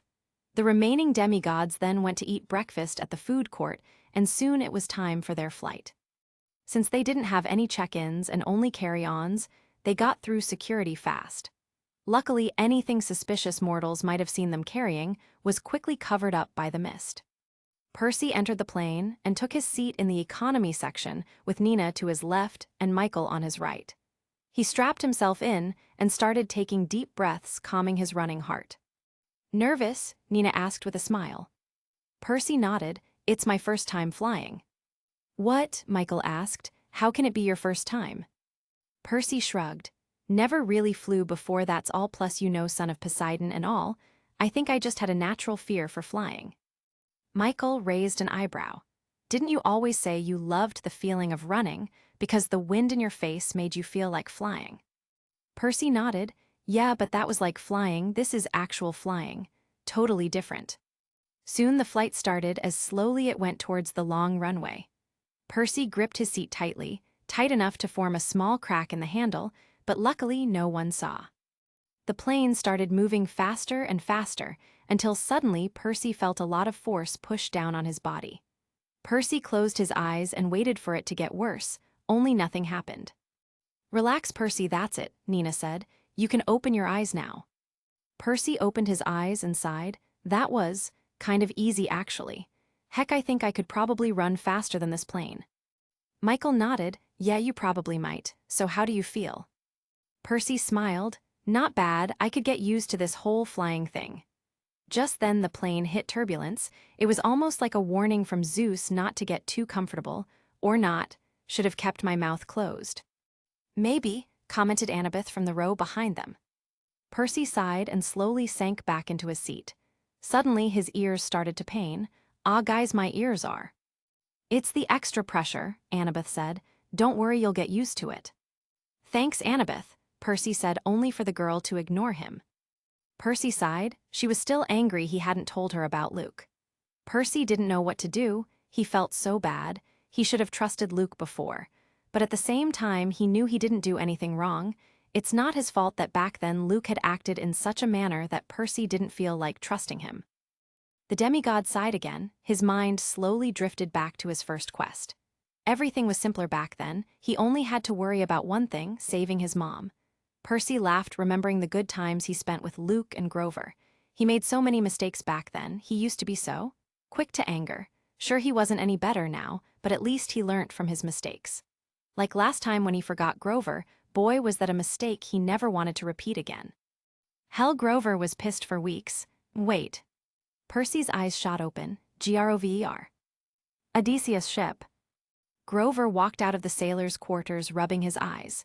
He finally changed out of that stupid dress and into a nice set of Greek armor one of the sailors had lent him. He turned around and took a deep breath of the sea. The whole ordeal with the fleece was finally over. Grover walked out, and suddenly everyone stopped working and turned towards him. Ah, do I have something on my face? Galen stepped forward. Grover, didn't you leave with Percy? Grover blinked once twice. That son of a bitch did it again. PERCY. Capitulo 248. Clam down, Percy, Michael said, patting him on the back. I'm sure it's not that bad. You don't understand, Michael. This is the second time I did this to him. Percy yelled out as he tried to pull out his own hair. Grover is so going to kill me. You're overreacting, Percy, Nina said, trying to calm him down. Besides, you aren't the only one, we forgot too. I know, but I just feel so bad. Percy lowered his head. Oh, my mom is going to kill me. Your mom? Annabeth asked. What does this have to do with you, Mom? Last time I left him, Grover went and complained to my mom. Needless to say, she wasn't happy that I left him in LA without paying the bills. Damn, Michael said, whistling. Sucks to be you. Percy lowered his head even further. I'm so dead. Annabeth sighed. Relax, seaweed brain, I'm sure Grover will be fine. Odysseus and the others will take good care of him. Percy looked up and turned to Annabeth. You sure? The daughter of wisdom nodded. 100%. With Grover. Grover found himself being dragged around the sea by a dolphin. The crew had come across a family of them and began challenging each other to try and ride one. They eventually dragged poor Grover into it, going so far as to throw Grover overboard. The youngest dolphin then caught Grover between her teeth and started to swim around, causing everyone else to cheer, while Grover got one hell of a nasty headache. Percy, I am so going to get you for this one, Grover grumbled out, accepting his new life as a dolphin's chew toy. Percy. Percy sighed again. You're right, I'm sure he's fine. Percy laid back and relaxed. Michael had already gone to sleep, while Annabeth took out the In-Flight magazine and started to read up on the many amazing but useless inventions that were featured in the Sky Mall. Nina, however, was looking out the window, just watching the sky as the plane flew on. Percy wanted to ask her if everything was all right, but he figured she needed some space. Percy closed his eyes and let his mind wander. This quest had been difficult. It had been filled with giant sea monsters, giant Jurgosas, and even a giant Titans. Maybe he should call this the Giant Quest. Percy recalled the event at the island. That hand that broke out of the chest and grabbed the fleece, Percy was sure it belonged to Kronos. That meant he was back. Percy felt it. Heck, he was sure the entire world felt it. But maybe he should go and tell the gods what he saw, give them an eyewitness account of the event. Percy nodded to himself. Yeah, I'll do that. When I get to camp, I'll tell Mr. D, he'll tell the rest. With that solved, Percy's mind started to drift again. He thought about the Ascension and how cool it was that he was now considered an official member of the crew. Wait, does that mean he's partially immortal now? Percy opened up his status and found that his race was still demigod without it saying he was partially immortal. Percy smiled. It would have been pretty cool if I was. Percy closed the box and looked around. After the initial excitement of flying things kind of got boring. Maybe that's why everyone was no nonchalant about it. Guess your first time will always be the best. Percy wanted to do something, anything. He was so bored, his ADHD was acting up again. Percy turned around and looked at Annabeth reading her magazine. Maybe I should read a book. After all, I did get a huge collection from Argo's personal library. Oh wait, every time I try to read something interesting there is always a chance to fast learn it, and there is no way I'm going to read an entire book if I could just simply absorb all that knowledge with the press of a button. Hence laziness won that argument as Percy sighed, spending the rest of the flight in deep boredom. He should have bought a Game Boy or something. The plane landed at around noon, and the group of demigods quickly walked out of the airport ready to get back to camp. Percy was happy that he finally got out of that uncomfortable seat and got a chance to stretch his legs. Maybe it was the Poseidon in him, but now that he tried flying, he swore he would never do it again, unless absolutely necessary. They quickly got a cab and started the last leg of the journey back. The car driver was some Indian dude that smelt like pizza. What? Did you expect him to smell like curry just because he was Indian? You fucking racist. Shame on you. Plus, who doesn't like pizza? As time went on, Percy suddenly thought of something. Guys, he whispered out. Nina, Michael, and Annabeth, who were all stuffed into the back seat with him, turned to look at Percy. What do you think we should do about the fact that Luke is? Well, you know. Do you think we should tell people about Luke? Annabeth asked. Capitulo 249. Percy shook his head. Don't. Why? You think we should? Annabeth frowned. No, I don't think we should. Why not? Michael asked. I mean, the rest of the people knows he's on our side. We can't risk his secret getting leaked out, Percy said. We can't tell anyone, not even the gods. Oh, come on, Michael practically groaned. Why can't we trust the gods? They are on our side. Heck, Kronos is trying to kill them. Annabeth groaned. No, if Ares could get corrupted enough to help Luke steal the lightning bolt, then there's no saying what else Kronos could do to others. Percy nodded. Yeah, plus Kronos doesn't really want to kill all the gods, just his 6 kids, Zeus, Poseidon, Hades, Hera, Demeter, and Hestia. He would have no problems making deals with the other gods for immunity. Nina raised an eyebrow. You really think the gods would betray each other? We are dealing with the Greek gods, Percy said. They invented the backstabbing. Look, the less people who knows about this, the better. Annabeth nodded. I agree. Any objections? Nina shook her head. No. I also agree, but what about Clarice? Michael asked. What if she already spilled the beans? Clarice has the mind of general. She won't do that. She knows how important of a secret this is, Percy said. Remember, we still have a spy in our midst. We don't want to tip them off. Didn't like say the spy was his? Nina asked. That may be true, but let's not risk it, Percy said. For now, we stick to the plan. Luke remains our secret. Agreed. Everyone nodded and said together, agreed.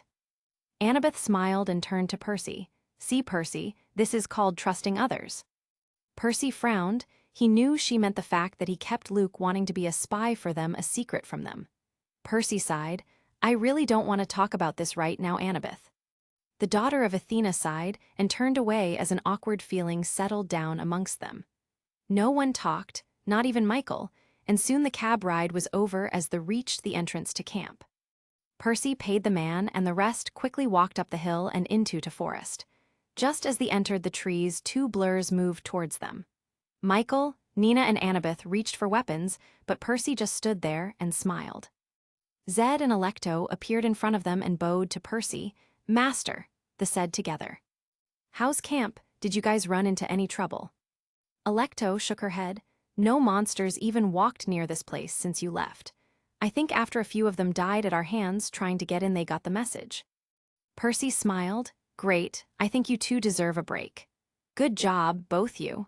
And with that, Percy pulled them back into the gem on his forehead, finally giving both the servant a well-deserved break. Dude, I have always been meaning to ask you, why exactly is Alecto dressed up like a school teacher? Michael asked. Percy shrugged. She tried to kill looking like that. Guess she liked the form and just kind of stuck with it. Michael nodded, and soon the team walked up the familiar hill and reached Thalia's tree, where they saw a huge crowd of campers surrounding it. Hey, they're back, a camper cried out as soon Percy, and the rest were crowded by campers, all congratulating them on a job well done while patting on the back. Percy managed to slip out of the group and walk toward the tree where Clarice was. Is it working? Percy asked, looking at the tree.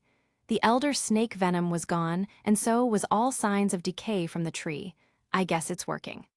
It started to heal itself the moment I put the fleece on it, Clarice said, pointing at a low-hanging branch where the golden fleece now rested. It's back to full power. Some of the satyrs even say that they can feel the barrier's power being increased, causing the defense around camp to nearly double. Percy whistled. Damn, that impressive. Maybe we should use the thing to try and heal all out injured from now on. Capitulo 250. Clarice shook her head. No, we can't. The moment we take the fleece off, the tree goes back to normal power. True, that's enough, but with Chronos risen and everything that's going on, I think people would feel a lot safer if our camp's defense was at max. Percy nodded. Sounds good. Oh, and by the way, Percy lowered his voice to a whisper, we decided not to tell anyone about Luke being a spy. The less people know, the better, Clarice nodded. Yeah, got it. Percy nodded. Good, glad we got that Asartet out. Oh, and by the way, Dionysus wanted to see you now, Clarice pointing to the big house. I told him about the quest, and he wants to talk to you. Got it, thanks, Percy said, turning away. Anything else? Oh, there's this victory feat at the mess hall in 10 minutes. Don't be late, hero. Percy smiled, walking away. He shouted, You're the real hero, Clarice. You bought the fleece back.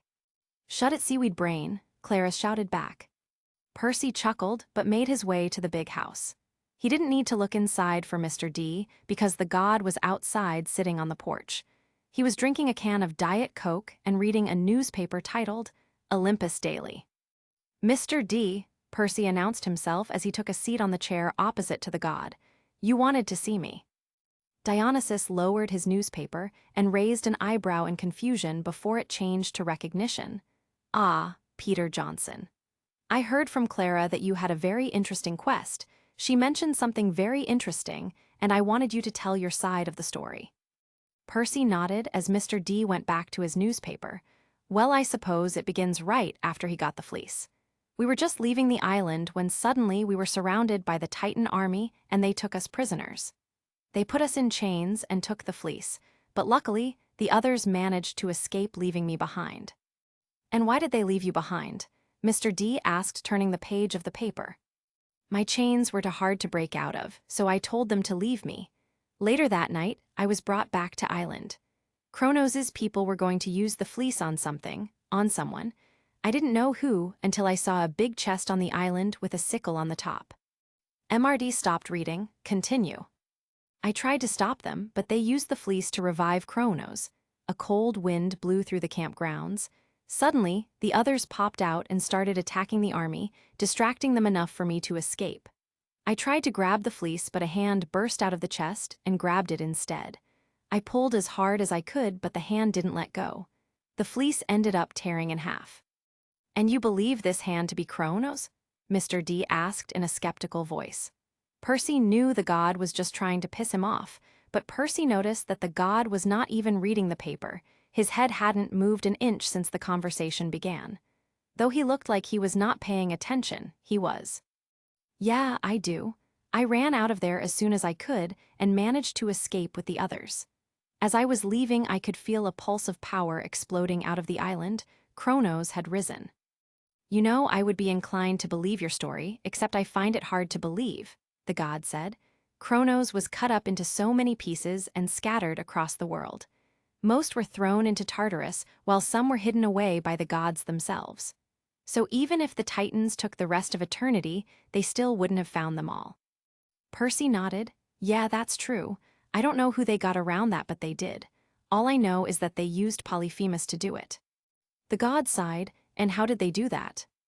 They slit his throat over the chest before throwing him into it.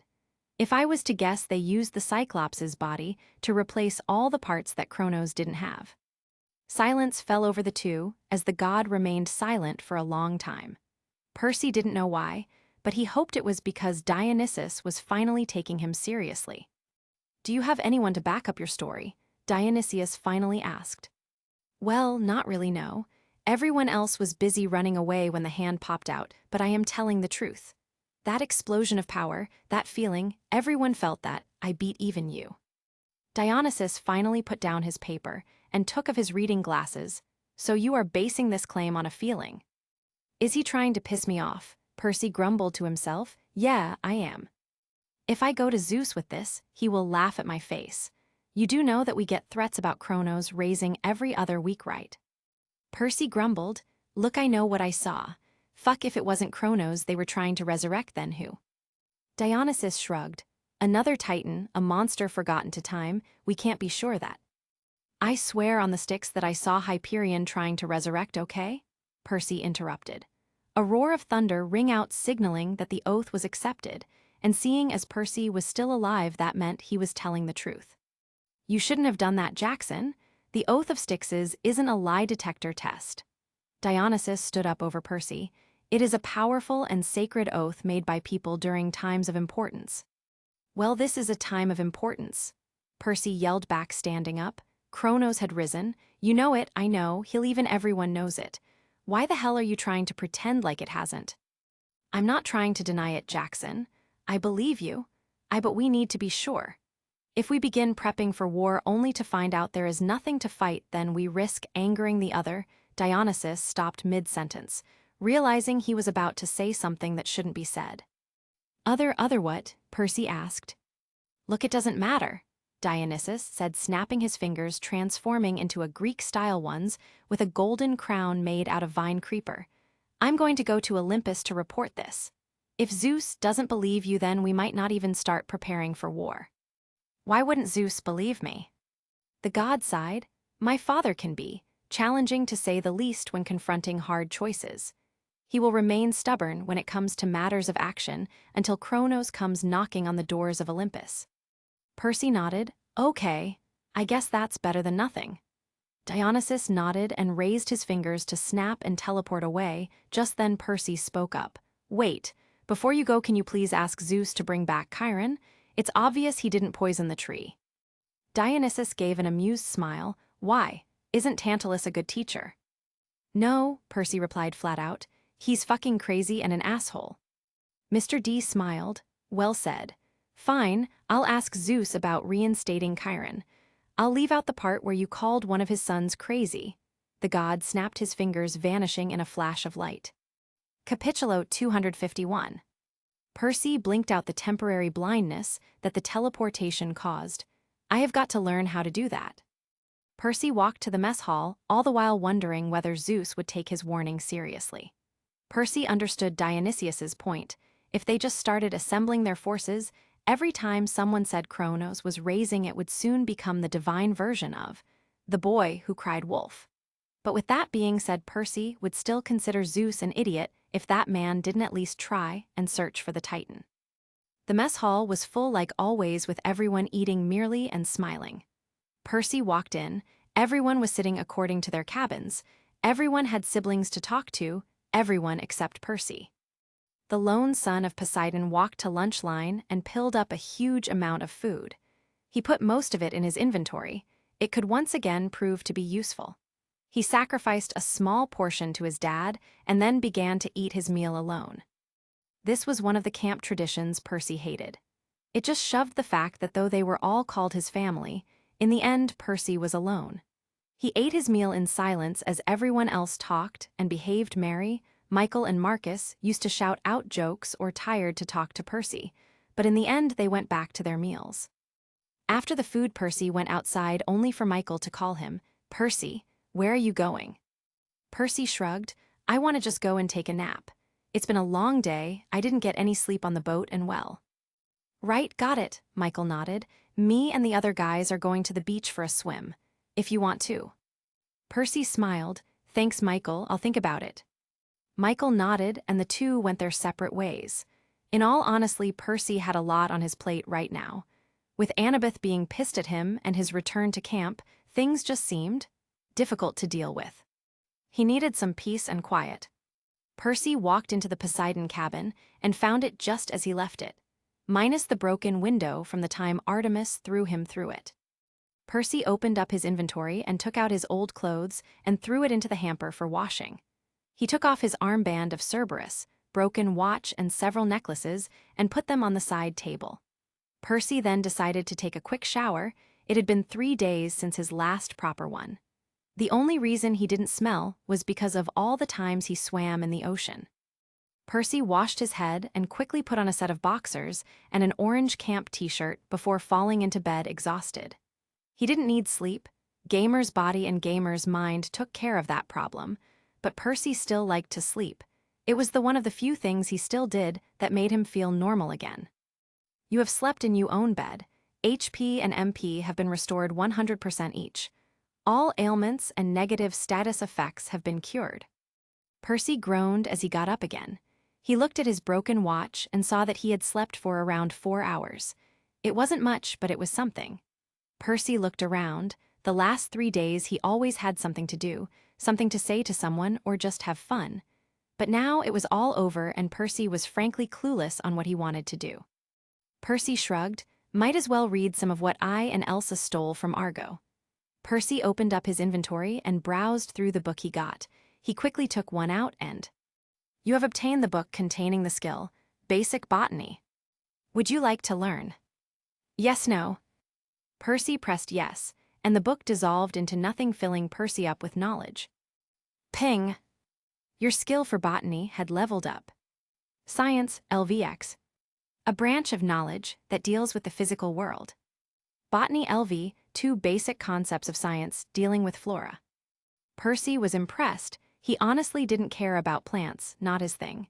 He did have an extra subsection in zoology for marine life, but it seems some skill books level up already existing skills. Interesting to note. Percy then took out a book on basic physics and learnt that as well. Science, LVX. A branch of knowledge that deals with the physical world. Physics, LV, 2 basic concepts of physical science. Percy took out a book on understanding genetics and one on advanced zoology and quickly pressed yes for both of them. The first one worked out well. Science, LVX. A branch of knowledge that deals with the physical world. Genetics, LV, 1 study of heredity and variations of inherited traits. It was its own branch, unaffiliated with anything else. But the second book didn't work for Percy. Instead, he got this message. You cannot learn this book. You do not meet the requirements. For learning advanced zoology, you need to have zoology at LV5. This meant that Percy had limits. He needed to raise his knowledge levels before he could actually learn more. Percy put the book into his inventory and pulled out one labeled The History of Animals. It wasn't exactly a zoology textbook, and it didn't activate when Percy touched it, but neither did Percy's school texts, so maybe he had to read it to gain more levels in zoology. Percy activated his speed demon perk and his 8 eyesight and began reading his book in super speed. Gamer's mind helped him understand everything as he read it, and in 20 seconds, PERCY had gone through the entire book. Ping! You have leveled up a skill. Zoology, LV, 3 basic concepts of science dealing with fauna. Percy in no means remembered everything he read with photographic memory, but he did understand what he read. He knew animal classification, the breeding habits of mammals, and a thorough understanding of evolution. Percy looked through his inventory for what else he could read and advance his knowledge. Soon, after an hour and 20 books, Percy had gotten a bigger library of knowledge. First off, he had gained a new skill, not just a new subsection, a new skill. History, LVX. A collection of knowledge based around the past. History. Greek history, LV15, a deep understanding to Greek history. You may not possess all the knowledge about the subject. It was strange why he just got this now. But after thinking about it, Percy realized he had only touched upon a few great articles here and there whenever he read anything. When it was to do research to find the chains of Hephaestus, he read 1 or 2 articles, never a whole book start to finish. He also gained a few more levels to different skills. Science, LVX. A branch of knowledge that deals with the physical world. Physics, LV, 2 basic concepts of physical science. Chemistry, LV, 3 basic concepts of chemical science. Botany, LV, 2 basic concepts of science dealing with flora. Zoology, LV, 3 basic concepts of science dealing with fauna. Marine zoology, LV, 3 basic concepts of science dealing with marine creatures. Genetics, LV5, a strong base for the study of heredity and variations of inherited traits. Capitulo 252. For some reason, Argo had a lot of books on genetics. But then again, the man was basically a modern-day Frankenstein, so it really wasn't all that surprising. After Percy had reached LV5 in genetics, he had gone ahead and learnt advanced books, increasing his level again and giving him new sub-skills. Genetics LV9, a strong base for the study of heredity and variations of inherited traits. Genetic engineering LV1. Medical geneses LV1. Microbial genetics LV1. Human genetics LV1. Percy understood concepts that confused him before. He understood DNA, chromosomes, heredity values, amino acids, enzymes, and so much more. And that's not all. His understand went into different fields as well, like understanding how to cure a hereditary disease or make a baby with a stronger immunity system. Percy understood why this subject fascinated Argo. Percy understood that deep within Percy's own DNA was the genetic material of a god. Meaning, if Percy could find and isolate that particular set of genes, he could theoretically find a scientific basis for all his powers. Percy blinked. Did he just use the words isolate, gene, and theoretically in the same sentence? Percy shook his head. He better be careful lest he becomes as void of morals as Argo himself. Percy closed the boxes and put the books he read into the bookshelf in front of his bed. He didn't need them anymore, and it would be a waste to carry them in his inventory. Plus, if he kept his books out in the open like this, people might think he was a smarty pants. Percy went back to bed and opened his inventory to look for something else to do, when just then something stuck out. It was the piece of paper that Luke had slipped him before he left. Arriving to the son of Hermes, this paper had the reason why Kronos wanted him alive and why he had been targeted. Percy didn't really know what that second part meant. He always thought he had been targeted because he kept pissing people off. Percy took out the paper and opened it up. It read, "A half-blood of the eldest gods shall reach 16 against all odds and see the world in endless sleep. The hero's soul, cursed blade shall reap. A single choice shall end his days. Olympus to preserve or raise." Percy's eyes went wide in horror. Panic spread out fast, but luckily Gamer's mind took over, calming him down. "What the fuck is this?" Percy screamed out. He read this thing again and again as slowly he calmed down. "Okay, let's look at this rationally. First things first, what is this? A prophecy, duh, but what does it mean, and who's it for?" Percy told himself as he read the first line again. "A half-blood of the eldest gods." Okay, so who are the elder gods? In Greek myth, it's my dad, Zeus, and Hades. And do they mean elder gods as in Cthulhu? Please let it not be them. Okay, fine, but what if they don't mean Greek myth? What if? No, Luke said this is the reason why Kronos wants me alive, meaning it is Greek and nothing else. So that means the prophecy is talking about the only demigod of the big three alive right now, me. Percy sighed and pinched his nose. This was not how he wanted this day to go. He looked at the second line. "Shall reach 16 against all odds." Okay, pretty simple. They just mean that whatever is supposed to happen to me will happen in like 2 years. Well, fuck. And see the world in endless sleep. Okay, now this is creepy as fuck. What the hell do they mean by endless sleep? Do they mean sleep, or fucking dead? Does that mean I'm the only person that will be alive when this happened? The hero's soul, cursed blade shall reap. And then I die, great. This prophecy just gets better and better. And what's the cursed blade? Should I be worried about someone cursing me and the curse acts like a blade, or is it an actually cursed blade? A single choice shall end his days. Another line about me dying, great, always excited for that. Olympus to preserve or raise. So, my choice will decide whether Olympus survives or not.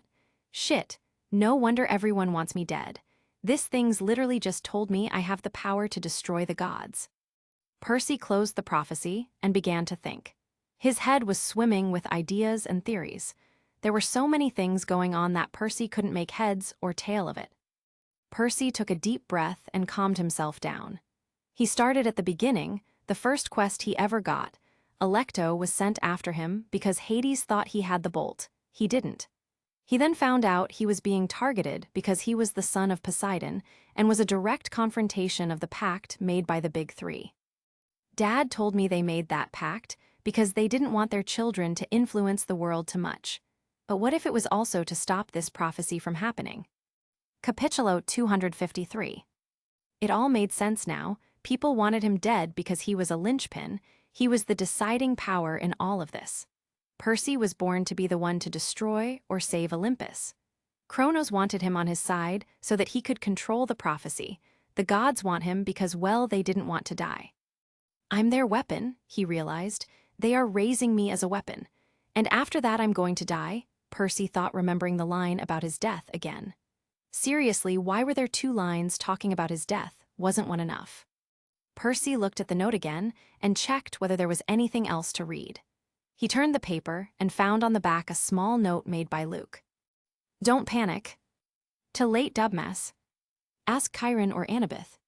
Percy blinked. Did they know? If they did, how could they not tell me? Percy wondered as anger started to build up inside of him. Luke's told me to ask Annabeth or Chiron, meaning they knew. They knew and didn't tell me. Why didn't they tell me that the moment Grover and Chiron meet me? They could have told me when I was trying to save my mom. They should have told me. Cold fury built up as Percy put on his items and got ready to go out. He needed to talk to a certain demigoddess. Percy walked out of his cabin and looked at his watch. It was 6 already. That meant Annabeth would be in her cabin or in the mess hall. Percy activated his speed perk and zoomed past the mess hall. One quick look inside, and Percy found Annabeth sitting with her siblings. Percy walked in. His anger was clearly seen. Michael tried to wave Percy over, but stopped the moment he saw Percy's face. The only time he had ever seen such a look on Percy was when he was fighting Hyperion, who had just destroyed camp. Percy stopped behind Annabeth. The rest of Athena cabin stopped talking and laughing as Annabeth turned around and looked up at Percy. Percy, can I do something for you? She asked. Why do you look so pissed? We need to talk now. Percy growled out the last part, putting in a little bloodlust. Annabeth took a gulp and nodded. Sure. She got up and the 2 walked out of the mess hall. The rest of the campers watched them leave, and the moment they left they began gossiping why Percy looked so pissed and what it had to do with Annabeth.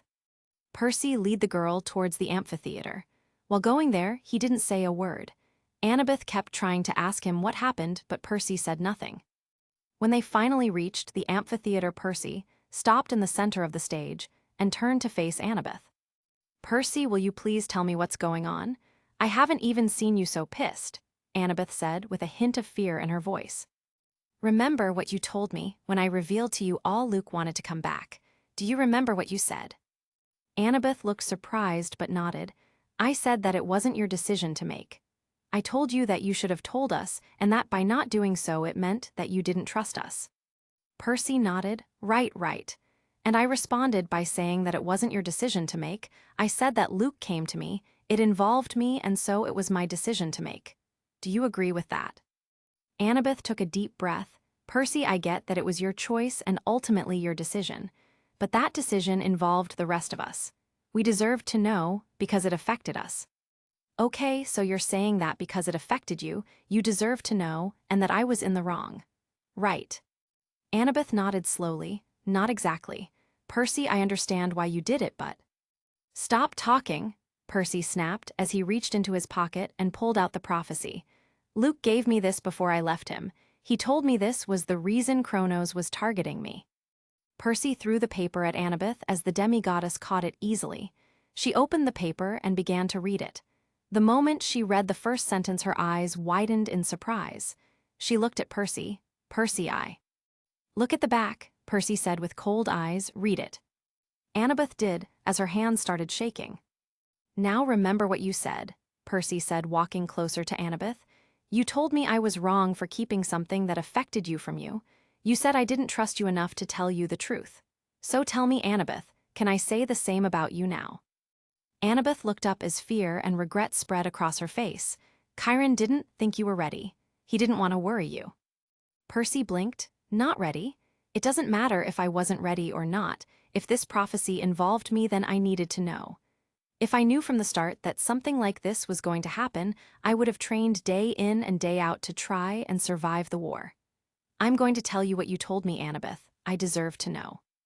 Percy, it's not that simple. Okay, fine. Explain it to me. And please use big, complicated words. I may not be a son of Athena, but I do have some intelligence. Annabeth looked down in shame. Prophecies can be impossible to predict. I didn't want you to. I didn't want to be afraid. Afraid? How could I have not been afraid? And it doesn't matter if I was afraid or not, this is what my future is. Unless I die before that, which would be equally bad. Annabeth, you should have told me. I needed to know that my life was in danger. I'm sorry, Annabeth shouted with tears freely flowing from her eyes. Is that what you wanted to hear? I'm sorry. I know I should have told you, but I didn't because I didn't want it to be you. Well, it was me, Annabeth. When were you going to tell me, huh? Were you going to ever tell me? Annabeth didn't respond as she walked to the seats in the amphitheater and sat down. You saved my life, Percy. You saved everyone's lives. I knew then that you were the one the prophecy spoke about, but I didn't want it to be true. I didn't want you to die. Is that so wrong? I thought that if I didn't mention it, maybe it won't come true. Maybe you hide, run away, do something.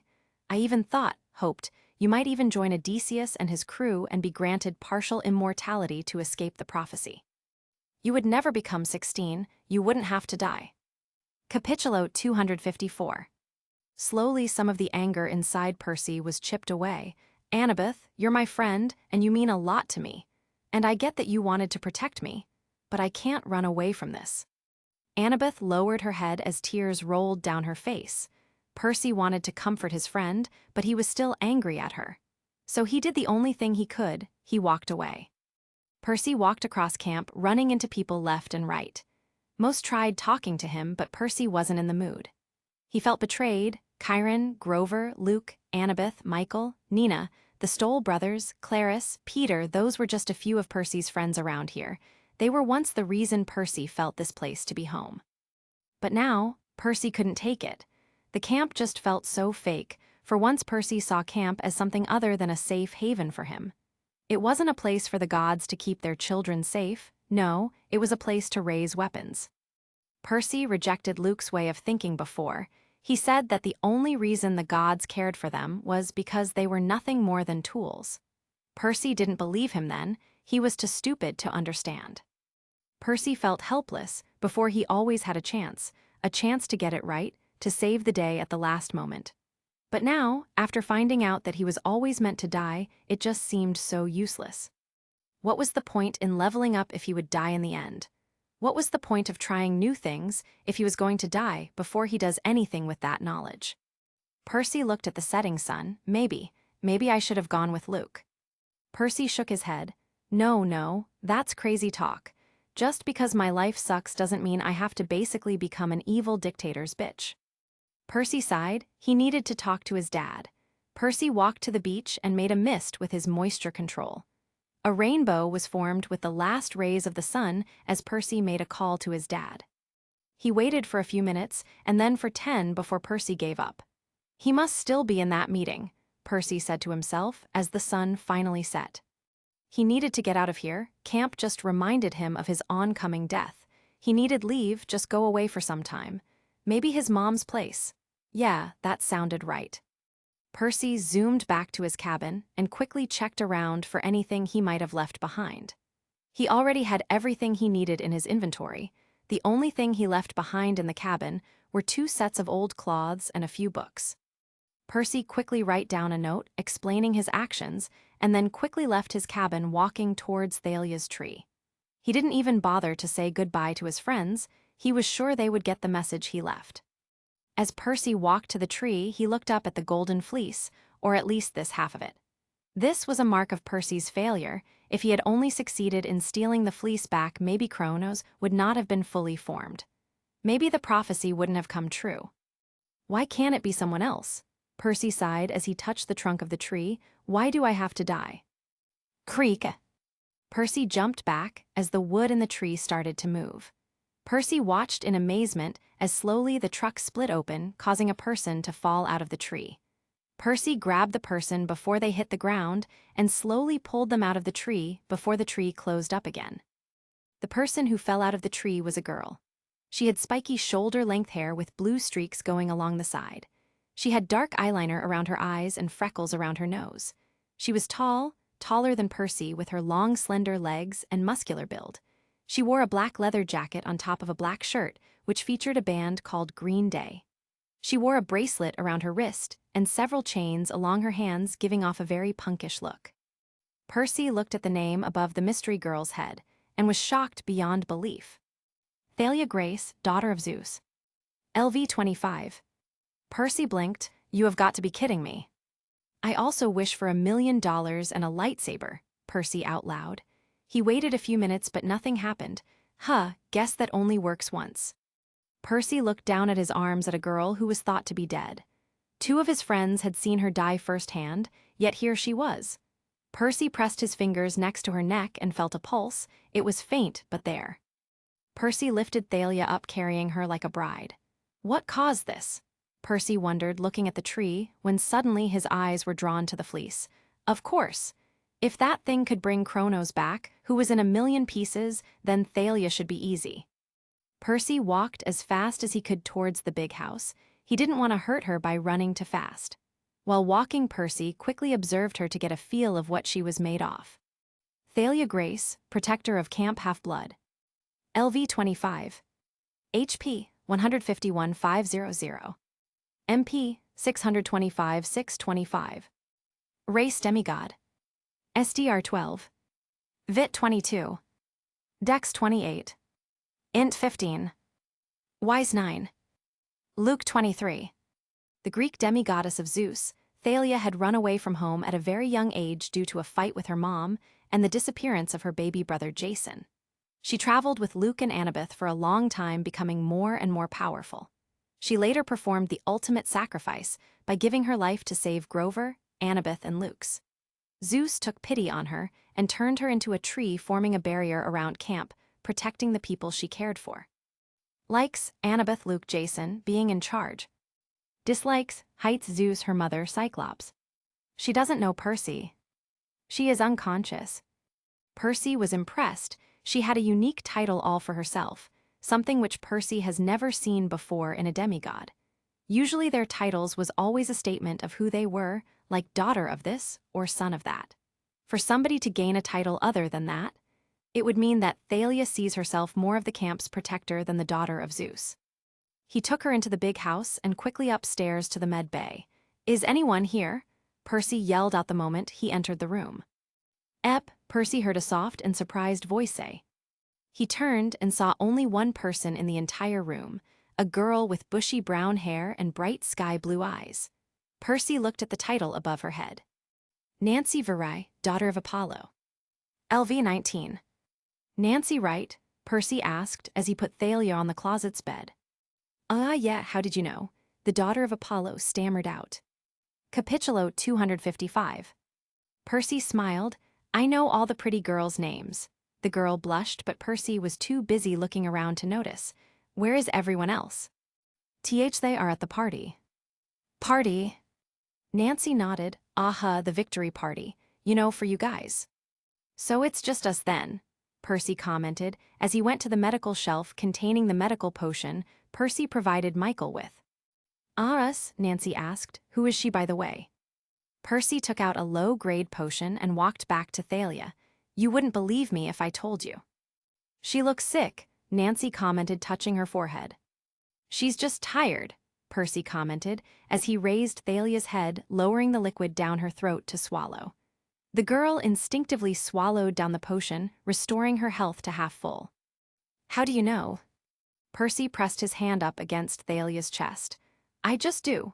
He then activated his blood control, taking out little of his own blood and drawing a healing rune around Thalia's forehead. Percy Hen spent 720 HP and 200 MP to raise Thalia's health back to full. Soon Thalia's skin returned back to normal, and Percy smiled. Nancy placed a hand on Thalia and used some of her powers to diagnose the girl. It's amazing, she whispered out. She's back to full health now. I would say she's about to wake up any moment. Percy nodded. Good, that's good. Percy looked aside and towards the windows, going into a deep thought. He was wondering what he should do now. Percy took a chair and sat it down next to Thalia's bed. How did you do that? Nancy asked, looking at Percy. Percy looked confused. What? How did you heal her? It's a rune. Percy pointed at the blood rune on Thalia's head. It transforms my health into her. Isn't that dangerous? PERCY shook his head. Not for me. I have a lot of energy when compared to her. I probably just gave her around 7% of my total health. Nancy looked at Percy in shock. Whoa, you must have a lot of health then, huh? Percy nodded and looked down at Thalia. Yeah, I do. Percy looked at Thalia for a while before sighing. Look, she'll probably be asleep for some time. I don't actually know her, but Annabeth does. Why don't you call her? I'm sure she'll want to see her friend again. But if I don't stay next to her? Relax, I got this, Percy said, giving the girl a relaxed smile. I'll make sure nothing happens to her. You just go get Annabeth, she needs to see this. Nancy looked like she wanted to say something, but her shyness won out as she nodded and walked out to go and call Annabeth. Percy sighed and looked down at Thalia's unconscious form. Guess it's just you and me, cousin, Percy said as he leaned back on his chair. He waited for some time. He mostly spent it thinking about whether this was a blessing or a curse. With Thalia here, he didn't have to be the chosen one, but she wasn't strong like him. She wasn't ready to fight them. The entire world had just changed. Thalia wasn't supposed to be alive, but now that she was, this changed the prophecy. Thalia was 15, if you don't include the time she spent as a tree, meaning she was the closest one to filling the prophecy, not him. Kronos now had a way to control the prophecy again. He could use Luke to get to Thalia. Percy was happy at first. If Thalia was the child of the prophecy, that means he didn't have to die. But after some time, Percy's mind started working overtime and he realized something. Tyla would probably die to moment she even tries to face Kronos. Percy sighed. He realized that she didn't stand a chance.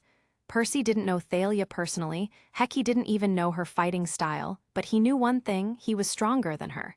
He was their best chance at winning, with Thalia now being the child of prophecy. Things didn't look so good. Percy shook his head. Things just got complicated again. Looks like his trip to his mom's just got postponed for the foreseeable future. Soon several feet were heard coming up the stairs, and Percy turned to see Nancy and Annabeth walking up the stairs. The daughter of Athena had red eyes from crying. It hurt Percy to see that. Percy, why did you? She stopped mid-sentence, gasping the moment her eyes fell onto Thalia. Is that? Thalia, Percy said. For some reason, the tree opened up and spat her out. I brought her here to be healed. She's alive, Annabeth. The daughter of wisdom walked towards the bed and slowly touched Thalia's cheek, afraid she would shatter she with a mere touch. She traced her finger along her face, and finally, when it seemed she wasn't going to crack like a mirror, Annabeth fell to her knees in joy. Percy got up as Annabeth started to cry tears of joy. He walked to the stairs, leaving her alone with her old friend. Where are you going? Nancy asked. I need some air, Percy said as he walked away. He left the big house and walked to the beach. Percy walked along the sand and the water. He had just spent days out there in the seas, and though he felt like he should have been sick and tired of all the water, he wasn't. The water was part of his domain. It was what made him him. Percy sat down on the sandy shores and laid back. It was all moving so fast, the prophecy, his friends not telling him Thalia, Kronos. Percy looked at the sea. The calm waves soothed his anger and his confusion. Just then, a flash of light exploded in front of him, breaking the sense of tranquility Percy was surrounded in. Percy blinked away the temporary blindness. He really needed to learn how to protect himself from that, and looked up to see Artemis standing before him. The goddess looked the same as always as she turned to Percy and smiled. Artemis, Percy asked, slowly getting up, what are you doing here? Hello, Percy, I heard you were back. Just wanted to drop in and see how you were. Percy blinked. I'm good, I guess. I just came back this morning. Artemis smiled as she sat down next to him. So how did the quest go? Well, it went well, I suppose. I took care of Argo and the base. I had help, but we pulled down the entire structure on top of him, killing them all. Artemis nodded. Very good, Percy. I'm impressed. Not many people could have done what you did. Thanks, I guess, Percy sighed. Artemis raised an eyebrow. Why are you so glum? Did something happen? No, nothing happened, Percy said, closing himself emotionally. Really? 'Cause it looks like someone kicked your dog and then spat on it, Artemis said in a teasing tone. Artemis, I would kick my dog and spit on it, Percy said with a chuckle. Don't forget that Mutt and I hate each other. Artemis shrugged. I see it more as a work in progress. But I digress. Tell me what's bothering you, Percy, and don't tell me it's nothing. I can see depression written clearly on your face. Percy sighed. He shouldn't have even tried to fight it. It's nothing really. Earlier today, I found out my friend was keeping something from me, something important. We had a fight and here I am. Sounds like there's more to this story, Artemis said, but you don't have to share if you don't want to. Thanks, Percy said as he once again remained silent. The two sat there for a long time in comfortable silence before Percy broke it again. It's about the prophecy. What prophecy? The one involving a demigod of the eldest gods and Kronos, Percy said. Artemis nodded, her face was empty of all emotion but understanding. So you found out. Capitulo 256. I just don't understand why they didn't tell me. Percy yelled out, standing up. I mean, what can possibly happen if they don't tell me? It's not like it wouldn't have come true. If they had told me sooner, at least I could have spent more time getting ready. I could have been trained properly. Percy could feel his anger take over. He was just about to use Gamer's mind to calm himself down when suddenly Artemis was by his side. She touched his neck as slowly time started to slow down for Percy. He looked into her eyes, those beautiful eyes, and she looked back. Artemis smiled. Percy felt his cheeks heat up. She tightened her grip on his neck and in one throw threw him over her shoulder and into the ocean. Percy felt himself flying through the air before crashing into the ice-cold water.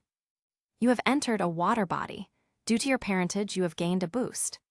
Plus 1000 HP. Plus 1000 MP. All wounds are healed. All ailments cured. Water breathing ability active. Plus 1000 HP. Plus 1000 HP due to Necklace of Poseidon. Plus 2000 HP. Plus 1000 MP. Plus 1000 MP due to Necklace of Poseidon. Plus 2000 MP. What the fuck? Percy screamed out as got on his feet. Why the hell did you do that? Artemis grinned. You looked like you needed to cool off. Oh yeah, Percy asked as his angry snarl turned to a playful smile. I think you need to cool off too. Percy commanded the water and slowly started to lift himself up. Slowly, he formed a huge wave and sent it hurling at the beach. Artemis simply watched and stared with an open mouth as the huge wave come for her. Zeresh. Artemis was blowback as she was covered head to toe with water and sand. Percy landed on the shore and laughed himself silly, pointing at the goddess' fallen form. You son of a bitch, Artemis roared as she got up, you got sand everywhere. Then maybe you'll think next time before you decide to throw a son of Poseidon into the freaking ocean. I'm going to kick your ass, Artemis said as she tried to run towards Percy, only for the demigod to freeze the ground underneath Artemis's feet, causing her to slip and fall on her behind. Percy smiled. You were saying? He began laughing again as Artemis slowly got back on her feet. You keep laughing and I'll neuter you. Percy tried to control his laughter by putting his hands over his mouth but failed miserably. I'm sorry? Haha. Oh god, that was funny as hell. You looked like that penguin from Happy Feet. OHGODS. HAHAH. Shut up, Percy, Artemis yelled as she punched Percy's shoulder. Damn Happy Feet, I think you might have broken my shoulder, Percy teased her as he rubbed his shoulder. I'm break your ribs. Artemis tackled him to the ground and grabbed his arms. I am going to make you beg for mercy, Jackson. Really? Percy raised an eyebrow. And how are you going to do that, Happy Feet? Like this, she grunted as she began tickling Percy underneath his armpit and neck, causing him to squirm under her. Stop it, Percy cried out laughing as he tried to grab her, only the goddess was too fast as she avoided all his grabs, making him laugh harder. Give up, see head. Okay, you win, Percy cried out, just stop the tickles. I win, Artemis shouted out, lifting her hands up. Percy laughed and looked up to see Artemis smile at him. In that moment, he swore that she was the most perfect thing in this world, and there was nothing more beautiful than her. Her face was just inches away from his as her legs straddled his chest. Water dripped across her face and body, making her shine like silver under the moonlight. She was warm, unlike the night and water on them. Percy could feel his heart rate increase by the second as he felt something inside himself that he had never felt before. He couldn't place it, he couldn't understand it, but he knew one thing: he wanted to be right here with Artemis. And just then, ping! You have achieved a new status, puberty. Puberty. This status will last for the next 3 years and will cause Hair growth in face, armpits, limbs, and genital area. Voice cracking up. Increase in the size of your genitals. Your emotions will get out of hand. You will have a sexual awakening. Prone to be dressed or hyperactive. You will grow taller. You will care more about your appearance. Tips: good luck, you unfortunate soul. P.S. Please remember to wash regularly, as you will start to smell more often, and none of us want that. Oh, you have got to be kidding me. Way to ruin the moment, asshole.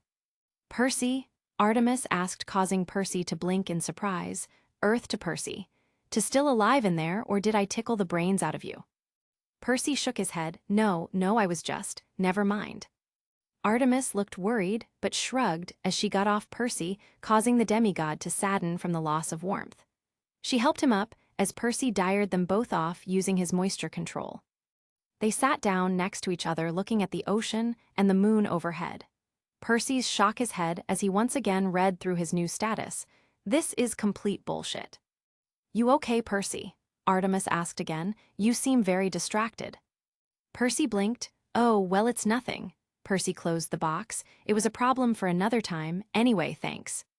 For what, kicking your ass? Artemis asked, giggling. Haha, very funny, icy foot, Percy said with a smile. Do you want me to hurt you again, C-Brain? Capitulo 257. C-Brain, that's horrible nickname, shows a complete lack of imagination. Lack of imagination? I have 20 different ways to attract a guy. If that doesn't take imagination, then I don't know what does.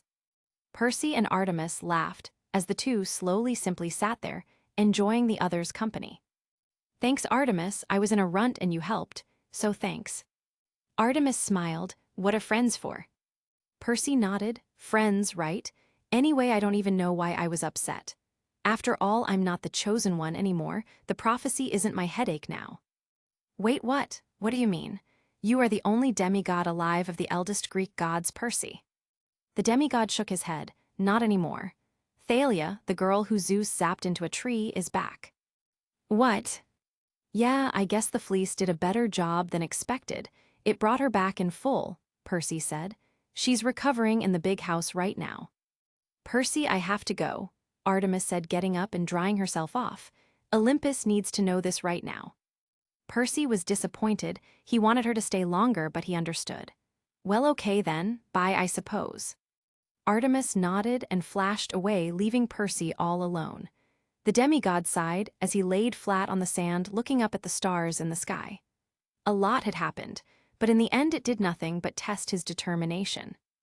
The journey ahead is probably going to be filled with danger and betrayals. Percy may have to become a person he doesn't want to be. But in the end, this little crisis of identity, this battle in his head, served to only prove one thing: he was going to protect those he cared about, even if they hate him. Percy soon got up and walked back to the big house. It was a long and tiring day, and it wasn't over yet. Percy needed to tell Annabeth that he forgives her. He needed to forgive his friend. He also eager to meet Thalia. After all, it was thanks to her that everyone in camp is still alive. But as Percy was walking back to the big house, the wind from the sea stopped blowing, setting Percy's senses on edge. The wind never stopped blowing around these parts, never. Percy took out his blade as slowly the darkness around his slowly gathered from the shadows in the trees and bushes to form a mirror directly in front of him. Percy slowly leveled his blade in front of him. He activated his body from 8 eyesight and speed demon perk just in case, and waited for the black mirror to do something. Just then, an image formed on the surface of the mirror, and Percy saw Hades looking at him through it. Hades? Percy asked, surprised. What the hell? Ah, nephew, always a pleasure. The god of the underworld sneered at Percy. Percy ignored the clear sarcasm and continued. What do you want, uncle? Persephone using the chains again. No, Hades growled out. Last year, Percy had given Persephone the chains of Hephaestus to bind Hades and basically make him her slave. She used that power and basically tortured Hades for months before she got bored and released him. Hades basically became the laughingstock of Olympus, and for some reason, he blames PERCY for that. So what do you want? I assume this isn't a social visit. It's not, Hades sighed. Look, I'll get straight to the point. I need you to do something for me. Percy raised an eyebrow. You want to give me a quest? Hades sighed again, pinching his nose. Yes. It's very important and it needs to be handled delicately. Normally I would give the job to Alecto, my most trusted lieutenant, but as you know, she seemed to have a change of heart. He glared at Percy for the last part. Oh yeah, I remember that, Percy said. It was around the time you sent her to kill me and kidnapped my mother. Tell me, why exactly do you think I would even help you? Hades raised an eyebrow. Do you really want to piss me off by saying no? Haven't I already pissed you off? Hades sighed again. Fine, you may not want to do this quest for me, but I know you will accept. It is in your nature. Percy raised an eyebrow. Really? Okay, I'll bite. Why do you think I will accept this quest? Because it involves demigods, Hades said, simply causing Percy to get startled. Ah, looks like I have your attention now. Percy narrowed his eyes. How does your quest involve demigods? I will give you the location of 2 demigods. I want you to locate them and bring them back to camp, unharmed. Where are they? They are located in a place called the Lotus Casino in Las Vegas. You will have no trouble finding the place, I assure you. And why are these demigods so special? Hades rolled his eyes. Come now, Jackson, I'm sure you have guessed it by now. Their names are Bianca and Nico D'Angelo, and they are my children. Capitulo 258. You have kids? Percy looked surprised before letting out a depressed sigh. Why aren't I surprised? So basically every one of the eldest gods broke your oaths and had children, sigh Greeks. No, for your information, I didn't break my oath, Hades said in a better-than-you tone. I was the only one who kept true to my word. Percy raised an eyebrow. Really? Because unless your kids are 60 years old or something, there's no way you didn't break your oath. Hades shook his head. No, they are still children, but they were born before the oath was even made. Percy sighed again. I feel like you want me to ask you how that's possible, but if I do that, you are probably not going to shut up, so I don't want to do that. Hades narrowed his eyes. You are as rude as your father. Thanks, it runs in the family, uncle. Hades glared at Percy. My children were born before World War II. I knew they were in danger. Zeus had already killed their mother to try and get to me. I had to protect them. I sent them to the Lotus Hotel and Casino, which is a place that dilutes time, making people feel time has nearly stopped when in reality days, if not years, has passed. I did this to protect them from everything, the war, Zeus, and even Poseidon. I doubt my dad is capable of killing children, Hades. You have no idea what my brother is capable of, nephew, Hades said with narrowed eyes. Your father may seem like the perfect god to you, but to others he is a monster. I have seen him destroy Liv's Jackson. I know what he truly is like. Percy narrowed his eyes. That may be, but that is the past. People change. I know my dad isn't the same man. People change, gods don't. Look, let's just get to the point. You want me to save your kids. Why? They have been safe for so long. You could have released them anytime you want. But right now Kronos is back and we are on the brink of war. Why risk your kids' lives? Hades remained silent before answering, because before Zeus would have killed them without a second thought, but now he is more tame. He doesn't try and kill you every day, though you give him plenty of reason to, Percy flipped off the god. And right now I believe Olympus needs all the powerful demigods it can get. Or am I wrong? Percy nodded. You're right, we need help. And you also sound like a caring father if I didn't think you were full of it. Hades remained quiet as Percy continued. I think you are throwing your hat in to try and snatch the prophecy. Plus you have 2 kids, twice the chance of you winning. You don't look at them like your children, you only see them as W. Don't you dare complete that line, Jackson, Hades roared. Percy narrowed his eyes as he threw the words out, as weapons. How dare you? I care for my children more than anything else. I was heartbroken when their mother died, and I did everything I could to exact my revenge. I protected them. I wanted to be with them always, but kept my distance, because I knew that if I tried to stay with them, I would put them in danger again. And you say that I treat them like tools. Percy remained silent. He processed all that information, and suddenly something came up. It was a memory of a long time ago, the first time he saw the mummified oracle. Percy's eyebrows shot open. You cursed the oracle of Delphi because Zeus killed your lover. Percy remembered what his observation powers had told him about the mummy, and when you're next to a rotting corpse that talked, information like that tended to stick out. Hades nodded. Yes, I did. I don't know how you know that, but yes, I cursed her. She will never again find another host unless my children are released from the great prophecy, and the only way to do that is to fulfill it. Is it possible for you to lift the curse? It's kind of creepy to keep talking to a mummy. Hades shook his head. No, my curse is set and it's been active for too long. It would take too much energy to destroy it. Percy sighed. Fine, I'll help them, but you owe me one, Hades. Ping. Quest alert. Find and bring back Nico and Bianca D'Angelo. Reward. 5,000 exp. 50 day. +1 level in shadow control. Failure. Kronos gets the children. Yes, no. Percy pressed yes. It wasn't much in the case of a reward, but the failure option made it so that Percy had to do it. Hades and the Black Mirror disappeared, leaving Percy once again alone. The son of Poseidon turned and walked to the big house as fast as he could. He still needed to check up on Annabeth. Percy entered the med bay and saw Annabeth sitting next to a still unconscious Thalia. She still hasn't woken up, Percy asked, surprising Annabeth. Oh, it's you, Percy. No, she hasn't woken up yet. What are you doing here? I came to make sure nothing happened to her, or you, Percy said, looking at Annabeth. The demigoddess looked bad, her eyes were red with bags under them. Percy felt guilty just knowing he was the cause of that. Look, Percy, I am sorry that I didn't tell you, I get it, Percy interrupted her. I know Annabeth and I was mad, but I realized you just did what you thought was right. I get it, Percy smiled. Friends. Annabeth smiled sadly. I don't get how you can just forgive me like that. Like that? Didn't you see the big temper tantrum I threw? It was worse than how Michael gets when we make fun of him with Clarice, Percy joked, causing Annabeth to laugh. Yeah, those two should totally get a room, she said. Again, I'm sorry. Percy patted her on the head. Forget about it, Annabeth. Besides, I said friends and did the whole forgiving thing. Move on already.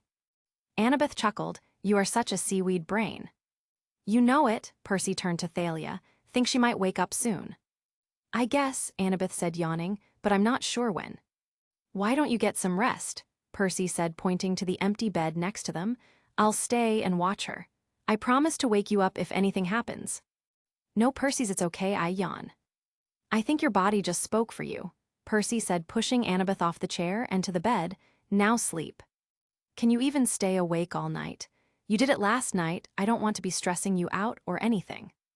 Capitulo 259. Relax, I slept in the afternoon, besides I don't need much sleep anyway. Percy smiled as he threw a blanket on Annabeth. Now sleep.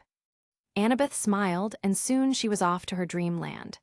Percy sat back in the chair over Thalia's bed and began his watch. He didn't really mind. After all, he didn't really need sleep. Plus now he could look at two cute girls sleep. Okay, where did that come from? Percy yelled at himself. I sound like a fucking stalker. Percy looked at Thalia again, and he couldn't help but note how long and slender her legs were. Those things could go on for miles. And her hips, God, they were so thick and plump, just made him want to. Hold the fuck, you P.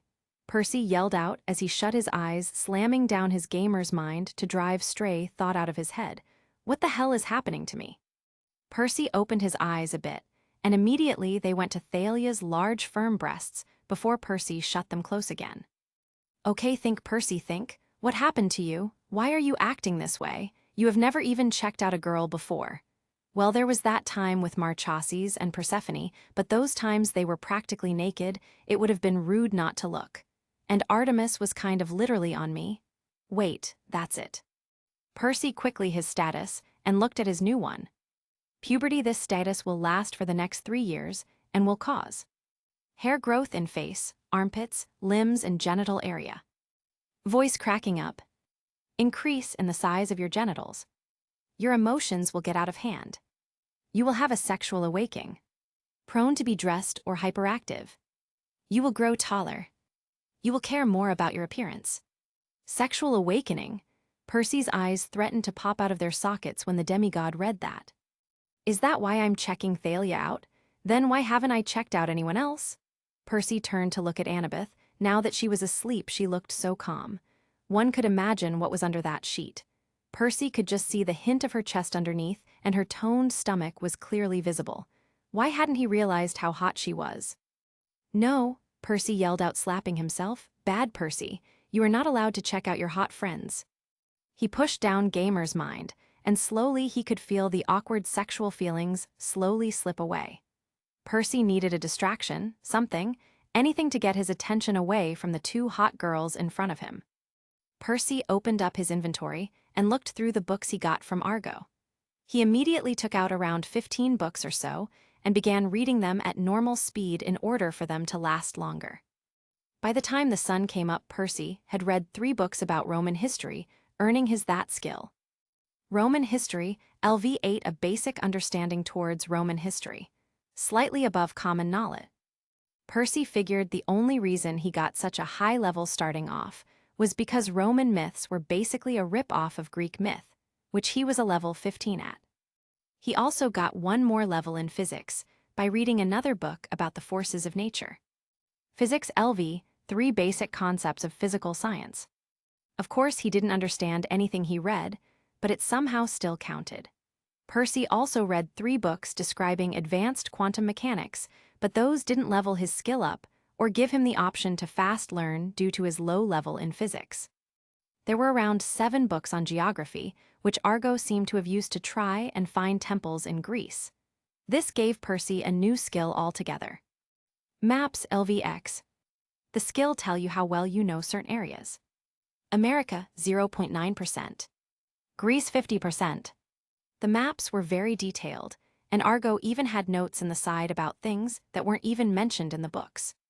The last book, however, wasn't actually a text of any kind. It was a novel by George Orwell called 1984. It was a very interesting book to read for Percy. It was one of the few books he ever read for fun. Its story was about a future where the government monitors everything, even emotions. It kind of reminded Percy about that Christian Bale movie, Equilibrium. Guess the movie was based on the book. The book featured a man, Winston Smith, who was a thought criminal, meaning he had his own independent thoughts, something the big brother government he lived under hated. He spent his entire life hiding who he was, what he was. He repressed his sexual urges and desires to rebel until eventually he fell in love with a woman named Julia. Together they both defied the government and had sex for the sake of sex, which again was not something the government allowed, as sex was only supposed to be done to reproduce. Yeah, the government was a dick. Eventually, though Winston and Julia got caught, they were tortured, Julia was lobotomized, and Winston was to be put to death. In the end, the story ended in a sober note, something Percy felt connected with. It must have been the Greek in him. After all, the Greeks did love them some tragedy. While reading the book, Percy related Winston's problems with his own, except they were complete opposites.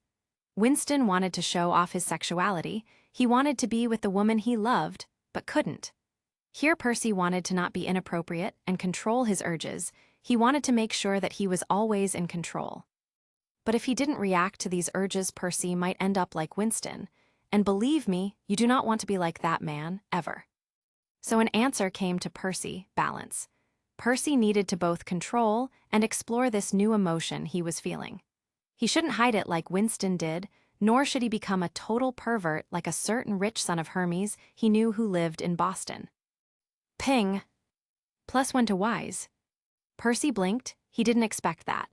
Guess reading, interpreting, and applying books increases wisdom. Percy closed the book and put it away just as Annabeth was stirring. Percy, Annabeth grumbled out as she rubbed her eyes. Hey, Annabeth. Percy smiled as his eyes went to the girl's breasts before Percy regained control and looked at her sleep-filled eyes. Nice nap. Yeah, did you stay up all night? Percy nodded. Yeah, Thalia hasn't said a word. I see, Annabeth said, getting up. You know you should probably go back to your cabin and get some shut-eye as well. I'll take over now. Percy nodded. Right, well about that. I've been meaning to talk to you about something. Annabeth looked cautious. What's this about? Last night, before I came back, I meet up with Hades, Percy said, as he began to explain everything that happened between them to Annabeth. Wow, Annabeth said, as her eyes sparkled with the new information Percy just dumped on her. So, there's a place that will basically make you live in a form of stasis. It's like your storage dimension, only bigger. Capitulo 260. Percy nodded. Yeah, but I think you're missing the point. There are two more kids who both have an equal chance of fulfilling the prophecy now. Things are getting heated up fast. First Thalia came back, now two more potential chosen ones. If I didn't know better, I would say someone was planning this all out. Well, we do have 3 old women who weave our fates in a tapestry, Annabeth commented. Maybe this is just the fates' way of speeding things up. Percy nodded. Maybe. But anyway, I need to leave as soon as I can. Don't you think you should get some sleep first? Percy shook his head. I'm good, trust me. Annabeth sighed. Fine, are you going to the oracle for a prophecy? I rather not begin my day by looking at the rotten corpse of a woman who should have died in the 60s. Thank you very much. So how are you going to get there? Bus, train, plane? Percy smiled. I thought about it. It would take around 40 hours to get from here to Las Vegas. That is if I don't make any stops, and that's too long. And I am definitely not flying there. Me and 2 kids of Hades? Zeus wouldn't hesitate to kill us all so that his daughter would become the only candidate of the prophecy. What about teleportation? Don't you have some kind of key that lets you instantly travel to Hades's palace? Percy gulped. Yeah, but I really don't want to go there right now, especially with the puberty status. Hell, if I saw Persephone, I may not want to leave. So what's the plan, Water Brian? I'm going to run it. Annabeth blinked. She dug her ears and cleared it of wax before turning back to Percy. I'm sorry, I couldn't hear that properly. Could you repeat that? I said I'm going to run it. Percy, that's about 3,000 miles from here. Yeah, I know so. So, you can't run that long. Percy shrugged. Actually, I wouldn't really know. I haven't really tested my limits in that regard. I know my max speed and all, but I don't know for how long I can run. 2 birds, 1 stone. Sigh, okay then, what about shoes? You are going to run for so long that I bet your shoes will wear off before you even leave the state, Percy. Percy shrugged. I got an idea about that. HNI shopping for the win. Annabeth sighed. Has anyone ever told you were stubborn as a mule? Percy smiled. Yeah, lots of people. I tend to ignore them though. Annabeth walked forward and caught Percy in a hug. Just be safe, okay? Percy was blushing. He could feel her breasts up against his shirt. He quickly slammed down Gamer's mind before responding. Why yeah, I promise. Annabeth broke the hug, and the two went their separate ways. Annabeth stayed back with Thalia while Percy went downstairs and to the porch. The camp was still asleep. The sun had just risen. Percy took a seat on the porch and quickly pulled out the HNI. HNI. A device used by the children of Hermes and few other campers. It allows access to the HNet, which will give you access to the world without worry of monsters finding out. Percy put the took on a piece of paper and turned it on. The home screen popped up and Percy quickly went into the shopping corner. He then began a search for friction-resistant shoes, and after some time spent digging, he found the perfect pair. Freck shoes. A set of shoes that will guarantee style, comfort, and application. Its soles are made out of an amalgamation of rubber and celestial bronze, ensuring flexibility and anti-wearing. Note, this shoe has blades hidden inside it.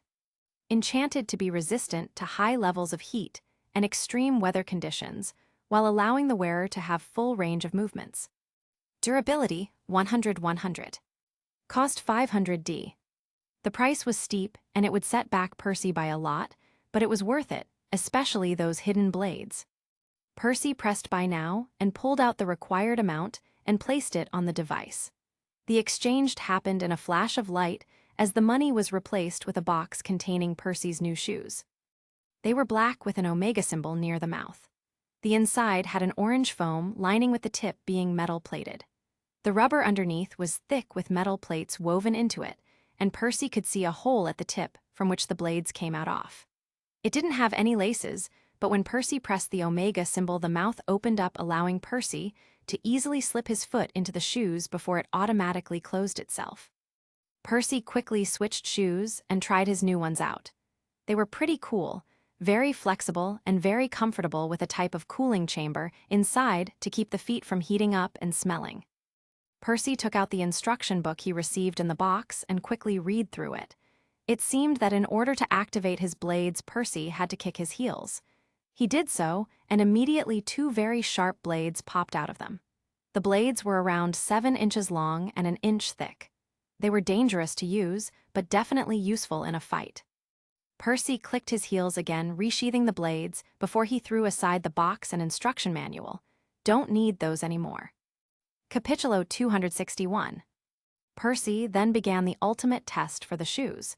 He slowly went out of the porch and stood facing the camp's entrance. Percy began to run slowly at first. He reached and passed Thalia's tree. Wait, if Thalia isn't in there anymore, should it even be called her tree? He reached the hill and activated his speed demon perk, causing and slowly increased his speed. He found himself zooming past mountain countryside as the wind hit him faster and faster. Percy smiled. He lived for moments like this. But just then, a bug flew into his nose, causing Percy to stumble forward in surprise and skid across the road, rolling over himself. Percy groaned as he shook the ringing in his. Note to self: when going at super speed, always remember to close your mouth to prevent swallowing bugs. Percy sighed and slowly got up and walked to the side of the road. He leaned on a road marker and noticed there was a box open in front of him. Defense 122,980. Percy closed the box and took out the HNI again. He needed something to cover his mouth and nose so that he didn't accidentally swallow a bug or anything. After a few minutes of searching, he found the perfect object. Lightweight retractable helmet. Its base form is a single uniglass yellow-tinted goggles. To activate the helmet, simply press the Cadden Industry logo on the side. Warning: this helmet is for cosmetic use only. It is not strong enough to support injuries caused in accidents. Durability 5.5. It wasn't much, but it was something. Percy paid a 10D and quickly got the goggles in a flash of light. Percy then put away the HNI and looked at his new item.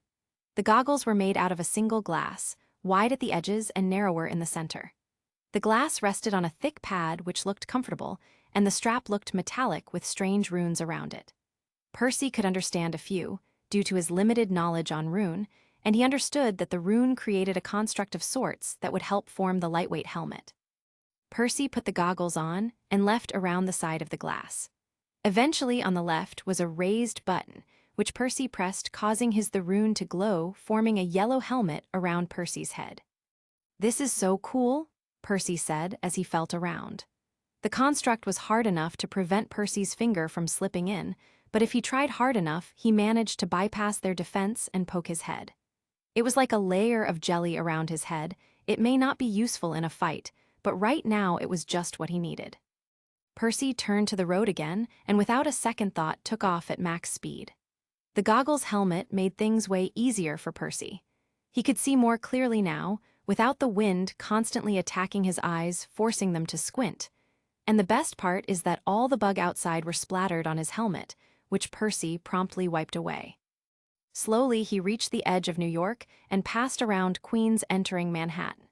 He blew past the city, causing a gust of wind wherever he passed by. Lucky, the city was not too full to notice him zoom past. He then decided to take the I-80 Express and quickly got out of Manhattan.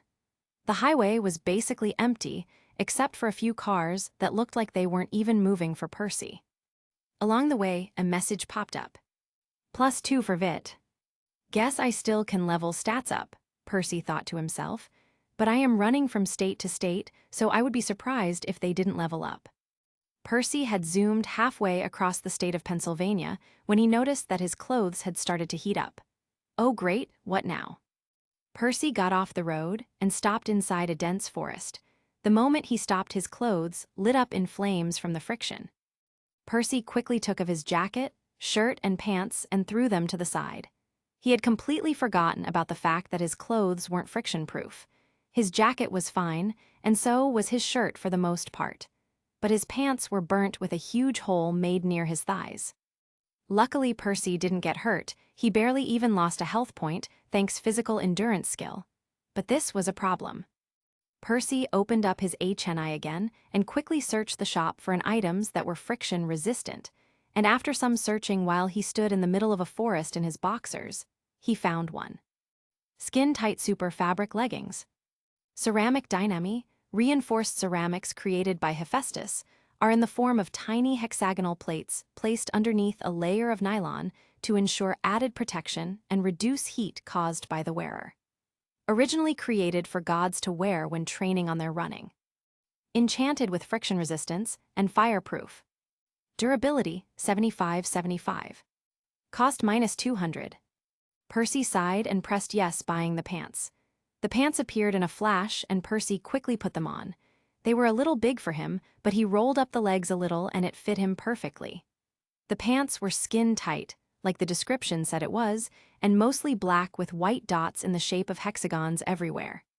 Percy put on his shirt and jacket and took off, leaving the ruined pants behind. He soon was back on the road as he quickly passed Pennsylvania and entered Ohio.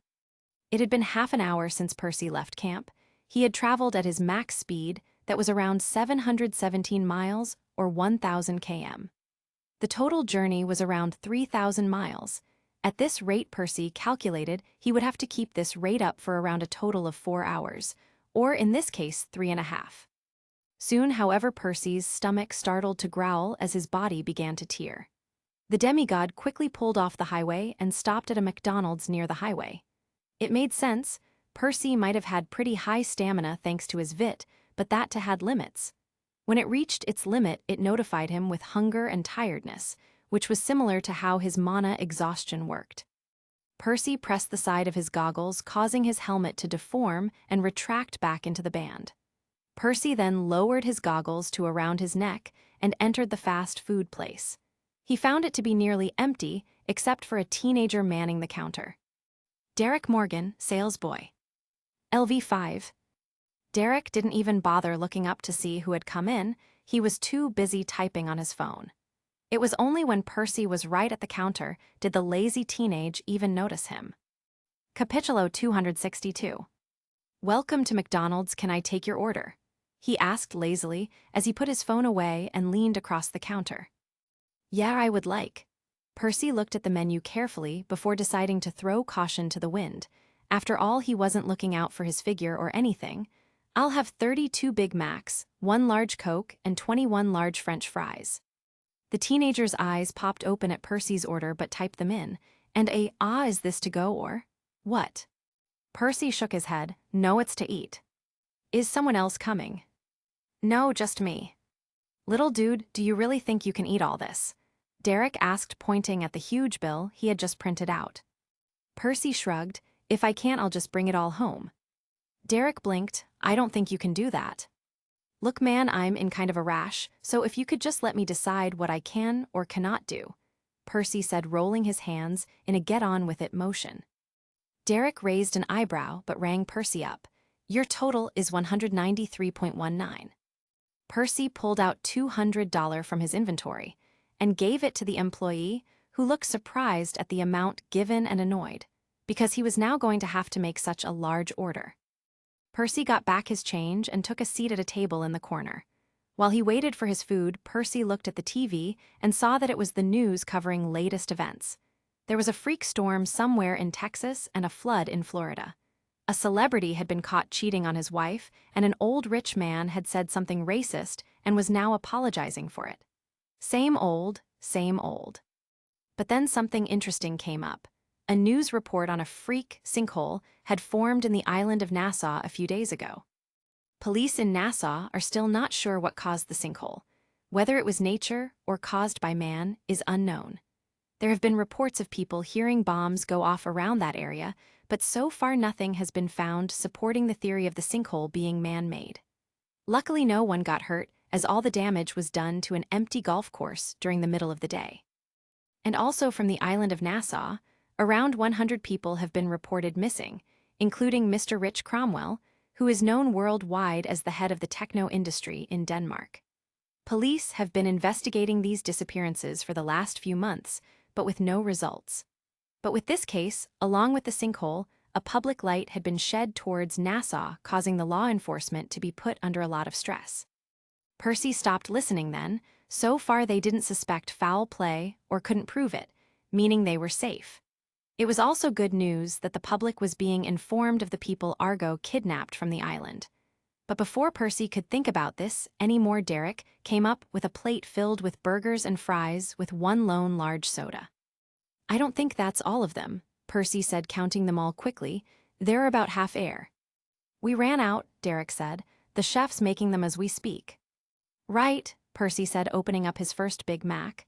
"Oh, and you guys do give free refills, yes?" Derek rolled his eyes. "Yes, we do give free refills." Percy nodded and quickly took a bite out of his burger. 12 minutes later. Derek couldn't believe his eyes. The little kid that had come in a few minutes ago was still eating. He had finished all the burgers and was getting through the fries as well. He had to record this. People wouldn't believe him otherwise. Derek slowly took out phone to record, but Percy noticed it immediately and quickly manipulated the mist around the device so that it wouldn't record anything. Percy quickly went back to eating his fries. He used a little super speed to finish them all quickly before drinking his Coke in one gulp. Percy turned to Derek. "Where are the rest, bro?" Derek blinked. "I'll get them for you right away, dude." He then stopped recording and went back to get the rest of Percy's order. Soon Percy had finished eating to his heart's content, all 32 Big Macs and 21 fries. Percy let out a burp and rubbed his tummy. He could feel how full he was. Surprisingly, though, he didn't even get a little bump on his stomach from all the food. Gamer's body must have been working overtime for that. You should totally be in a food-eating competition," Derek told him with his mouth wide open. "Thanks, dude," Percy burped again. "We'll see ya." Percy then got up and quickly walked out of the restaurant. Derek quickly took out his phone and looked at the video. But the moment he pressed play, a message popped up saying that the video file in question had been corrupted, making it unusable. What the hell is going on? Percy took a deep breath of fresh air and stretched himself out. He may not need to make another pit stop after eating so much food. Percy put on his goggles and activated his helmet before he took off in a blur of speed, racing towards the highway. He quickly got on it and zooming through Ohio. Soon Percy passed out of Ohio and into Illinois. He kept on running, eventually going through the outskirts of Chicago before eventually running into Iowa. +2 for VIT. Percy had now reached the 2-hour mark, and he knew his journey was only halfway complete. The running was okay, his pants weren't on fire anymore, and his tank was still feeling full. The only problem is that it was so fucking boring. Percy didn't know why he hadn't realized this before. While he was running, his body may have been working, but his mind was free. He tried to read a book, but he was going so fast he couldn't hold on to it. Plus, he did need his eyes to see the oncoming traffic so that he could avoid it. Percy was in a rut. He realized he should have planned this out better. Maybe he should just take a train when coming back. This boredom would probably kill him if he ever tried this again. Percy eventually came into Nebraska and then Colorado, finishing up the 3-hour mark. Percy could feel his pants start to heat up again, but it was warm, not flaming hot. The shoes, however, were holding up nicely and didn't even heat up. In fact, his feet were extremely cool thanks to the enchantments inside. Percy eventually entered Utah when he started to feel hungry again. It seemed his maximum stamina got him around 876 miles at his top speed. Not bad for demigod. He got off the highway again and went to the closest town with a McDonald's. He stopped near the parking, deactivated his helmet, and went in. He expected the place to be empty, but this time, though, it was around 9 a.m. and the place was packed with people. Percy couldn't risk eating as he did before, to many people. Capitulo 263. Percy quickly placed an order for 10 Big Macs, 2 large Cokes, and 4 fries to go. The man behind the counter looked strangely at Percy, but gave him his food anyway, thinking it was for a group of people and not just Percy alone. Percy then quickly left the restaurant and went to the local park to eat.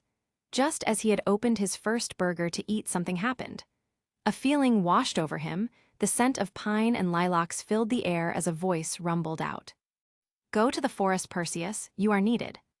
Percy blinked. The voice sounded old, older than any normal mortal. It sounded so full of life and powerful. It had stopped, but it was replaced by pull. Percy felt directing him towards the woods outside of town. Percy put away his food and ran towards where the feeling had directed him. "You have entered a forest. +5 to all stats. Let go of me." A voice cried out from deeper inside the woods. Somebody needs my help, Percy thought as slowly the feeling that guided him so far slipped away, leaving him confused as to where to go. But just then, "Get off there!" Percy ran in the general direction of the shout and went deeper into the woods. Soon, he came upon a pair of boys were ganging up on another kid and beating the shit out of him. They didn't look like they were more than 12, and the kid they were picking on was 10. Percy sighed and quickly grabbed the two boys by the collar and threw them aside. Enough. The bigger boy, Justin, quickly got up. "Who the hell are you?" Percy narrowed his eyes. "Someone you don't want to mess with, kid." "You don't look that tough," Justin growled out. "Get him," he cried out as his friend and him charged Percy with their fists flying. Percy sighed and let them hit him. They punched him across the face and hit him in the gut, but nothing they did even fazed Percy. Defense 123, 979. Percy raised an eyebrow. They had managed to collectively cause him one single point of damage. Soon Justin and his friend fell to the ground panting. Their knuckles were bloody and they were exhausted. "What the hell are you?" Justin asked as he and his friend slowly backed away, holding their fists in pain. Percy smiled a cruel smile. "I'm a demon." With just that tiny use of bloodlust, Percy managed to scare off both kids, making them run away screaming. Percy sighed and turned around to the little 10-year-old. The kid had a bruised face and cut lip, but he looked up to Percy with amazement in his eyes. "You okay, kid?" Percy asked, helping the kid up. "I am fine," the kid saying as he patted himself down. Thanks. My cousins don't exactly know how to hold back." Percy raised his eyebrows in surprise. "Your cousins did this to you?" The boy nodded. "Yes, they don't really like me." Percy then noticed the boy's name and title. "Percy Decker, son of Pan. LV2. Percy's eyes shot open in surprise. "Pan? As in the missing god Pan? This kid is Pan's son, and his name is Percy too." Percy scrutinized the kid and looked at him closely. His jawline was very narrowed, kind of like Grover's. His hair was brown like dirt, and overall he seemed very normal looking. But the moment Percy looked at the kid's sky-blue eyes, he knew he was a demigod. "Kid, where's your dad?" Percy asked, wondering whether the kid would have any clue as to where Pan was. I don't know." He looked down in shame. "He wasn't really around when." "Okay," Percy said. The kid looked depressed just talking about his dad. Percy didn't want him to feel worse by interrogating him. "Tell me, where's your mom?" "She died." He again looked sad beyond belief. "I live with my aunt and uncle now." "I see," Percy said before going into deep thought. "Okay, what do I do now? He's a demigod. I have to bring him to camp or else he might end up monster food. And what's more, he's Pan's kid. The satyrs will treat him like a king. Plus, if I bring him in, Grover just might forgive me for leaving him." PERCY turned to Percy. "Hey kid, what's your name?" he asked. He knew the name already, but he didn't want to freak the kid out by telling him he knew his name before he even introduced himself. "PERCY, my name is Percy Decker." The son of Poseidon smiled widely. "No way, my name is Percy too." "Really?" the kid asked in amazement. "That's so cool." "Percy's for the win," Percy said, giving the little kid a high five. "Thanks for saving my life, Big Percy." "No problem, little Percy," the son of Poseidon smiled. "The kid's all right." Just then little Percy's stomach started to grumble in hunger, didn't eat. The boy shook his head. "No, I kind of skipped out on breakfast." Percy smiled as he pulled out his bag of burgers and fries. "Want some?" The child of Pan's eyes went wide in amazement. "Whoa, where did you pull that out from?" Percy winked. "Trade secret, kid." He took out a burger and handed it to the 10-year-old. "Now eat." Little Percy smelt the burger, and a look of disgust went over his face. But he took the burger and gave out a weary thanks in response. Percy raised an eyebrow. "Wait, you don't like meat?" The kid looked nervous. "Yeah, I don't really eat meat." "Then why did you take the burger?" "Well, you offered it, and you did kind of save my life there, so I thought it would be rude if I said no." Percy blinked in surprise. "Oh yeah, son of Satyr figures he's a vegetarian." Percy then laughed out loud. "Wait, you thought it would be rude? Kid, you're hilarious." "Hey, I was just being nice." "Dude, if you don't want meat, just say so," Percy said as he took back the burger and gave the little kid a large French fry. "Here, It may not be the healthiest eating choice, but it isn't meat. Little Percy's eyes widened comically as he snacked the fries and began gulping them down in the handfuls. Percy chuckled, and the two sat down in the forest, enjoying their meals. Percy Decker had eaten around 2 large fries before he was full, and Percy Jackson had eaten everything else. "Wow, Percy, you sure can eat," Pan's son said. "I have never seen someone eat that much." The son of Poseidon smiled. "Why, thank you, Percy. It's a blessing from the gods. Well, actually the fates, but that's not important." The kid looked confused, but shrugged as the two fell into a comfortable silence. "So tell me something about yourself, kid," Percy asked finally. He needed to know about the kid's life here. If the kid was happy, then he could talk to his aunt and simply tell her to send little Percy to camp for safekeeping. If not, well, Percy could always just kidnap him. "Ah, well, I suppose it started when my mom died," little Percy said with a low tone. "I don't actually remember her. I was like 5 when it happened. She was nice, though, from what I remember. Ever since then, I lived with my aunt and uncle. They're all right, I guess, but my cousins are the worst." Percy nodded. "I see. Hey, Percy." The little kid turned to look at him. "How would you like to run away from this place?" For a moment, a spark of happiness went through the kid's eyes. A strong and warm gust of wind blew through the forest, almost like it was reacting to the kid's happiness. But just as quickly as it started, it ended. The son of Pan looked down. "No, I can't. Even if I did, I wouldn't have anywhere to go." "Well, you could come with me," Percy said. "There's a place for people like us, a camp. If you want, I can take you there." "Wait, what, people like us? What do you mean?" Percy blinked before realization dawned on him. "Oh yeah, I haven't told you yet, have I?" Capitulo 264. "Told me what?" Little Percy started to look weary now. "Is he nervous?" Percy wondered. Of course he's nervous. Why wouldn't he be? A strange guy just showed up one day, asked him about his life history, and then offered to kidnap him. Wow, I sound like a weirdo. "Well, you see, little Percy, I am technically your..." Let's see here, Pan is Hermes's kid. Hermes is Zeus's kid, which would make Hermes my cousin. Oh, forget this. I'm your cousin there, let's keep this simple." "Wait, you're my cousin?" Percy nodded. "Yup, on your dad's side." "You know my dad." Little Percy jumped up and was on his feet. "Who is he? Where is he?" Percy shrugged. "I don't know where he is, no one does, but I do know who he is. His name is Pan, the Greek god of the wild." Little Percy blinked. "My dad is a god." Percy nodded. "Yup, and that makes you a demigod kid." The child of Pan looked at Percy in amazement. "Boo, but that's impossible. I can't be a god." "I said demigod kid," Percy repeated. "There's a big difference between a god and a demigod. And yeah, you are. Tell me, Mini-Me, have you ever felt, I don't know, different? Like, does words confuse you? Have you ever felt unhappy sitting in one place, away feeling like you needed to jump around and do thing?" Little Percy's eyes went wide as he nodded. "Yeah, but I was told that was because I was, dies. Dyslexic, yeah, we all are," Percy said, sighing. "It's both a curse and a blessing, believe me. One time I mistook dog for God, and believe me, I pissed off a lot of people because of that." But I can't be, wait, my dad is goat." "Half goat," Percy explained. "He's basically a satyr, half man, half goat. A little more on the goat than man, and I should know, I had one for a roommate for a year, but did that guy smell like wet goat a lot." "But how do you know I'm a demigod?" Percy shrugged. "It's a gift I got from my dad." "Lie successful." "Basically, I can sense out people like us and tell who their godly parents are." "But how I be a demigod?" Little Percy asked, still skeptical. "I can barely beat off my cousins." Percy sighed. "There's a lot more to becoming a demigod than just being able to kick ass. Sure, it's a huge part of it, but still just a part. And as for proof, well, let's see, son of Panso.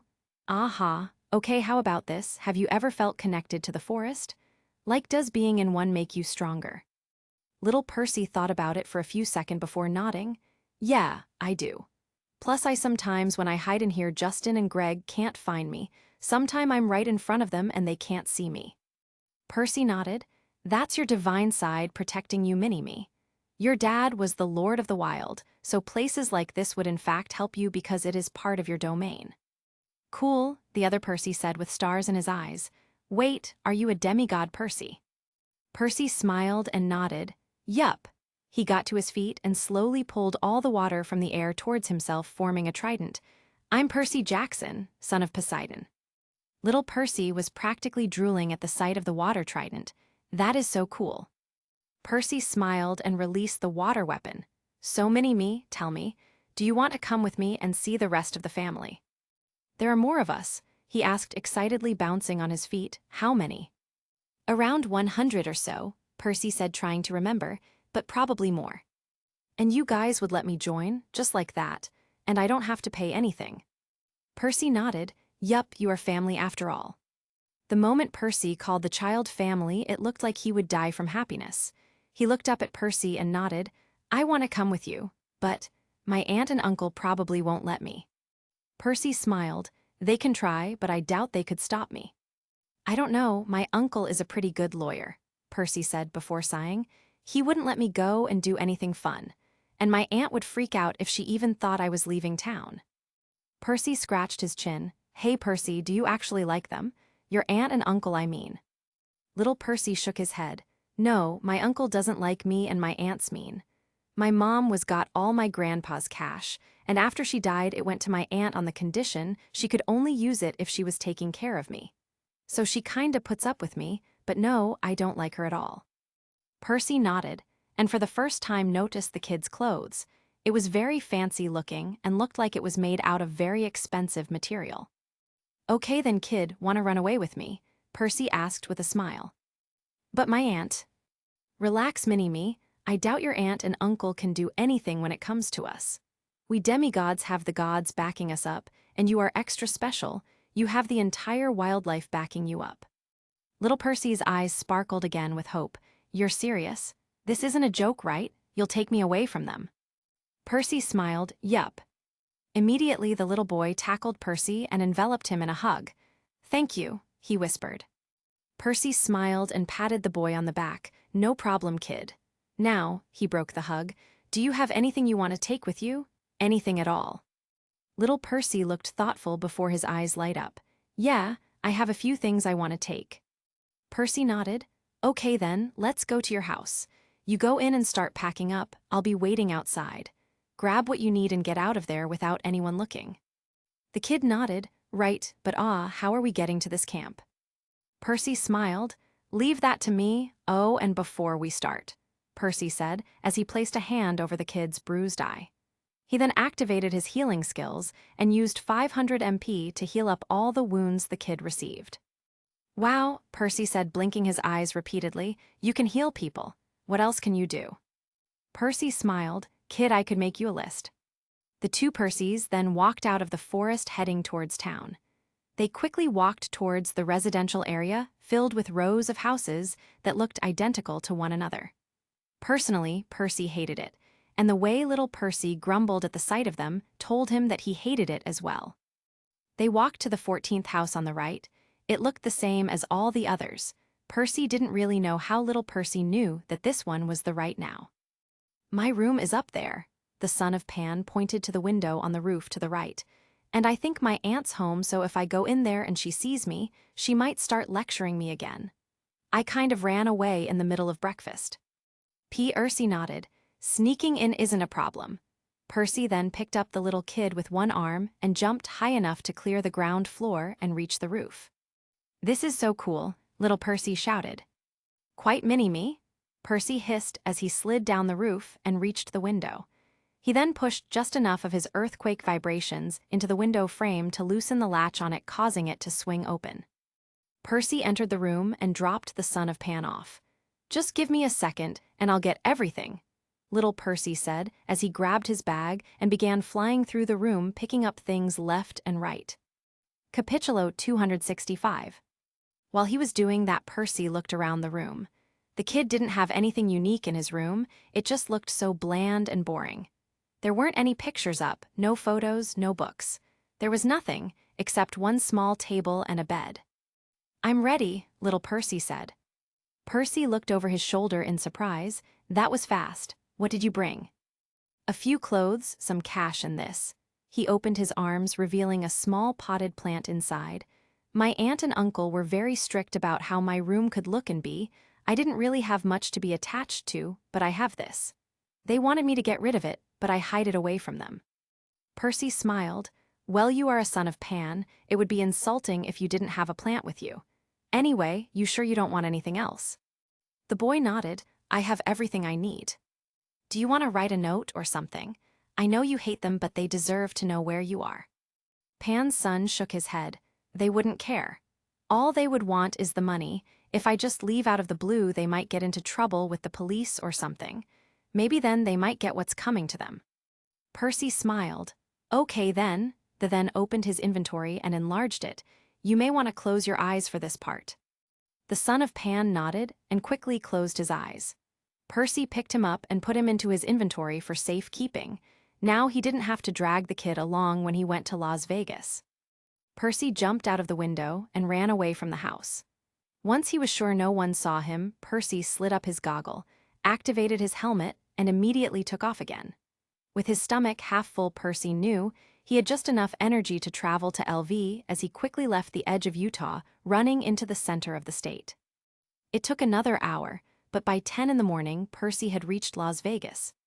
The city was disappointing, to say the least. Everything just looked tired and worn out. Maybe it was because it was 10 in the morning, but no one really seemed all that festive. The attractions were interesting, but Percy was offended by the fake Lady Liberty. As a New Yorker, he knew the real On, and this one was just a cheap knockoff. Percy spent an hour walking around and munching on any roadside food he could get his hands on. He asked for directions for the Lotus Hotel and Casino, and mostly got wrong directions, the middle finger, or in one case got asked out by a prostitute. Yeah, that last one was not an experience he wanted to share. Eventually, though, Percy found the Lotus Hotel and Casino. It looked just like an ordinary hotel, but there was something about it that pissed Percy off. Using his newly acquired mana, PERCY tried to feel out what type of magic was going on in there. Mind manipulation charm. A charm placed on all those who enter to never want to leave. It is activated by %% and traps the user inside forever. Percy raised an eyebrow at this. Guess he needed to increase his mana sense level to find out more about the charm. But either way, Percy wasn't really all that bothered. Since their magic was mental-based, it wouldn't affect him thanks to the gamer's mind skill. Percy quickly entered the casino, and immediately he was assaulted by a barrage of lights and colors.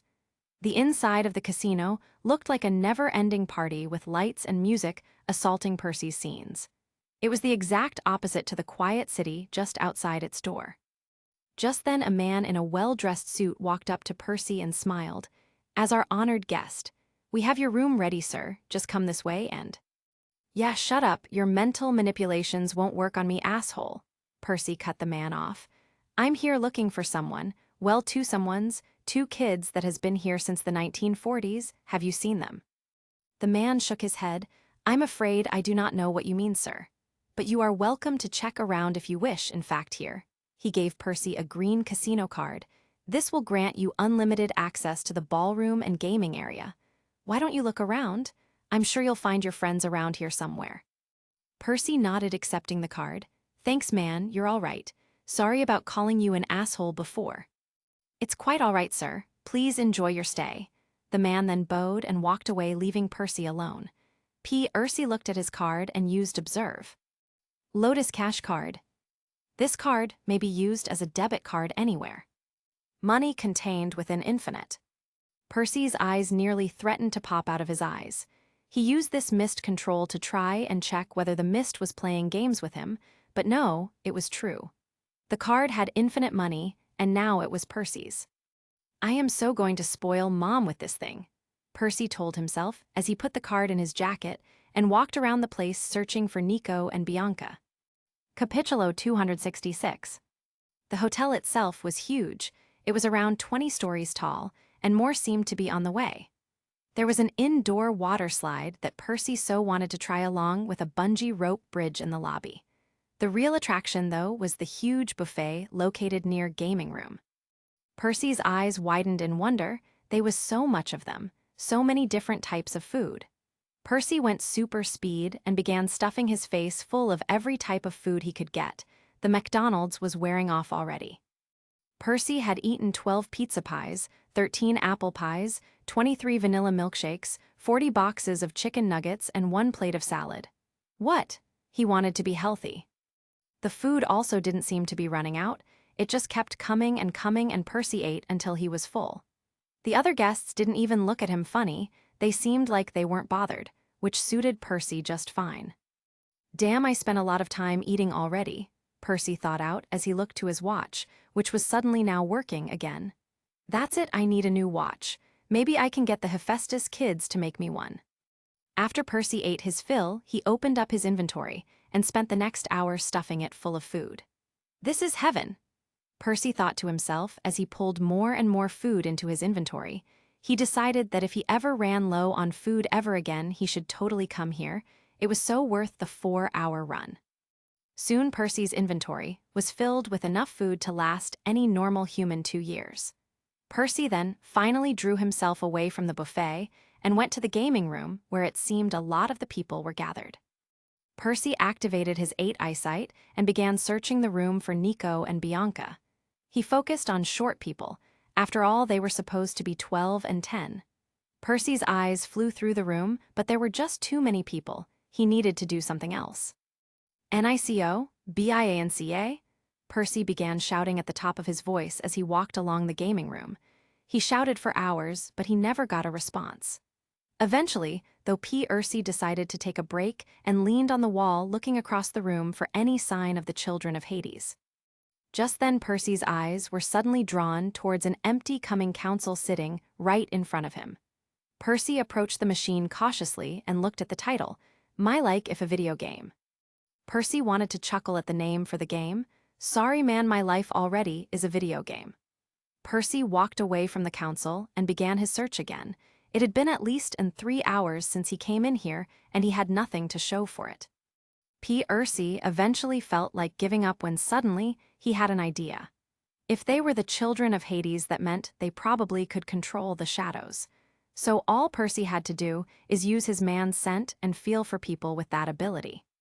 Percy immediately closed his eyes and activated Gamer's mind, drowning out the sound from the room. He reached out with his mana sense skill and spread it outwards. It went out like a sonar wave, and a huge barrage of information came back to Percy. Ping! A new skill has been created. Mana Wave Sense, LV1. A wave of mana is sent outwards, allowing you to feel the area around you like a sonar. Cost 200 MP. It seemed the air itself was infected with the mind manipulation charm, and that the gaming console everyone was playing was the thing that finally trapped a person here. Percy could also feel a variety of different demigods inside the casino. Some were children of Apollo, others were children of Athena, but one felt unique, almost like Percy knew that scent of mana. Percy's eyes opened wide as he quickly turned to that familiar scent of mana and found a man standing in front of him over a billiards table, playing with other people. Percy looked at the man's name and title. Jonathan Phileas, son of Poseidon. LV28. Percy's eyes shot open. Another son of Poseidon? How the hell is this guy alive? Percy looked at the man and noticed he looked old, around his late 20s to say the least. The man also was dressed like an American soldier during World War II, meaning this man had been trapped in here the same time as Nico and Bianca. Percy then looked around. There were so many demigod inside this place. A daughter of Hermes that looked like he came right out of the 60s, a son of Ares dressed up like a punk with a purple mohawk, a daughter of Demeter that resembled someone from the late 1920s, a son of Hecate that looked like he was part of a biker gang. They all were trapped in here. Most were around Percy's age, a few older like his brother. Capitulo 267. I need to get them out of here, Percy realized. I need to get them all out of here, but if I do, then will they survive? The world outside has changed so much. Would they be able to adapt? Should I even try? No, I cannot be the judge on this, I will not. They will decide. I'll take them back to camp. If they don't want to stay and wish to come back to the casino, then fine, but I will give them that choice. So Percy moved. He activated his super speed and grabbed every single one of the demigod he could find. He first grabbed his half-brother Jonathan and threw him into the inventory.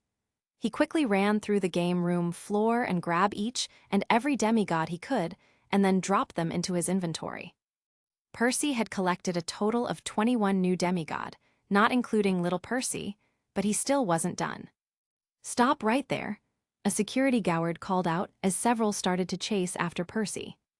"Oh, bite me," Percy murmured as he poured mana into his crystal and summoned Zed, Timmy, and Craig. The monsters looked at Percy for orders. "Distract them, I need to get something." The three nodded, and they launched into battle with the security guards, who were actually monsters in disguise. The moment the battle started, the monsters shed of their skins and revealed a huge plant-like body underneath. Roots and vines made up their muscles while tree barks made up their bones. "This is going to be fun," Timmy said as he formed blades out of the wind. "Finally, I get someone who liked to talk," Zed cried out. "This one," he pointed at Craig, "doesn't like to banter." "I simply have less to say," Craig grumbled out as the three jumped into battle with the plant monsters. Percy zoomed across the floor, sending wave after wave of mana to sense Nico and Bianca. Finally, he got a hit. He felt something cold and dark, two somethings in fact. Percy turned to one corner of the room and saw two children at the corner playing chess. "Chess? Well, I suppose that fits. After all, they wouldn't know what a video game is." Percy ran and stopped right in front of them, drawing both their attentions away from the board and to him. "Can we help you?" the girl asked. She looked around 12 and had olive skin like PERCY. She and her brother both had black hair and black eyes, and both wore very old clothes. Nico had a pair of slack with suspender on overcoat, while his sister wore a red dress with a scarf around her neck. "Yeah, I'm here to get you both out of this place," Percy said, as the two siblings slowly got of their seats. "Really? You don't seem like the lawyer we talked to before," Bianca said, suspicious. "Oh, who cares?" Nico groaned. "It's been forever since we left." "Don't exaggerate, Nico. It's only been a month." "A month, sigh, we'll deal with that later. Look, I'm a friend of your dad's," PERCY explained. "Well, not friend, I'm just doing a favor for him." "You know our dad?" Nico asked with his eyes sparkling. "Who is he?" "It's a long story, kid. Look, I just need you two to come with me," Percy said, looking around to see Zed cut one of the flower guards into pieces. "Now." "No, hold on just a minute. We will not be going anywhere with you unless—" "I don't have time for this," Percy yelled out as he grabbed Bianca and carried her like a bride. He opened his inventory and threw her inside before turning to Nico. "What did you do to my sister?" Nico shouted as he charged Percy with fists clenched, trying to hurt him. "Relax, kid, she's safe," Percy said, catching both of Nico's fists and lighting him up. "And now your turn." "Get off, I demand you get off me," Nico yelled out, but Percy ignored him, throwing him into the inventory and closing it. Percy then turned to his servants. "It's time to go."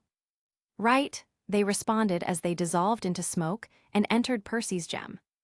Percy then turned around and took off in a breakneck pace, past the gaming room and through the casino entrance. Percy stopped the moment he reached outside. It was night time. Percy looked at his watch and saw that it was working again. It was around 9 in the night. Percy had been trapped in there for more than 11 hours. Maybe it's some kind of time manipulation charm, Percy wondered as he looked back to see whether he was followed. He wasn't. He got out scot-free. Percy sighed in relief and then began to walk out into the Vegas night. The city was so much different from just 11 hours ago. There were lights on everywhere and people were out and about dressed up in their best. Percy was amazed at all he saw. It almost made him want to enter a real casino and try out his luck, but he had a mission to complete. Maybe he would come here for his birthday or something. Percy smiled and put on his goggles, activating his helmet. He had to admit, this thing was kid of growing on him. He then activated his super speed and zoomed out of the city, leaving the lights behind. It took 3 hours of constant running for him to get hungry again. This time, he chose a Taco Bell to get something to eat, and after the quick pit stop, he continued his run. He reached camp at 1 in the night and immediately went to the big house to find anyone to help him out with the extra demigods he had brought with him. Percy stopped running in front of the porch and quickly entered the big building. He looked round and found the war room's door was slightly ajar. They must be having a meeting, Percy realized as he quickly walked into the room, pushing open the door. The room immediately stopped all talking and all turned to face Percy. Percy saw all the head counselors there, including Chiron, Dionysus, and an awake Thalia. Capitulo 268. Percy, you're back, Annabeth cheered as she ran up and hugged Percy. Wow, I wasn't gone that long, was I? Percy asked as he tried to avoiding thinking about the way Annabeth's boobs were pressed up against him. I was worried. We tried to iris message you but couldn't get through, Annabeth explained, breaking the hug. Hey man, Travis and Connor's stool stood up and hugged Percy next. We thought you were in trouble or something. No, nothing bad happened. I just ran into some unexpected trouble, Percy said, hugging both the brothers before turning to Chiron. Hey, a teacher, fancy seeing you here. Chiron smiled. Get over here, Percy. Percy smiled and quickly went and tightly hugged his old teacher. It's good to have you back, Chiron. You wouldn't believe how much of a nutcase your replacement was. Oh, I have an idea, Chiron said, grinning. Something about him crazy, right, Lord Dionysus? The Olympian huffed. Whatever. Now, I heard you had some kind of self-imposed quest. Peter Johnson, care to share? Percy raised an eyebrow. Didn't Annabeth tell you, Lord Dionysius? I didn't know whether you wanted me to tell them or not, Annabeth explained, considering the nature of the problem. Right, well, it all started yesterday night when I received a message from Hades. He needed a favor from me. You did that, got a favor? A sharp voice threw. Percy turned and saw Thalia walk up to him with a smell of ozone flowing off her. What's with the hostility, Sparky? You know people usually wait until I say something to them before they get pissed off. Hades is the reason I got turned into a fucking tree. Thalia narrowed her eyes. And don't call me Sparky. Right, forgot about the whole tree thing. Well, I did do him a favor, but it wasn't for him, it was for his kids, Percy said as the two stared each other down. Percy was much shorter than Thalia, but his presence was stronger than hers.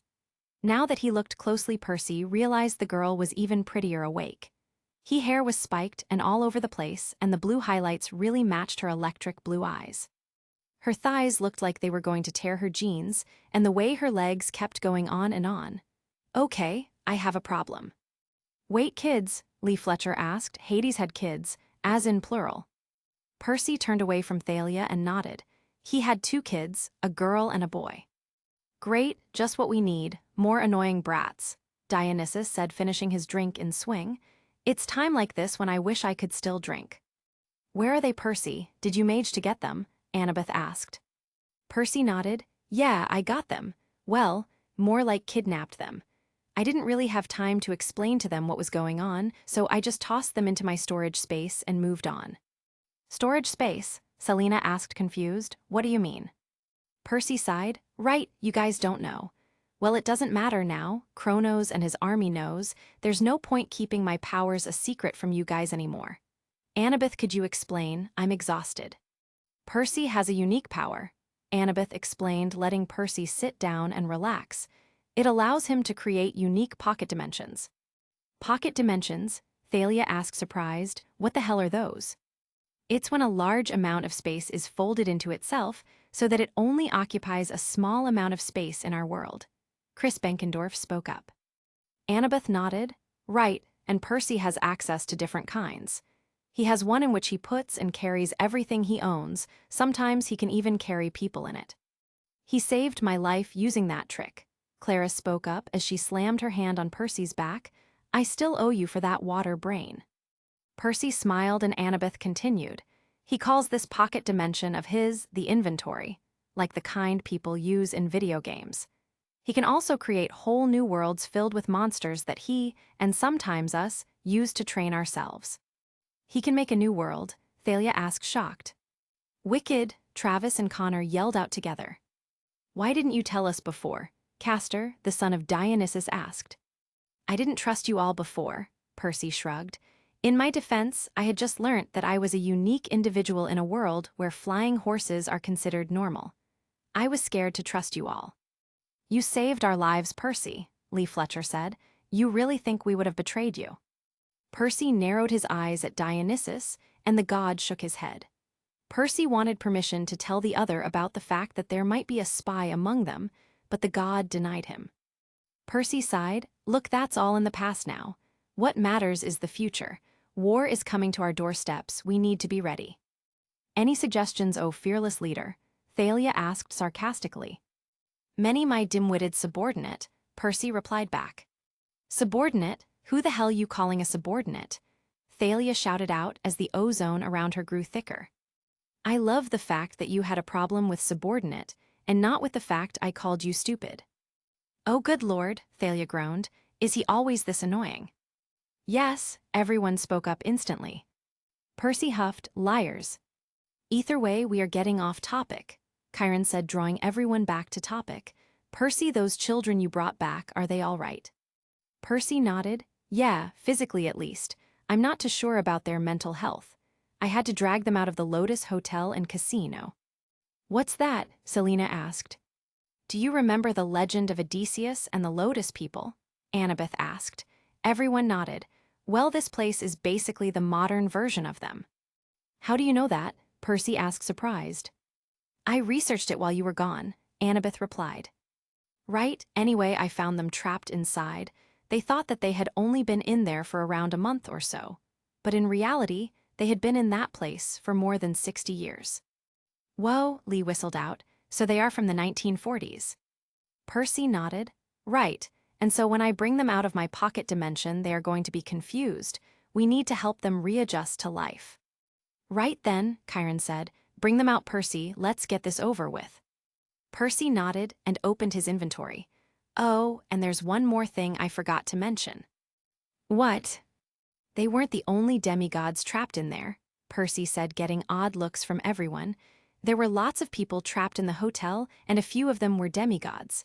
Some of them were adults while the others were around our age. I didn't know what to do with them, so I brought them all anyway. Percy, Dionysus asked with a shaky voice, how many new demigods did you find? Percy started to count all of them in his inventory before answering. 24. I brought back 24 demigods. The demigods looked shocked and impressed at the number, while Chiron just smiled in approval of Percy's act of heroism. Dionysus, however, stopped moving. Slowly his eyes rolled to the back of the head as the god lost his grip on his can of Coke fell. He then fell off the chair and fainted on the spot. Capitulo 269. Percy stood in front of the big house with the rest of the camp, a good 20 feet behind him. Percy turned around. You sure you guys don't want to come closer? No, it's okay, Lee Fletcher called out. We don't want to get in your way. And you Hermes? Percy asked the messengers of the gods who sat next to Dionysus on the porch of the big house, sipping a glass of milk. No thanks, Hermes said.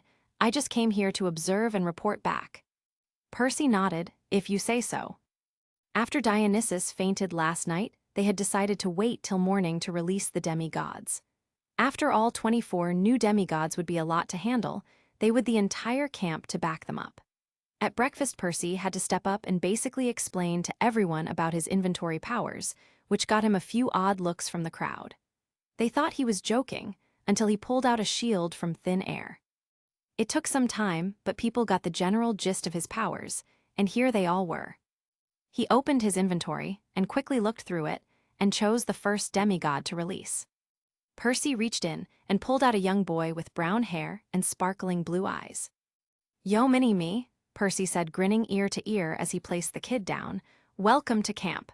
Percy stepped to the side and gave the young boy a full view of all the campers. Wow, little Percy yelled out with a twinkle in his eye. This is so cool. You kept your promise, Percy. The young shouted as he charged and grabbed Percy in a tight hug. Off, Percy puffed out as the kid nearly took out all the air in him. He patted the kid on the back. Well, a promise is a promise, kid. Who is he, Percy? Annabeth asked, drawing both Percy's attention to the rest of the camp. Oh right, introductions. Camp meet Percy Decker, Percy said as he patted the boy on the shoulder again. No, another one, Michael yelled out. Camp is barely surviving with one Percy. Shut up, Michael, no one asked your opinion, Percy growled out. Bite me, fish head. Shut up or I'll rip the strings off of your guitar, Percy shouted as he turned to little Percy. Don't mind him, he just likes to be annoying. Like you want to talk. Shut up, Michael. Dionysus cleared his throat, drawing everyone's attention. As much as I would love to see you two engage in verbal spares, we do have. Sigh. 23 more demigods to get through, so if you would please continue with the introduction, Peter. Dionysus motioned for Percy to continue. Who is that weirdo, and why did he call you Peter? Little Percy asked, causing the entire camp, including Hermes, to explode in a fit of laughter, leaving Dionysus with a headache. That mini-me is Dionysus, the god of wine, Percy said as slowly the child of Pan started to pale a little. Don't worry, he might look me, but underneath it all he's a big softy. And sometimes he purposefully calls you by the wrong name, but that's just because he doesn't like getting close to any demigods. Percy then turned to Hermes. And you see that thin dude in the red tracksuit? He's Hermes, god of messengers, your grandfather. Hermes blinked. He's my legacy. Percy shook his head as his smile grew bigger. Nope. Percy, he turned to the kid, why don't you introduce yourself? Are you sure? The little boy asked uncertain. Percy nodded. Go ahead, man. The boy nodded as he slowly walked forward. Hi everyone. I'm Percy Decker, and I'm the son of Pan. The camp went silent when suddenly Dionysus got off of his seat, so fast Percy swore he heard the sound barrier break. What? You're the son of Pan. Percy, are you sure? Hermes asked as he zoomed up to the kid before looking at him with keen eyes. Yeah, my powers for identifying demigods kicked in and told me so. Lie successful. The kid felt like the forest, like Grover did, but it was more powerful, more godly, so I put 2 and 2 together. Was I right? Hermes nodded. He has Pan's eyes, I'm not sure, but I think he is Pan's kid. Just then, a green satyr head appeared over little Percy's head, lighting up the ground with its forest green glow. Well, that settles it, Percy said, smiling. You're definitely Pan's kid now. The entire camp burst into chatter and whispers as everyone gave the boy side glances. Little Percy fell into himself in agitation and worry. Percy, what's going on? The kid asked. Percy knelt down and placed his hands on the boy's shoulder. It's simply mini-me, you just got claimed. What does that mean? Why don't you look up and find out? The boy did just that, and when he did he saw the green satyr head above him glowing brightly. Whoa. Yup, that means your dad just acknowledged you as his son. Pretty cool, right? Yeah, but why does everyone act like it's a big deal? They're acting like I'm different. This is normal, right, Percy? The son of Poseidon nodded. Relax, mini-me, it's perfectly normal. It's just, remember when I told you that you were an extra special demigod because of your dad? The kid nodded. Yeah. Well, you see, mini-me, your dad is the Lord of the Wild, and recently he's gone missing. No one knows where he is. Your mom was probably the last person to have even seen him, and you are his son. You're a big deal, kid. Percy, the little one looks hungry, Hermes spoke up. Maybe we should get him something to eat. Percy nodded. That's right, you haven't had anything except some French fries. It's okay, I don't get hungry often, little Percy said, holding onto Percy. If it's all the same with you, can I stay here? Percy looked to Hermes, who shrugged. Percy smiled and turned to little Percy. Sure, mini-me, though you're going to have to let go my leg. I have a job to do and I need the leg to do it. How about this? See that pretty blonde girl over there with the know-it-all type of attitude? Percy pointed to Annabeth, who huffed in amusement at the know-it-all comment. That's Annabeth, one of my best friends. Why don't you wait with her, and she'll make sure to make you feel at home? Little Percy nodded and quickly walked away, leaving Percy alone. Well, if that was just the first one, this might turn out to be a longer day than I originally thought, Dionysus commented as he took a swing from his can. Capitulo 270. Percy nodded and quickly pulled out the second demigod, Jonathan Phileas, his half-brother. The man wore a khaki formal soldier's uniform without the cap on top. Medals lined his left uniform, and on his right hip was a holstered gun. The man had blonde hair, but his eyes were a shade darker than Percy's. He looked around dazed and confused. Where am I? The man asked, looking at all the kids. Who are you all? Hello, John, my name is Percy, Percy said, drawing the man's attention to him. Can I call you John? The man blinked. Yes, you may. Where am I? John, I need to ask you a few questions, okay? What was the last thing you remember, John? Before all of this, what do you remember? I was going back to the hotel, the man said as the visible struggle to remember things clouded his mind. I was going back to my hotel when a friend dragged me into the casino. It was so nice there, and I just stayed there. Oh good Lord, how long was I in there? 60 years, give or take, Dionysus commented. Dude, not cool, Percy cried out. 60 years, the man shouted, that's impossible. How could I have been in there that long? I remember being there only for a month, 2 at the most. Whoa, relax man, everything's all right. Percy interviewed, seeing the man going into a visible meltdown over this. After all, he just learnt that he outlived the era he grew in. You're safe here. Do you know who you are? What you are? What? Just what the hell are you insinuating, boy? The man shouted.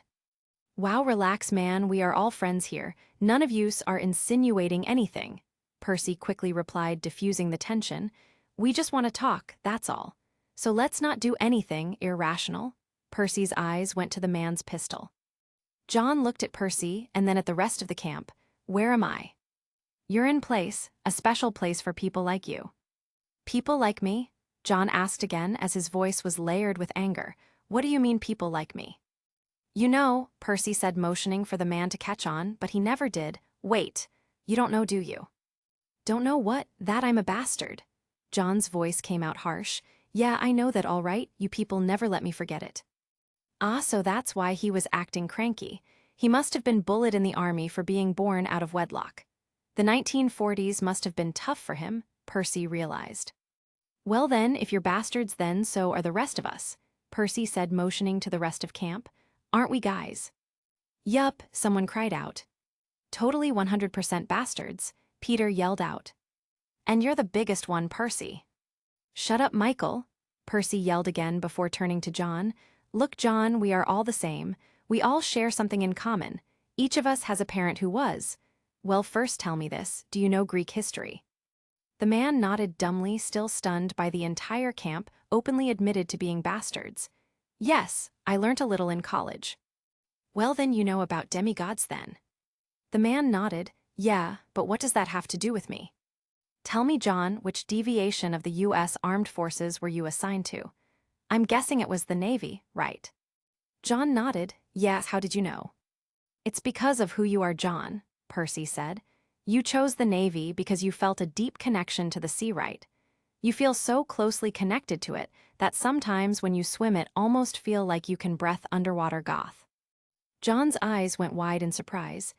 How could you possibly know that? A few Athena kids had figured it out as well as some of the smarter campers. Dionysus simply just groaned out, Great, another one. It's because I'm the same as you, John, Percy said as he approached the man. I feel the exact same way you do when it comes to the sea.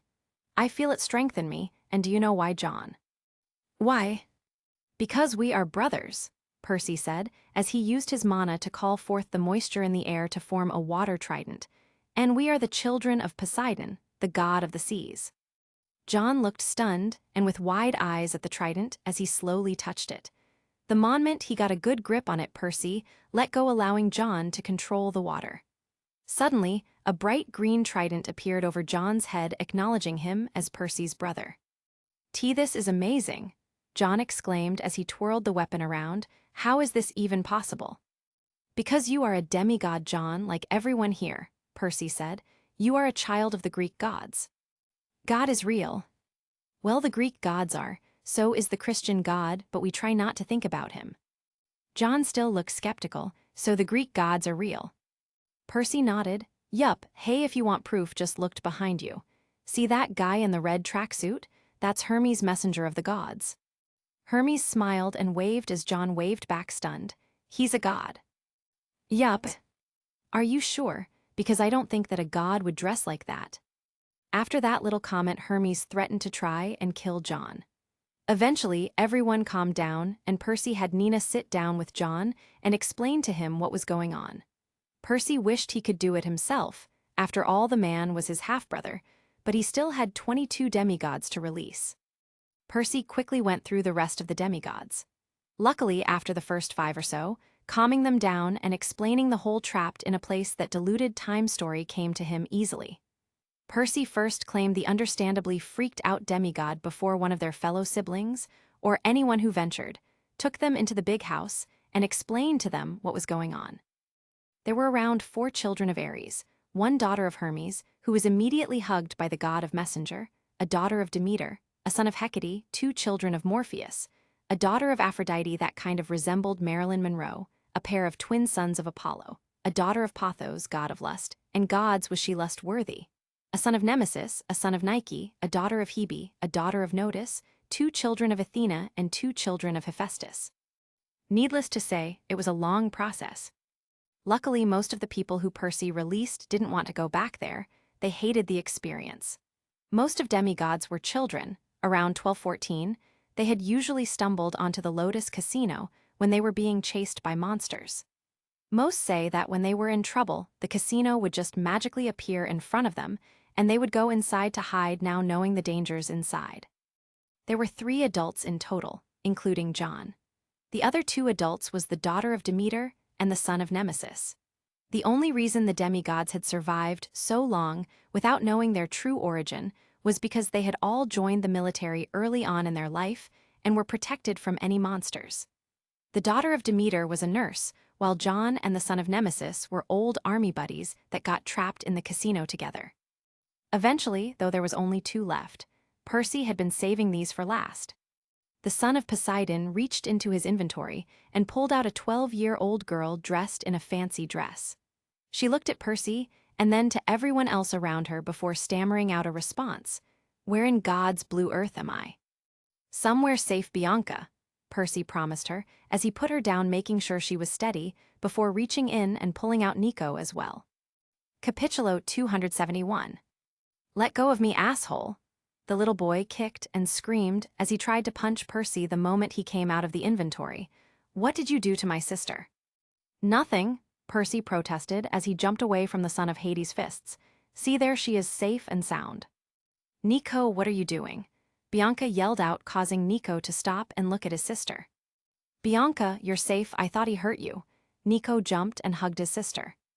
"Hurt me? Why would he do that? In fact, who are you? Where are we?" PERCY sighed and eventually gave her the now routine speech about her being a demigod and her being trapped in that casino from over 60 years. Blah, blah, blah. "Wait, so you're all," Bianca said, looked at all the people gathered around, demigods. "Yup," PERCY nodded. "And so are we." "Yup," PERCY nodded. I don't know what to say to that," Bianca said as she looked around in shocked. Her entire understanding of life had just been shattered. She had just learnt that not only did she have a dad, he was basically immortal and a god. She didn't know what to say or do, PERCY thought to himself. It's reasonable she is having an emotional crisis. He then turned to Nico, who had his head hung down as he was visibly trembling. Poor kid, he must be overwhelmed. "Cool," Nico yelled out, jumping up. "So wait, am I a god too?" "Guess he was shaking in excitement then," PERCY told himself as he gave the kid a smile. "Well, no, you're a demigod, half man, and as cool as a god is, we are cooler." Hermes cleared his throat. "You should get that looked at, Hermes. Don't want a throat infection or anything," PERCY said with a sly smile. The god grumbled as Bianca then spoke up. "So wait, does that mean our father is a god?" PERCY nodded. "Yup, but first tell me, how much do you know about the Greek gods?" "Lots," Nico exclaimed. "There's the Olympians, Zeus, Poseidon, Hermes, Ares, Hephaestus and his wife Aphrodite, Hera, Demeter, Apollo and Artemis, Athena, Dionysus. And then there are the minor gods like Hecate and Morpheus, and spirits like the satyrs and other things. Wait, is that guy Hermes?" Nico yelled out, charging the god, who looked stunned. "So cool. I always wanted to meet a god. Hey, is it true you once stole Apollo's cows? How did their milk taste? Do you actually have winged sandals? What's your top speed?" Hermes just blinked at barrage of questions. Well, yes, their milk tasted great like caramel. Yes, I do have sandals with wings on them, though these days I prefer sneakers, and my top speed is just below the speed of light, I think. Haven't really tried." PERCY smiled and turned to Bianca. "Nico seems to be having fun." The girl sighed. "My brother has always been extremely obsessed with Greek myths." PERCY nodded, as he should be, after all he is part of them now. "Okay, fine, you have said your piece about us being demigods and the like, but where is the proof?" PERCY snapped his fingers and formed a trident out of the water in the air and twirled it around. "Proof enough for you." "Wow," Nico shouted, rushing towards PERCY. "That's so cool. You're a son of Poseidon, right? If not, you're probably a son of Triton or something. Wait, can I do that? Are we children of Poseidon too? Ah, no, you are not. Percy turned to Bianca. Proof enough for you, Bianca. The girl didn't respond. She was still too stunned at the sight of the water trident in Percy's hand. Huh, guess that's a reasonable reaction, Percy said, as he turned the water back into steam, letting go of the weapon. So who is he? Nico asked, excited. Who is who? Percy asked. Our dad. Oh, right. Well, if I was to guess, I would say. Look, one of the campers pointed as the symbol of Hades, a purple helmet, appeared over both Nico's and Bianca's head, startling the two. God damn it, Hades, I was waiting for a dramatic reveal. Percy cursed aloud. Ping. Quest completed. Find and bring back Nico and Bianca D'Angelo. Reward. 5,000 exp. 50 day. Plus 1 level in shadow control. Ping. You have gained a level. Shadow control, LV11, plus 10 equals LV21, 20%. Where the user can control shadows and manipulate them. Cost 55 MP, 50 MP equals 5 MP. Shadow explosion 1100 damage, plus 500 damage equals 600 damage. Cost 1500 MP, minus 500 MP equals 1000 MP. Shadow grapple launcher launches a tendril of shadows that acts as a grapple to pull user. Cost 900 MP, minus 80 MP equals 10 MP. Percy quickly pushed the notification aside and turned to the two stunned siblings. Look, I know it's difficult to understand and difficult to process, but believe me, we have all been through this, we can help. Bianca was shaking but nodded. I understand, but still. Knowing the man who you hated for so long for abandoning is a god. It's so difficult to get over. Capitulo 272. It's okay, I had the same feeling you did, Percy said with a smile. I hated my dad for leaving my mom, eventually though I got over it. What did you do? Bianca asked with a hopeful look in her eyes. I punched him in the face, Percy said, grinning. It was so great.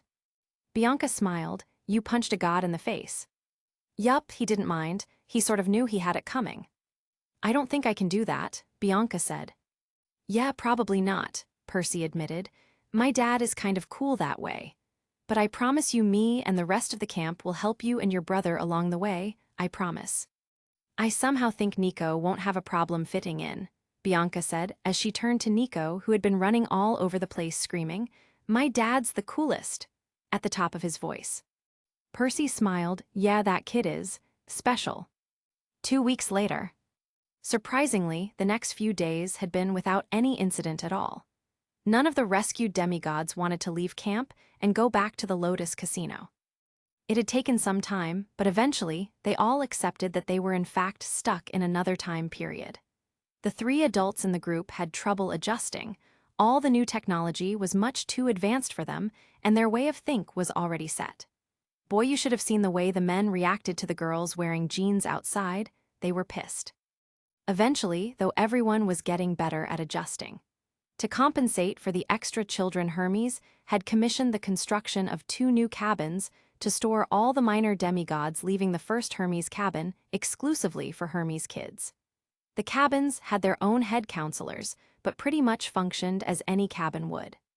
Percy now found himself in his cabin reading one of Argo's books on radioactivity, which again increased his physics skill and gave him a sub-skill. Physics LV, 4 basic concepts of physical science. Radiation LV1, the study of radiation. You up, little brother? Jonathan asked as the soldier got up and climbed out of his bed. It was the crack of dawn, but Percy hadn't slept last night. He rarely did these days.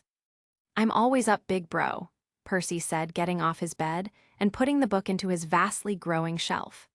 The only things he did these days was train and read books, resulting in him increasing his sword skills by 2 levels and his intelligence and English skill by 3 points and 2 levels respectively. Sword mastery, LV15, 40%. Allows user to freely handle swords. 75% more damage when using swords.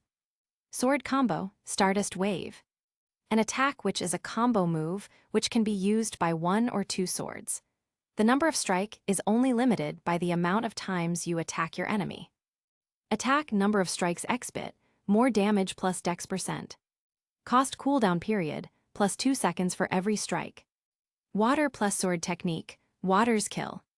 A technique that uses both water control and skill to perform. The user locks the target in place with their water control and then coats his blade with several water blades. When striking the opponent, the water blades rip into the enemy's body, ripping them to shreds. Attack level of water control plus level of sword mastery. Cost of water control. Heaven's rain. A technique that causes it to rain no matter the weather. The user can then control the rain that follows and use the droplets as water swords. Cost MP. Language, Modern English, LV 28 90%. Due to you being a demigod, you have dyslexia, but with hard work, you have overcome your disabilities, and your reading is now near grade level college plus. Plus 80% reading speed. INT 83. Ready for training? Percy asked. Ready as I'll ever be, little bro, John said with a smile. You're getting better at modern slang, John. We'll have you talking like a modern man in no time. I don't know about that, the sailor admitted, but I do know things are looking up for me. Percy smiled. All right then, why don't you go ahead and have breakfast? I'll be right along. Don't you want to eat? No, I'm good, go ahead. I'll meet you at the arena. Capitulo 273. John nodded and walked out of the cabin, leaving Percy alone. The son of Poseidon walked out and went to the common shower rooms for a quick shower. He then zoomed back to his cabin and opened his inventory to look for something to wear. Just then Percy looked up and saw himself in the mirror. In 2 weeks' time, a lot had changed for him physically. He figured it was due to his goblin's growth perk he had obtained via Chimera's blood. In the past 2 weeks, Percy had become 5'4", and his muscles had become more pronounced. They weren't huge and bulging, but they were noticeable. He had also started to get hair all over his body, don't ask, and his voice was slowly becoming more and more deeper. It could crack any day now. He out on a pair of jeans and an orange camp half-blood shirt. He wore his special friction-resistant shoes and his leather jacket along with his other important items. The last thing Percy put on was his necklace of Poseidon and his camp necklace, the latter of which had a new bead. It was for the quest he did with Odysseus. The bead was sea blue with a black ship carved into it. Percy smiled as the bead rested next to the iron cyclops skull he had. After Percy was ready, he walked out, put his hand up and called out, "ID create, empty." The world changed and Percy began to walk forward. As he did, he put his other hand up and thought, "ID escape." The red-skied world shattered, bringing Percy back to the real world. Percy continued this over and over again as he slipped from the real world to his pocket world and then back to the real world. It had been a thing he did for the past 2 weeks, and soon everyone had gotten used to the sight of seeing Percy disappear to only reappear without explanation. Over the course of 2 weeks, Percy had leveled up the skill to such a high level that it had gained 8 new levels. 8. Sure, it wasn't much gained for the time used in training it, but that was to be expected, especially with the results he got. ID create, LV 22, 95%.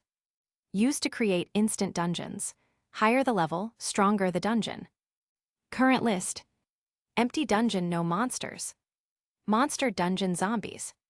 Monster dungeon, goblin camp. Arena dungeon, mountain island, swamp, forest, plains. Empty dungeon, time dilation, 1-3. ID escape, LV 22, 95%. Used to escape from instant dungeons. Percy had gained 2 new dungeons in these 2 weeks. The first new one he got was a combination of 5 areas that Percy could travel to. It was like the goblin camp scenario, where he could transport himself to different areas completely instead of just creating dungeons with monsters in it.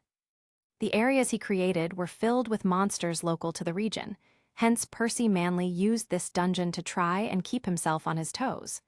The monsters were pretty weak to begin with, most were just between LV 15 to 25, but they were useful for other reasons. Percy never spent too much time in each, after all he was very busy these days. The newest dungeon he got, though, was something of a mystery and a boon. It was an ID where time flowed more quickly when compared to the real world. When Percy first unlocked the ID, it was pretty normal. Time flowed the same. But after Percy leveled up the ID create skill once, the time dilation was increased for every 2 minutes that passed inside the ID one passed outside. Then, when Percy leveled it up again, it became for every 3 minutes inside 1 minute passed outside, so on and so forth.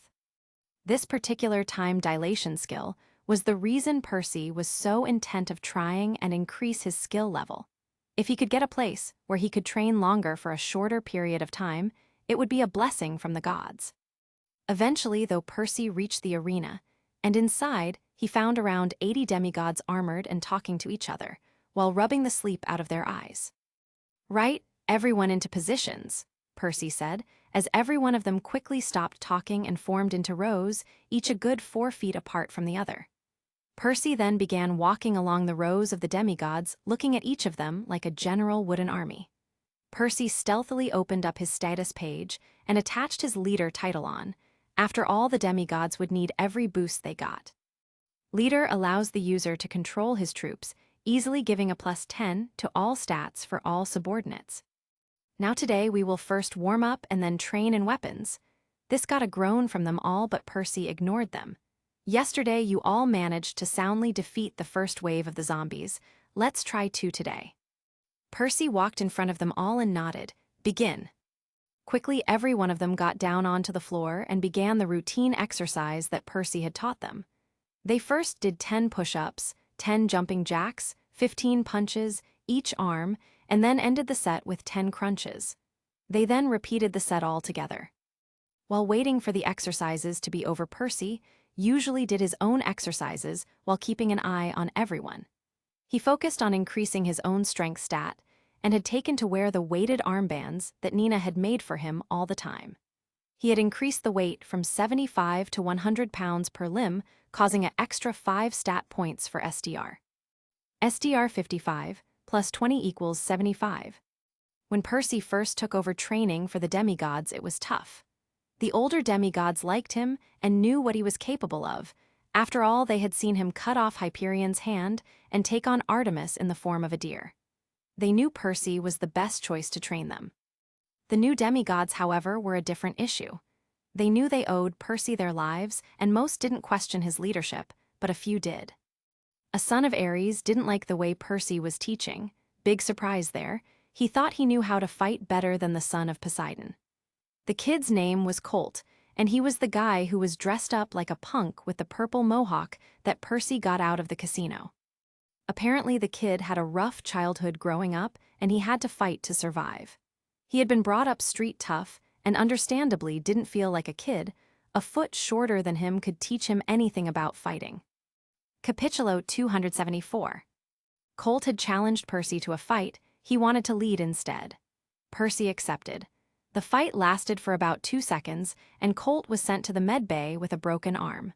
Percy wasn't really in the mode for a big drawn-out fight, so he used his speed and strength to simply twist Colt's arm and ended it quickly. Since then, no one had dared question Percy's capability. The group of demigods Percy was teaching included most of the children from the casino, along with the Ares cabin. He also had demigods from the Hermes cabin with him, along with the children of Demeter and Dionysus. The minor gods' cabin members also trained under Percy, but only those who could fight. Nico and Bianca had also joined in, surprising Percy, but it seemed they both had their own talents. Bianca was good with spear, while Nico was a swordsman through and through, not as good as Percy, but he had the willingness to try. The Athena cabin was busy planning out war strategies for the rest of camp. Percy usually helped out wherever he could and was there for the many meetings they conducted. Hephaestus' cabin started the process of created armor for the new demigods. Percy couldn't really do anything in this regard, but whenever he stumbled onto a weapon or extra crafting material, he gave it right to Nina and the rest of Hephaestus' cabin. Since Percy didn't really do archery, he couldn't help the Apollo cabin. But he didn't stop by to teach Nancy and the others how to use his blood runes spell in the case of a medical emergency. Little Percy had joined the minor gods' cabin as well, but he rarely ever stayed there. Ever since the Council of Cloven Elders had found out about the son of Pan, they had tried their best to get their wrinkled old hands on them.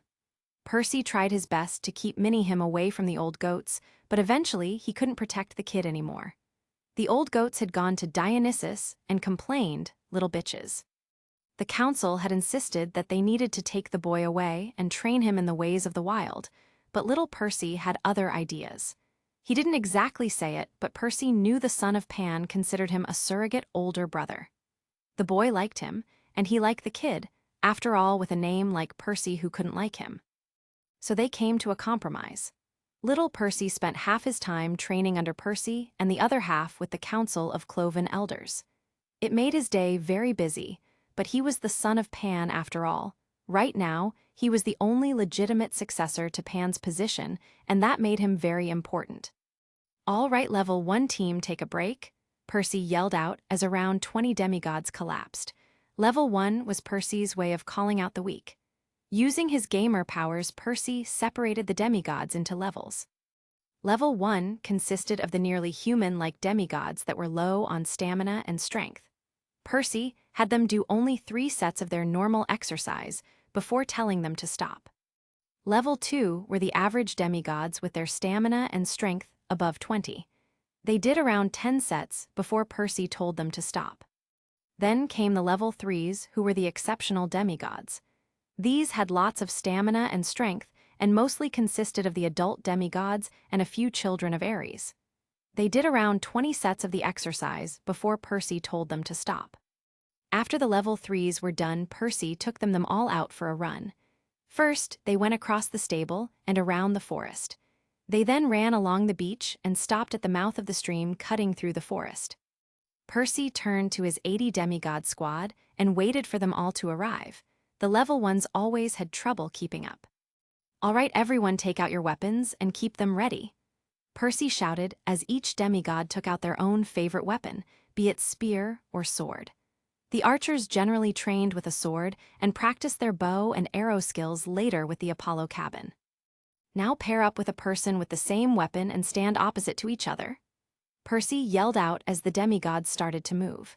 Each had a preferred training partner. Bianca liked fighting a daughter of Hermes called Mila, Nico, and little Percy, who were becoming fast friends due to their common likes of swords, and Percy faced of each other. "Now where the hell is Thalia?" Percy muttered, and just then the daughter of Zeus walked out of the forest with sweat covering her body. "Sorry I'm late," Thalia yelled out. "I kind of got caught up with all the training." Percy nodded. "It's cool, at least you came." Thalia hadn't joined up for Percy's training. She did her own thing. Percy understood. He was teaching was not focused on increasing one particular demigod's skill, but everyone's. Thalia, on the other hand, needed to become stronger than the average demigod, and she knew it. Percy could see the pressure of being the child of prophecy getting to her. She had been training longer and harder than anyone else, except probably Percy. "Spears to me," the daughter of Zeus yelled out as the group split into 2. Percy was an amateur with a spear. He barely had a skill over it, so he enlisted Thalia's help for the basic weapons training. After everyone was ready, Percy yelled out, "Begin basic attacks." Soon everyone was in a flurry of movement, striking out against their opponent. Percy kept watch over everyone, usually by using his super speed to zoom all over the place. When he noticed someone executing an attack wrongly, he stopped them and taught the right way. This was his days now. He was a leader and a teacher. And the teaching thing gave him a few levels up on his teaching skill. Teaching LV30, 40%. You impart on your student a piece of what you know. Wise plus int %, how much the student understands. Plus 80% if their int is lower than yours. Needless to say, Percy was a great teacher thanks to this skill. His wisdom was 53, and his intelligence was 83, allowing HS students to learn 134% of what he was trying to teach. This means that not only did they understand what he was trying to teach them, they also apply it. It made them increase in skill very fast, oftentimes developing their own type of fighting style. Beep, beep, beep, beep. Percy then looked down at his new celestial bronze watch, which he had Nina make for him, using a celestial bronze ingot he got as loot. It was digital and made out of the celestial metal, making it to be nearly indestructible. Capitulo 275. There was also a notification system that Percy had asked for. This way, whenever he had a random idea he wanted to try out, or something brilliant came to him while in the shower or anything, he could record it instantly. Right now, the watch had just alerted him about his hourly dumping of mana into his marble skin skill. This was something he just recently figured out during one of his showers. It was the fact that his marble skin defense had no time limit. It also didn't have any limit to said mana dumping. This allowed for a huge loophole for Percy to exploit. So what he did for every hour on the dot, as long he was awake, Percy dumped all of his mana into this skill, increasing his defenses constantly. It had been around 12 days since he started this. Percy quickly walked into the sea nearby, activating the domain boost. You have entered a water body. Due to your parentage, you have gained a boost. Plus 1000 HP. Plus 1000 MP. All wounds are healed. All ailments cured. Water breathing ability active. Plus 1000 HP. Plus 1000 HP due to Necklace of Poseidon. Plus 2000 HP. Plus 1000 MP. Plus 1000 MP due to Necklace of Poseidon. Plus 2000 MP. Every time he was about to boost his marble skin powers, he entered into a body of water.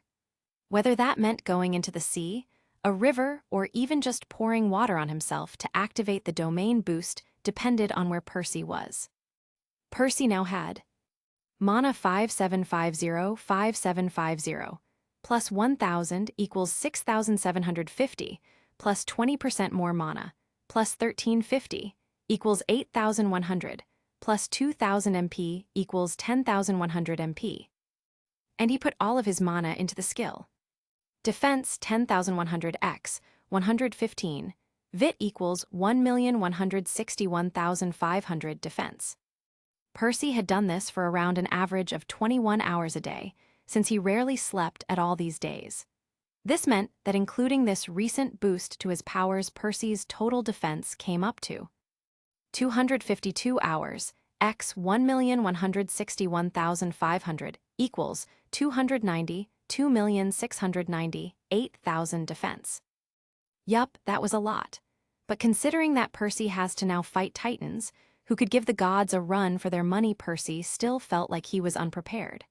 Sometimes when Percy was free for an hour or so, he would just enter and exit the sea, causing himself to respawn the water domain boost, adding on to his total defense.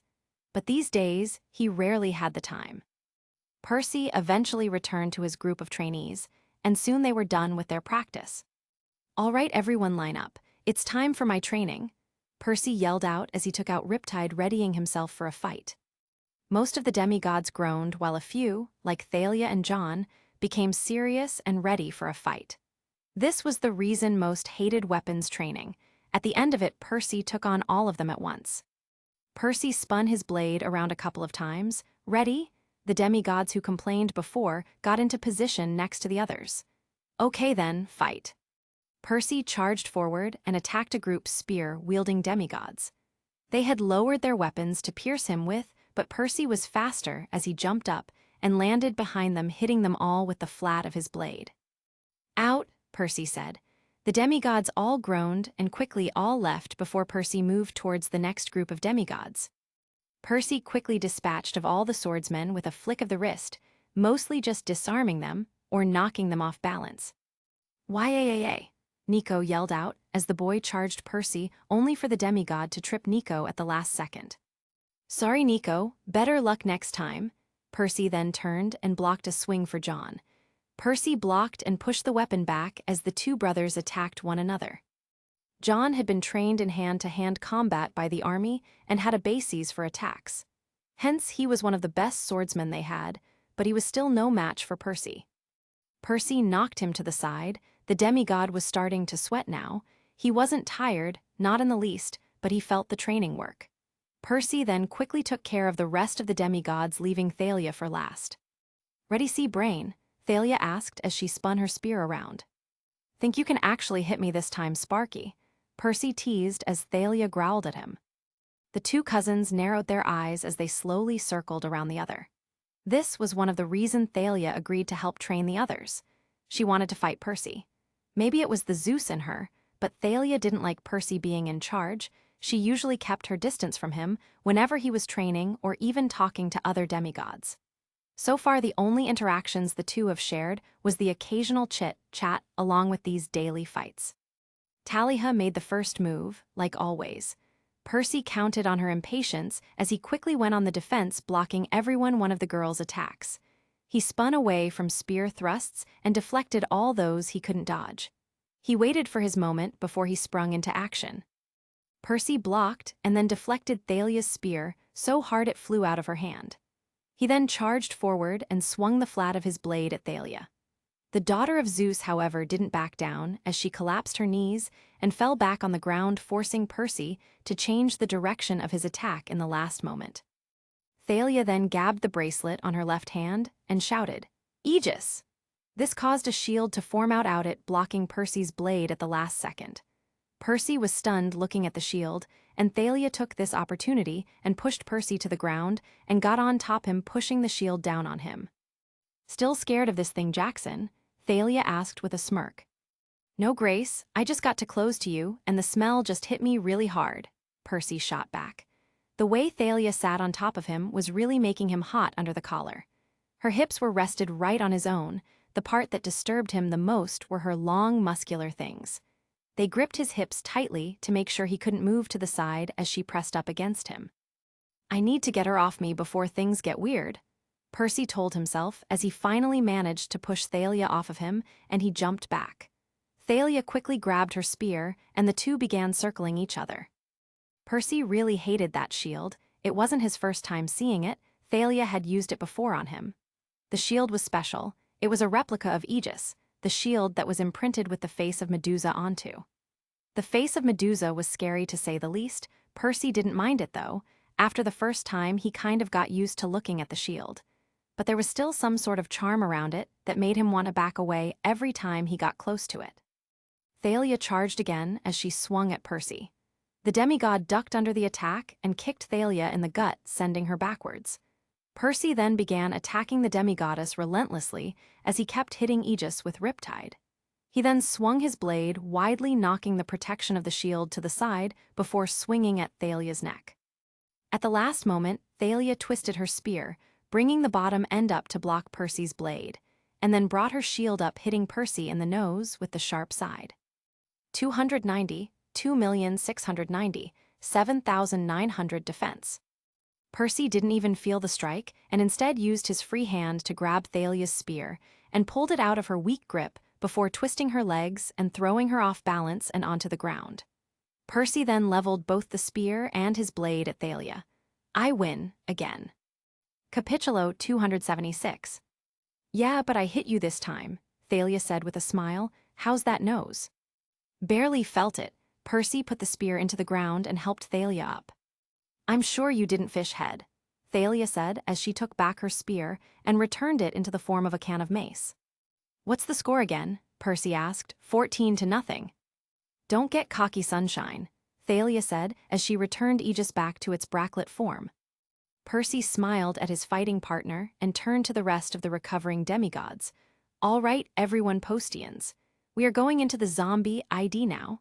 I want good kills, and if I have to save anyone today, that person will have to deal with Claris." The shudder went through everyone. As demanding as Percy was, Claris was worse. They quickly fell into line, including Thalia. This was one of the few activities she wanted to participate in. The demigods quickly came into 4 columns. They then extended an arm and touched the shoulder of the person in front of them.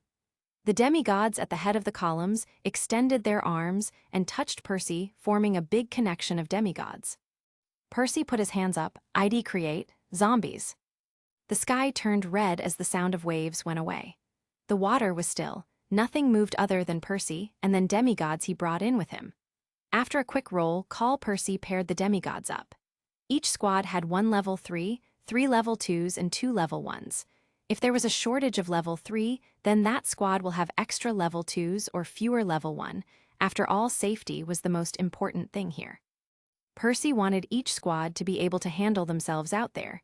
This system of having people in squads helped with that. "All right, move out, and remember to call for help," Percy yelled out as each squad quickly entered the forest. Percy had purposefully chosen to begin the ID training from the beach.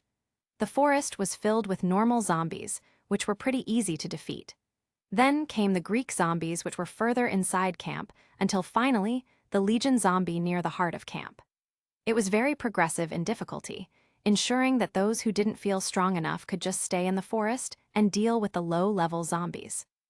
Percy activated his super speed and quickly went all over the forest. He mostly spent this time sneaking around and making sure the demigods didn't bite off more than they can chew. Eventually, due to all the sneaking around, Percy leveled up that skill as well. Sneaking, LV10, 50%. Allows you to sneak up on someone. 55% chance of not getting caught. 55% chance of critical strike. Percy hence spent the next 2 hours mostly just observing them all. During this period of observation, Percy liked to read because things got boring super fast. He took out a book called Game of Thrones. It was serious that Annabeth recommended to him. It seemed boring at first, but the more he read through it, the more he realized it was just his type of book. His favorite character was Jon Snow. Boy, was that guy cool. And his father, Ned Stark, was just so awesome. Kind of reminded Percy of himself and his dad. After all, technically Percy was a bastard, so he could relate with Jon Snow. Percy knew he could confidently say without a doubt that Ned Stark was the hero of the book, and he along with Jon would be the ones to save the world from the evil ice zombie. Yup, Ned Stark and Jon Snow are going to live forever. Percy hopped from place to place keeping tabs on everyone while reading his book. The squads already had a plan in place for this ID. They would first all split up inside the forest only to meet up in the middle of camp. They would then fight together to defeat enough zombies for the big Legion zombie to show up. It was difficult, but they managed to combine their efforts and defeat the giant enemy. They would attack its feet, bring it down to the ground, and then began attacking its neck. Several people would get hurt, but Percy made sure none of them got maimed or injured. Usually this was where Percy would end the training session.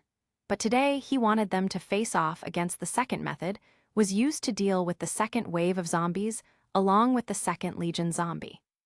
"Yo, Percy," Thalia yelled out, "we finished the second wave. Get us out." Percy remained hidden in the shadows smiling. "Time for my little surprise." "Guys, look," a demigod of Ares shouted as he pointed towards Hearth in the center of camp. There was a huge black ball present above it. It slowly descended downwards, and it cracked open. A knight of the damned slowly stepped out and readied his huge blade. "What is that thing?" someone asked in surprise.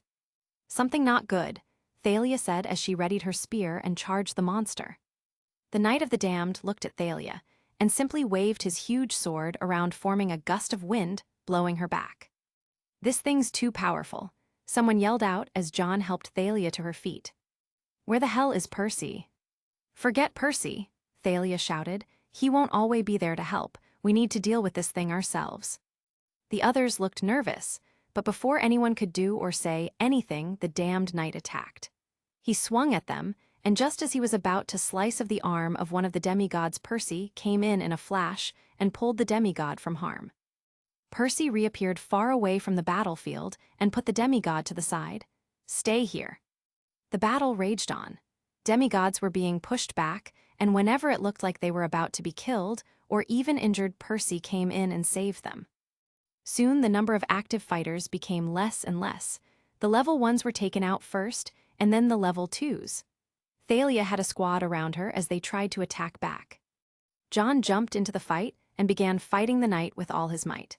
He swung his blade with careful aim as he managed to get a few strikes in. However, the knight was too powerful, as with one swing of its blade, John was sent flying back. Percy managed to extract his brother in time and put him along with the others. Nico and Bianca were still fighting as the two siblings attacked the monster with all they had. Bianca distracted it, while Nico somehow managed to cut into the knight's arm. The mobster then tried to kill both, only for Percy to again save the demigods in the last moment.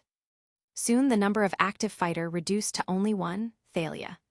The knight cornered her in front of the Zeus cabin. She had nowhere to run. In a last-ditch attempt to win, Thalia used her divine side and summoned forth all her mana in the form of a lightning bolt that went through the knight, blowing a hole right through him. Percy smiled. At least she can handle herself. Thalia panted as the smoke finally cleared. She smiled. I did it. But as the fog further cleared up, it revealed the form of the still-standing knight. It had a hole through its chest, revealing that it was hollow inside. Thalia fell to her knees from exhaustion as the knight stepped up to her. It raised its blade high up and then brought it down swiftly. Body form activated, right arm. Percy zoomed in at the last moment and knocked the blade off course, causing it to land to Thalia's side. Percy then drew back his fist and launched it with the power of his earthquake and his advanced speed. Impact drive, Percy yelled out as the new skill fused attack shattered the knight into pieces, leaving behind $5,000, a sword skill book, and a medium health potion. Percy quickly gathered these things before Thalia even saw them, using his super speed, and quickly helped the girl up. Capitulo 277. Percy arrived in the arena where he kept all the defeated demigods, and he put Thalia with them.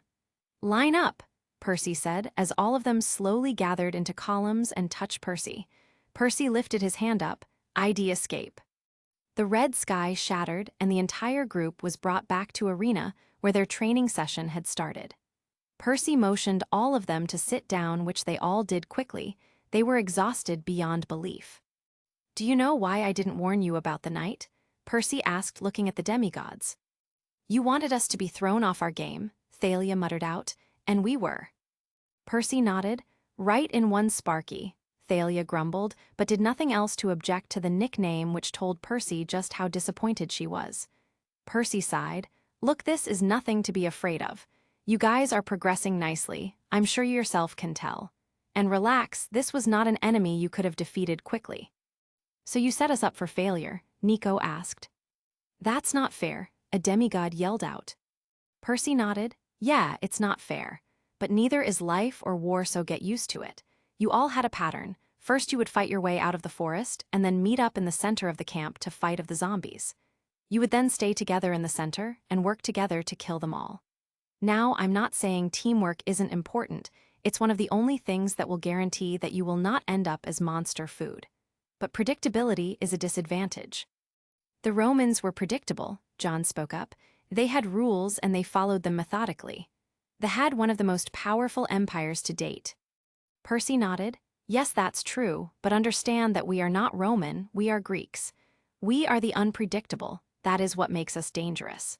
The Greek were known for many things, and most of those things was because we thought outside the box. The Greeks were the best at inventing new things, and that is because in our very soul, there is a part of us that yearns to be different. So you're saying that our strength lies in our unpredictability? A son of Ares asked. Percy nodded. Yes, but unpredictable to our enemies, not our allies. If the zombies we fought had any brains or a proper general, they would have easily separated and killed each of you one by one. When did you defeat it? Thalia asked, surprising Percy.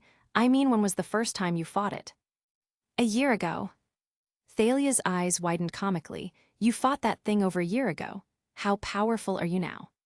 Percy shrugged. Let's see, I was level 10, and now I'm level 39, almost 40.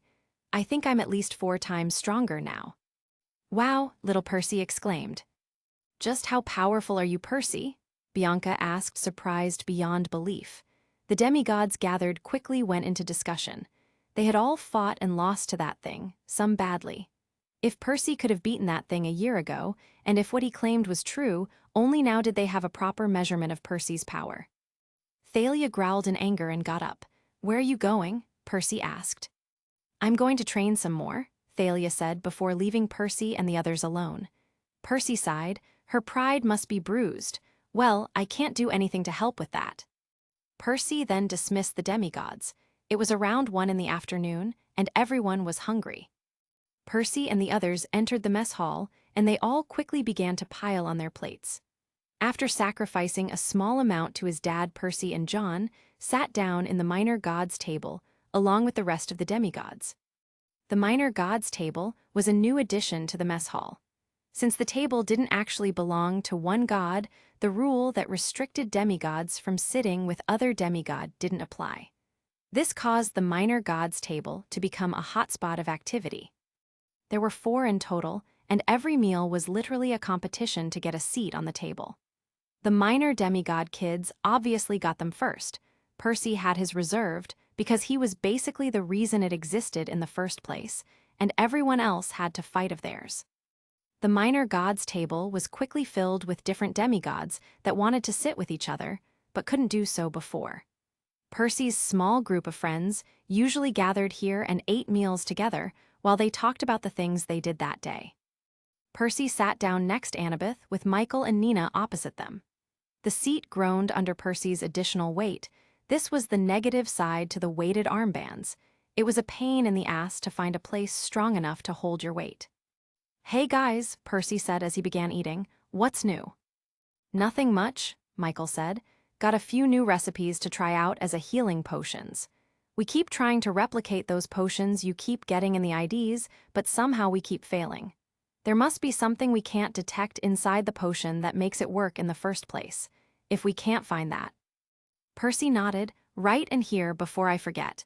He opened his inventory and pulled out the potion he got today, today's spoils. Michael accepted the potion and put it away. "So you had to get involved today?" Nina asked, surprised. "I thought the Jackson squad was getting stronger day by day." Percy groaned at the nickname his students had got. "I hate that name." Nina giggled. "Well, everyone else likes it." Percy huffed. "Well, no, they did today. But they started to get comfortable, so I shook things up a little. I introduced a new monster, and they got their butts kicked and then whined about it not being fair." "Hey," half the minor gods occupants shouted at Percy's last comment. "It's true shit, Stains," Percy yelled back, "and stop eavesdropping on others' conversations." Michael laughed, "Like student like master." Percy grumbled and nodded. "Yeah. Oh, and Annabeth, I think I may have pissed off Thalia." Annabeth sighed, again. "I really wish you two would get along." Percy shrugged. "We will give it time. Anyway, Nina, what's new with you guys?" Nina shrugged. "Nothing much, just work like usual.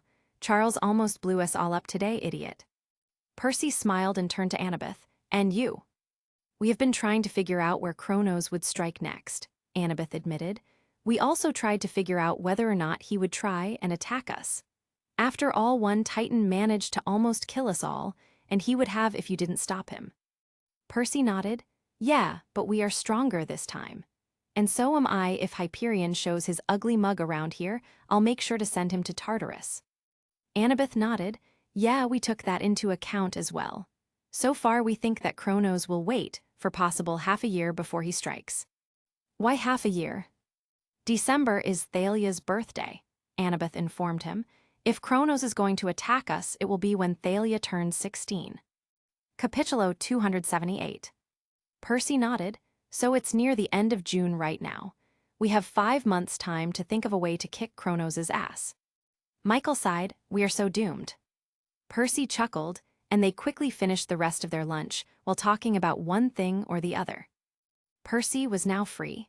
After lunch, people were allowed to do their own thing. John usually went to the cabin to sleep before dinner. The minor demigods would try and get into trouble along with Hermes' camp. Thalia was probably still sulking, and Annabeth and the rest were still at work doing whatever they were doing. Percy began spamming his ID skill again. He really wanted to increase the time dilution on his time ID. So Percy did that as he walked to the beach, the one place all children of Poseidon could relax. Percy slowly walked through the forest, a short cut to the beach which most avoided. As he walked through, he heard someone in there, someone panting. Percy stopped grinding his ID creation skills and slowly went to go and see who was there besides him. Slowly the trees gave away towards a clearing, leading towards the fist of Zeus. Percy carefully walked over and waited behind as he saw Thalia there practicing with his spear. The daughter of Zeus was sweating from head to toe. She had taken off her jacket, revealing her tank top underneath, showing of her powerful arms and her amazing toned body. The way she moved almost looked like she was dancing. There was a certain grace in each of her steps that was hard to understand. Her jeans were skin-tight, showing off her long muscular legs and wide hips as she used them to turn and twist her spear around. Her chest rose and fell from her deep breaths, showing off her large, perky breasts. Percy again felt a stir in his groin. This girl is going to drive me mad. Curse you teenage hormones. It was times like this when he really wished he hadn't chosen the goblin's growth perk. Percy then quickly slammed Gamer's mind on top of his growing feelings of lust, canceling out his growing problem. After the feelings of lust settled down, Percy focused on Thalia again. This time he looked at only the way she moved the weapon. He was to guess she would probably be better at using the spear than any other demigod around. He hadn't really faced many spear fighters before. Most had been killed before they even got the chance to show their stuff off. But Percy could honestly say Thalia was the best spear-using demigod he knew. He continued to watch her for a few more minutes, when suddenly something popped up. Ping! You have learnt a new skill through watching someone via your photographic reflexes. Spear Mastery, LV14, 0%. Allows user to freely handle spears or spear-like weapons. 70% more damage when using spears or spear-like weapons. Whoa, Percy said as he looked at the newly acquired skill. He had gotten it just by looking at Thalia practice. Heck, this thing was just a level below his own mastery in sword skill. It kind of felt like cheating, piggybacking off of Thalia's hard work, but then again, he didn't really want to steal anything. It was just a loophole inside the game he didn't know about. Thalia eventually grew too tired to train as she turned her spear back into a can of mace and sat down on the fist of Zeus, rubbing the sweat off her body. She looked up at the sky and sighed as suddenly her stomach grumbled in hunger. That's right, she didn't eat, Percy realized as he walked out of his hiding place and towards Thalia. Hungry? Percy asked, startling Thalia. Jackson, how long have been there? Thalia yelled out. Long enough, Sparky, Percy said with a smile. I must admit you probably push yourself harder than anyone else I know. It really is inspiring. Thalia huffed, yeah, well, thanks. But it doesn't matter. But you saw what happened today. I'm not even close to facing that damned night thing, let alone Kronos. You're worried about the prophecy, Percy deducted, aren't you? Thalia sighed, no shit, dumbass. Hey, now no need for names, I'm just trying to help. Yeah, well, stuff it, Thalia said. It doesn't matter anyway, I'm supposed to save the fucking world and I can't even beat one stupid monster. You do realize it takes more than just strength to win a fight, right?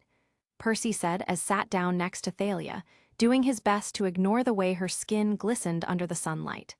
Damn, she smells like pine wood. Yeah, but I still need to be powerful. I mean, look at you. You're 2 years younger than me, and yet you can probably kick my ass. Thalia, don't tell me you're having an identity problem, Percy said, smirking, though I do admit I can kick your ass repeatedly. You are worse than Luke, Thalia groaned. Hee, true, but my point stands, there is more to being a demigod than strength. Thalia, a lot of great people became great not because they were the best at what they did, but because they never gave up. Heck, if Thomas Edison gave up, we would have had to wait for a couple of years before the light bulb was invented.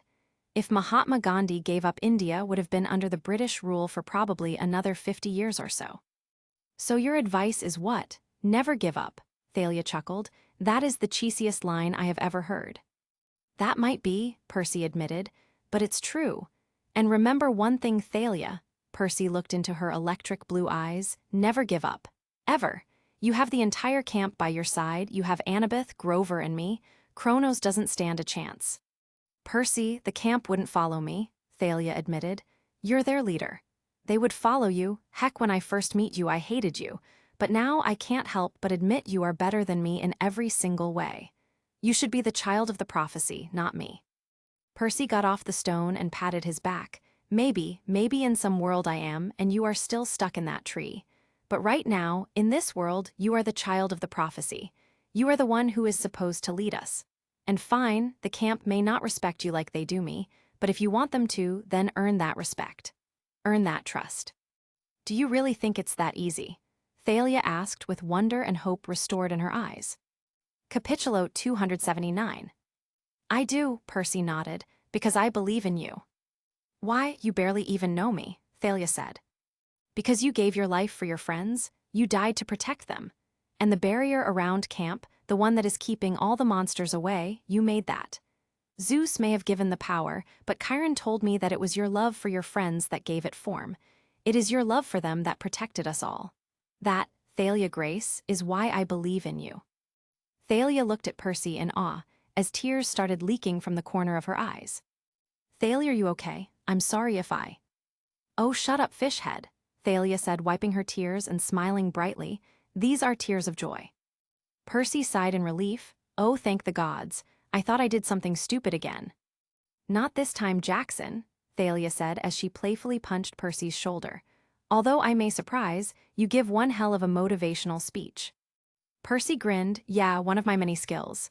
Wait, it isn't a skill. Don't tell me. Ping. You have created a new skill. Motivation speaking, LV1 50%. Motivates other people around you. 20% chance of working, provided the person isn't depressed or suffering from any other negative status effects. Percy sighed and closed the box. Just then Thalia's stomach grumbled as the daughter of Zeus blushed in embarrassment. Damn, I forgot about lunch, she said, smiling sheepishly. Do you think the mess hall would be open right now? Probably not, Percy said, causing Thalia to sigh in disappointment, but I can do you one better. Percy then opened his inventory and pulled out one of the many food items he had gotten from the Lotus Casino, a large cheese and bacon pizza. Whoa, I didn't know you could store food. Percy raised an eyebrow. You saw me store human beings, but you thought I couldn't store food. Thalia shrugged. The thought just never crossed my mind. The pizza still had the metal plate under it, so Percy just put it beside Thalia. Dig in. Thank you, gods, Thalia said as she began to dig into her food. Don't thank them, I'm the one you should be grateful to. Ye buffed thes jivyo yao pawasoa I showa thanio theme, Thalia said with her mouth stuffed with pizza. Chew and swallow, Thalia, Percy said. The daughter of Zeus did such that and respoke. I said, yeah, but they gave you your powers so I should thank them. Oh, then I'll just take the rest of this, and you can ask the gods for more, Percy said, making way to the pizza. No, Thalia yelled out as she grabbed the pie, please don't. Then who should you thank? Percy asked with a raised eyebrow. You, thank you, Percy. Hee hee, good Sparky, Percy said with a smile. Well, enjoy your meal, I'm off for some rest and relaxation. Thalia groaned at Percy's retreating back and quickly sent a low-powered zap of electricity, pinching Percy's behind. Hey, Percy yelled out, turning around. Don't call me Sparky, Thalia yelled out as she grabbed the pizza with both hands and her jacket in her mouth, before running away like a madman. Percy chuckled. She's kind of cute when she's angry. Percy shook his head and continued towards the beach and continued to grind away with his ID skills. He eventually reached the beach and went to his spot, which was sitting on top of a flat stone that served as a seat for Percy. Percy was slowly slipping from one world to the next, but as he was doing that, he realized he had a lot of time in his hands. So he opened his inventory and took out the sword skill book he had gotten from the damned knight. You have obtained the sword skill book.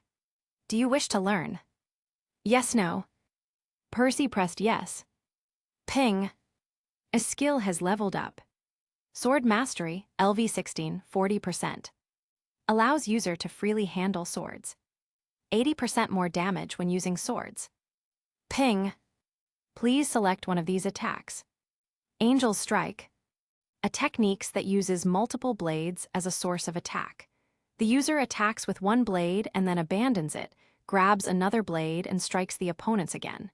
This is done several times until the user runs out of blades. Attack, number of attacks x vidx dex% for each strike. Heavenly Ice Dragon. A technique used to manage a large group of enemies. The user coats their blade with water and attacks. There are two major attacks. Dragon's Fangs. If you draw blood from the emi, a small part of the water from your blade travels in their blood, and the user may choose when to freeze the water.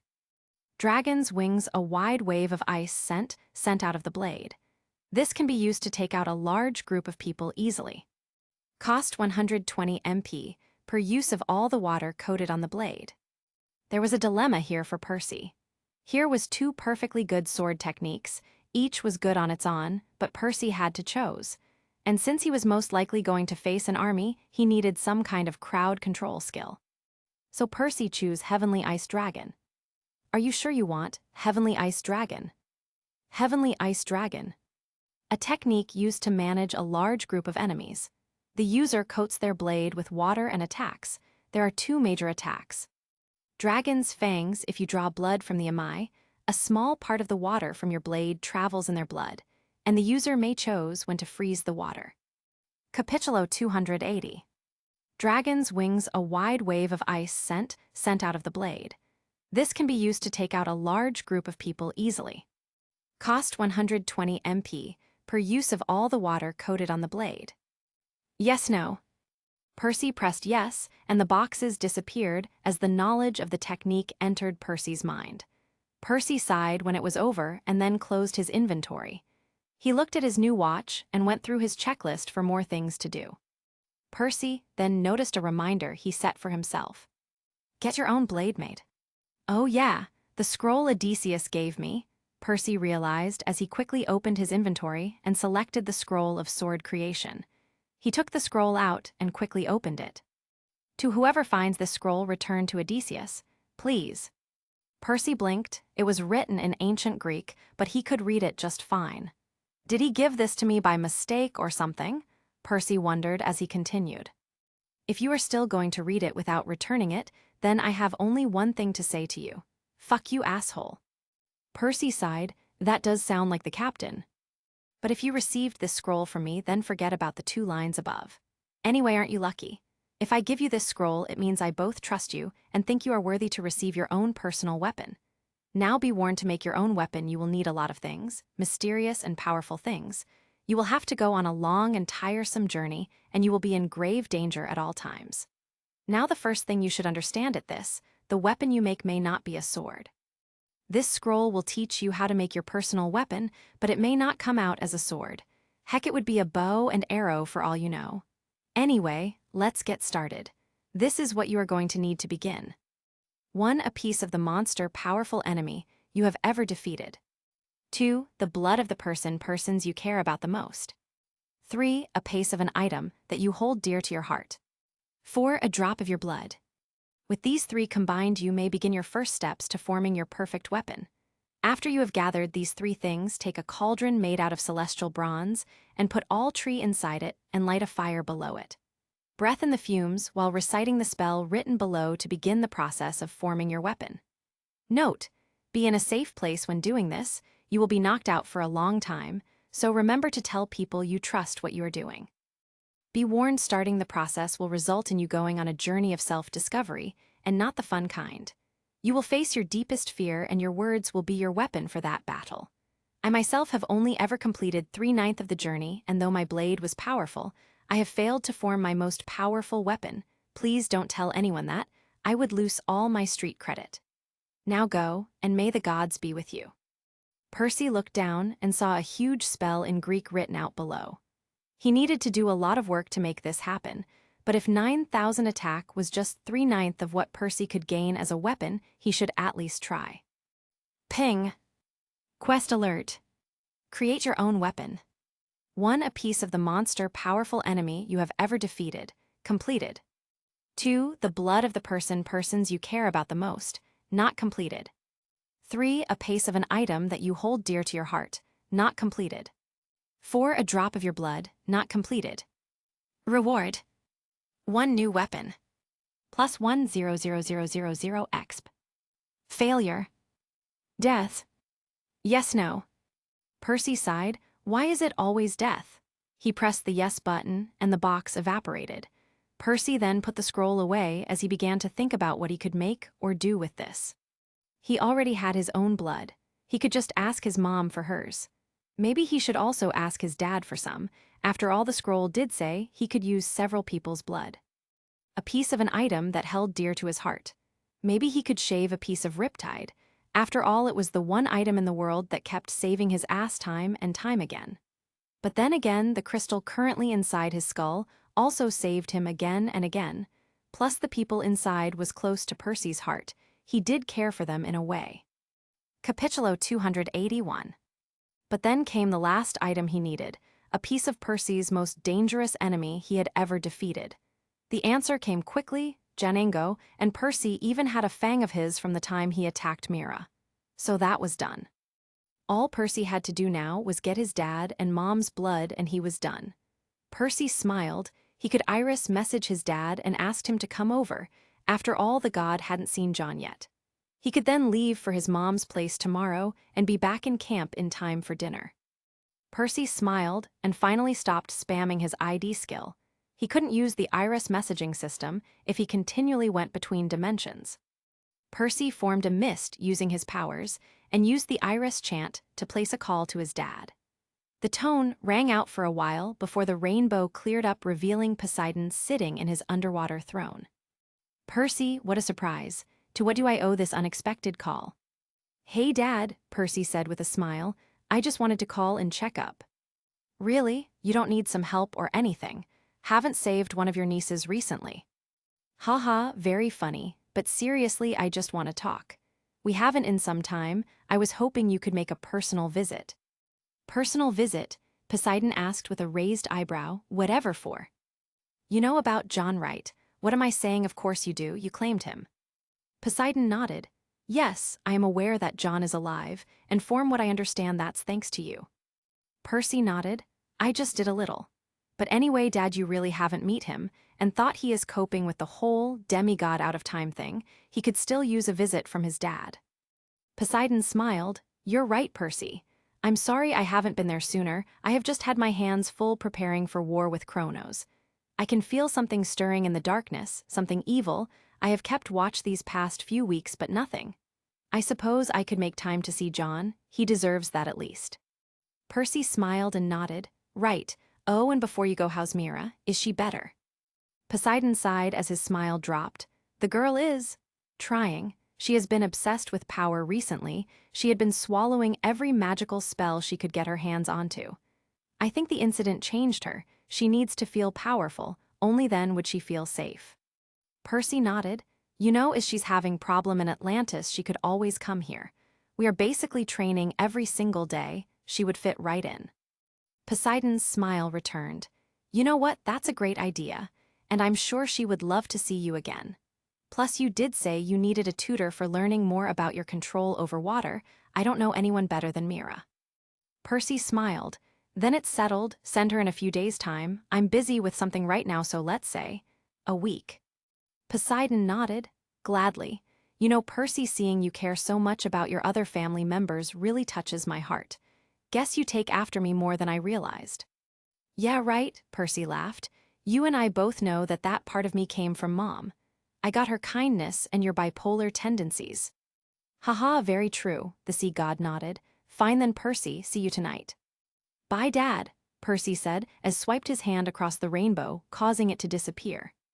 Percy sat down and began to look through his inventory again, looking for more things to do. Just then he realized something. He had loot from his battle with Janango that he never even looked at. Percy quickly scrolled through his inventory and found the loot item. It was a treasure chest, an actually real-like treasure chest that he had found in the bottom of the ocean.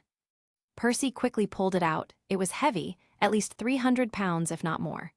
Percy didn't really know. His perception of heavy was really fucked up nowadays. Such was the burden of super strength. Percy then put the chest on the beach and looked it over. It was a simple wooden chest with iron linings. It was around 5 by 6 feet of solid mass, and Percy could hear something rattling inside. "Wow, is that a pirate chest?" Percy heard Nico's voice yelled out. Percy turned and saw Nico and little Percy stand at the side looking on in amazement. Percy smiled. "What are you guys doing here?" "We were just playing around when Percy here wanted to come to the beach," Nico said, pointing at the smaller Percy. "What is that thing, Percy?" the son of Pan asked as both 10-year-olds quickly approached and inspected the chest. "Don't you have a brain? It's a treasure chest," Nico exclaimed in joy. "Don't be stupid. There are no such things as treasure chest," little Percy exclaimed. "Yeah, hun," Nico said. "This is a pirate's treasure chest." "No way." "Yes way." "No way times 100. "Yes way times infinity." "No way times infinity plus 1. "You can't do that." "Yes, I can." "No, you can't." "Yes, I can." "No, you can't." "All right, calm down, you two," Percy shouted, getting between them both. "Gods, you both are like Bugs and Daffy." "Who's that?" little Percy asked. "Never mind that. Come on, let's open this up." Nico exclaimed as he tried to open the locks only for his hands to slip off. Where did you even get that thing anyway? Little Percy asked. In the bottom of the ocean, Percy replied as he knelt in front of the chest. I found it after fighting out a monster in the sea with the help of some sailors. Capítulo 282. Were they pirates? Nico asked with his eyes practically sparkling. I suppose they were, Percy said as he placed a hand on the chest. But then that would make me a pirate as well, wouldn't it?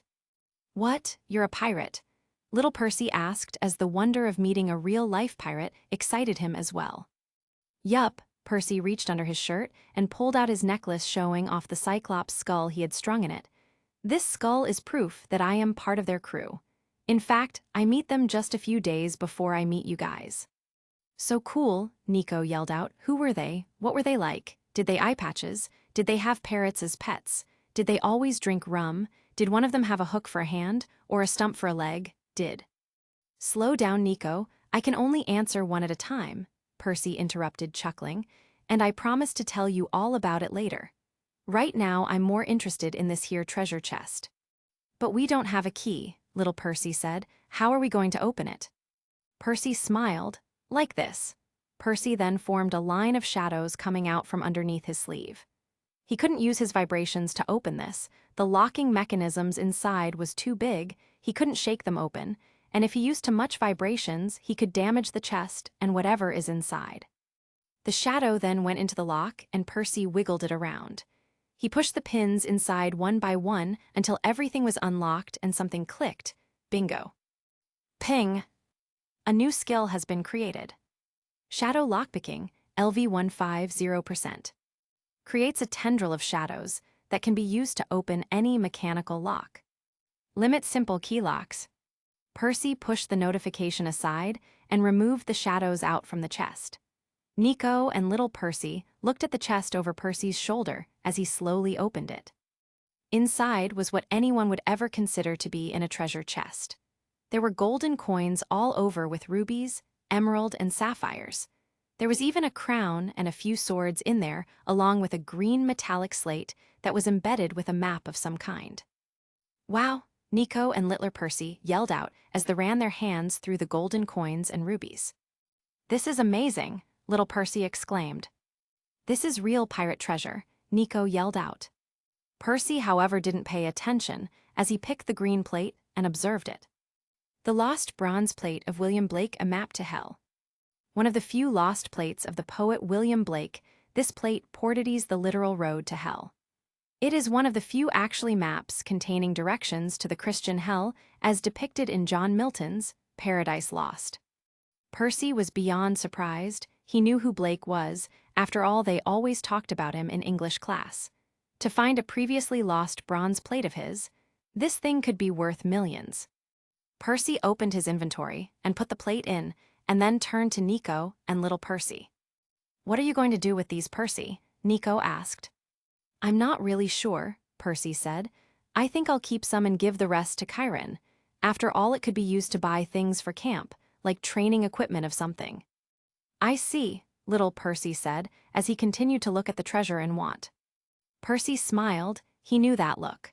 But I think you two deserve some kind of reward for helping me out, Percy said, causing the two to look at Percy in wonder.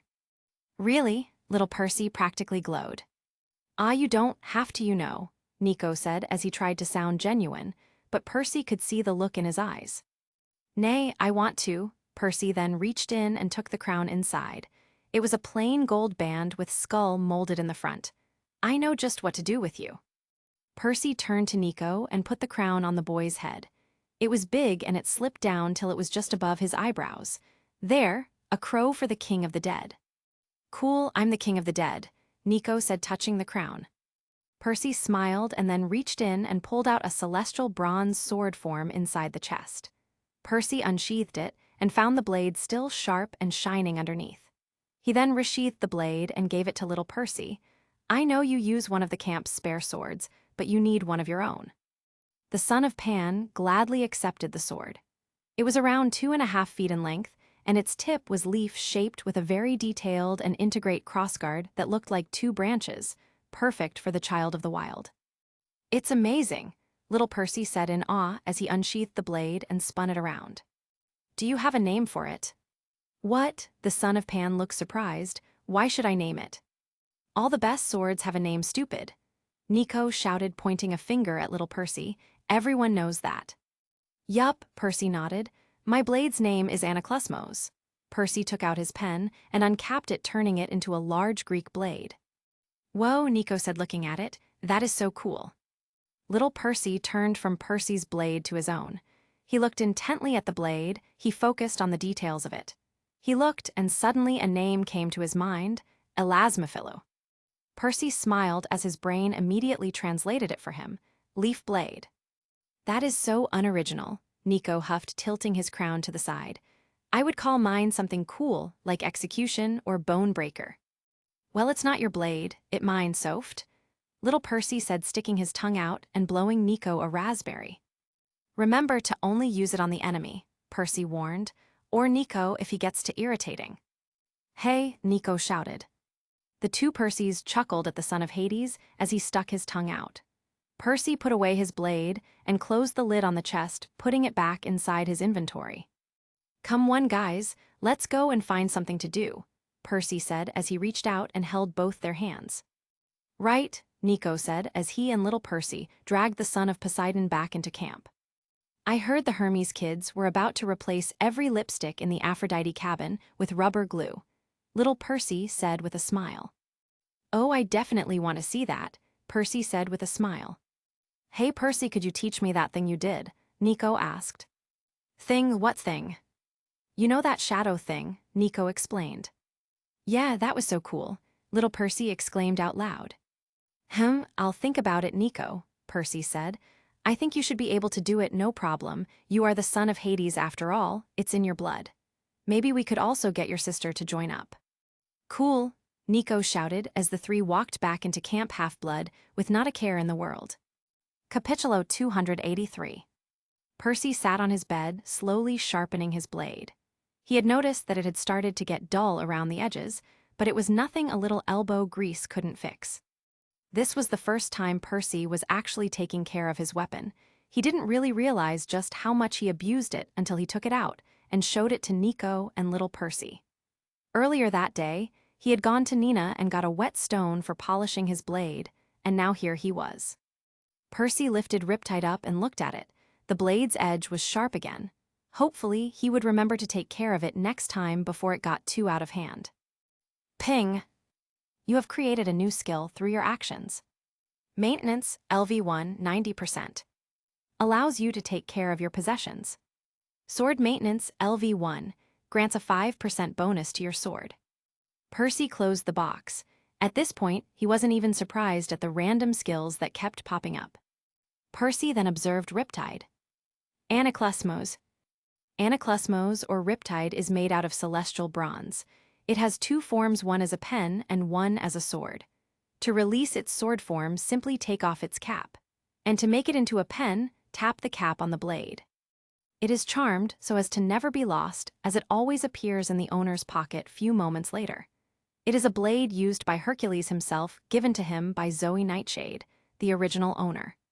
Riptide draws its power from the sea and hence is every effective when used by a spirit of the sea or by a child of the sea. Attack, maintenance boost +5 attack, lasts for 10 days. Plus 50% when used against monsters. Plus 100% when used by a child of the sea. Percy saw that his blade had gotten a small boost in power. It wasn't much, but it was something. Percy then put away the sword and walked around the cabin. He looked at the enchanted shrub he had growing on his windowsill. The silver-leafed berry plant didn't have any enchanted berries for him. It took nearly a year of them to become mature. Percy controlled the moisture in the air and slowly formed a mist around the plant, weeding its leaves. He then formed a ball of water in his hands and poured it into the pot, ensuring the plant stayed hydrated. Just then a knock came on the cabin door, startling Percy and John, who was in his bed reading a book on World War II. Percy smiled. It must be him. Percy opened the door and smiled. Hey Dad, about time you came. Poseidon smiled. Sorry, I was held up by Triton. He wanted to discuss war plans. Such a pain, may I come in? Percy stepped to the side. "It is your cabin." Poseidon walked in, and immediately his eyes fell on John, who was already on his feet, looking at the god with surprise and confusion. "P. Poseidon?" John asked, surprised. The god nodded as his eyes shone with love. "Yes, hello, son." John didn't know what to do. He had never had a father before, so he reacted the only way he knew how. He stood at attention and saluted the god, "Sir." Poseidon and Percy chuckled. "Dude, he's you, Dad. You can relax," Percy said, closing the door. "It's Triton you have to worry about. That guy is a stickler for the rules." "Indeed, put your hand down, John," Poseidon said as the soldier slowly complained. "I am sorry, I just don't know how to react," John asked as his hands started to shake. "Where were you? Why didn't you see me?" Poseidon sighed. "I wanted to, son, believe me, I wanted to. But the war had all my attention. As much as I wanted to be there for you, I had my duties to perform." "I understand that," John said, lowering his head. "I'm a soldier, I have had time to get used to it." "I'm truly sorry, John," Poseidon said, patting the man on the shoulder. "I am proud of you. You were an amazing sailor, John. You saved many lives. I am proud to call you my son." John looked up with tears in his eyes. "Dad." Poseidon smiled. "It's okay, I'm here now." John nodded as he wiped his tears. "Yeah, you are, and that's all that counts, but it still feels wrong." Poseidon smiled. "You can punch me in the face if you want." Percy chuckled. "Come on, Dad, I'm sure John wouldn't." John launched a fist into Poseidon's face, knocking the god back. Percy's mouth fell open at the sight. Never in a million years did he think that his brother, the soldier, would ever punch someone in the face. John shook his hand. "I have to admit that felt good." Poseidon groaned as he held his nose. "Why is it always the face?" Percy smiled, and the punching incident was put aside. The two then began to bond. Owen had many questions for his dad, and his father answered as best he could. Percy sat down on his bed and listened as John then told Poseidon his entire life story. Percy had learnt a few things about his brother over the 2 weeks they spent together. He knew that John served as the second in command of the USS Rouge, a special battleship that performed hit and runs on German bases. He was a great fighter, and often Percy had listened to many of his battle stories. What he didn't know, which John was now telling their father, was that he had received the Navy Cross for his service to the country. The Navy Cross was the second highest medal of military decoration, second only to the Medal of Honor, any member of the U.S. Army, Navy, or Air Force could receive. He received it for extraordinary heroism in combat when he saved the lives of 3 families in the invasion of Germany. Soon the stories ended, and John eventually said goodbye to their father. Percy walked Poseidon out as the two walked towards the beach. "So what did you want to talk to me about?" Poseidon asked. "That obvious?" Percy asked, chuckling. Poseidon smiled. "I know my son." "Right, well, as you probably have guessed, I didn't just call you to talk to John, though that was a big plus. I need your help with something." "What is it?" "You know Odysseus' blade, right? Use breath." Poseidon frowned. "Yes, I know of it. Damn thing, too powerful for a mortal to wield, especially a stupid immortal one like Odysseus." Capitulo 284. "Yeah, well, I kind of got the creation recipe out of him," Percy said, scratching his head. "I want to make myself a proper blade using it." "Is Riptide failing you?" Poseidon asked. "No, it's not that. It's just the game is getting tougher and I'm growing stronger. I can cause more damage with my fists than with Riptide. I just feel like I need a blade worthy of my new level." Okay, but why tell me? I doubt it's to ask permission," Poseidon said, laughing at his own joke. "It's not," Percy said. "It's more like a request. You see, one of the ingredients to make the weapon is the blood of the person or people I care about." Poseidon's eyes widened comically. "And you need my blood." Percy nodded as the god of the seas continued. "Percy, do you realize what you ask? A drop of my blood could cause a worldwide tsunami if under the right circumstances and spells. It is not to be used lightly." Percy sighed. "I know, look, I'm sorry I even asked. Show me this creation recipe." Poseidon cut him off in a demanding tone that Percy had never seen his dad use. Percy opened his inventory and pulled the scroll out and gave it to the god. Poseidon opened the scroll and began reading it under a scrutinous eyes. He finished it in seconds and sighed, rolling the scroll up once again. "Do you even know what this is, Percy?" Poseidon asked, giving the boy the scroll. "It's a way to create a powerful weapon." Poseidon nodded. "Yes, but it is more than just that. There once was a sea witch whose name cannot be spoke out loud unless you wish to invoke her. Everyone calls her Seamstress of the Magic because she somehow knows things that no one else does. She is not Greek, nor is she Roman. She isn't Egyptian or affiliated with any other religion. She just showed up one day and began giving out advice to anyone who asked. The spell on this scroll is her handiwork. She is the one who created this spell, but understand that this," he pointed to the scroll, "isn't an ordinary spell. It makes the user go on a journey of near torture, Perseus. Shit, he used my real name. I am in so much trouble. You will have to face things you don't want to face. Admit and do things you will not want to do. Perseus, this is a very dangerous and powerful spell. Are you sure you want to do this?" Poseidon and Percy looked at each other. The demigod quickly steeled his resolve and nodded. "I am sure, father." Poseidon nodded and gave Percy back the scroll. He then snapped his fingers and formed a small crystal tube out of thin air. Poseidon then extended one finger and slowly golden ichor started to pour out of it. "Wow," Percy said, surprised. "What? You didn't think you were the only one who could control blood, did you?" Poseidon asked with a smirk as he filled the tube up with 12 drops of his blood. He then put a cork on the tube and gave it to Percy. Ping. Progress made. Create your own weapon. 2. The blood of the persons you care about the most. 1-2. Percy carefully took the vial and immediately put it inside his inventory. "Thanks, Dad. I know the only reason you agreed to this was because you have a lot of trust in me, and I promise I won't let you down. I'll never let the tube go out of my control." Poseidon smiled. "I sure that you won't, son. But just in case, I also placed a charm on it so that if anyone other than you touches it, it will automatically return back to me." "What? Don't trust me?"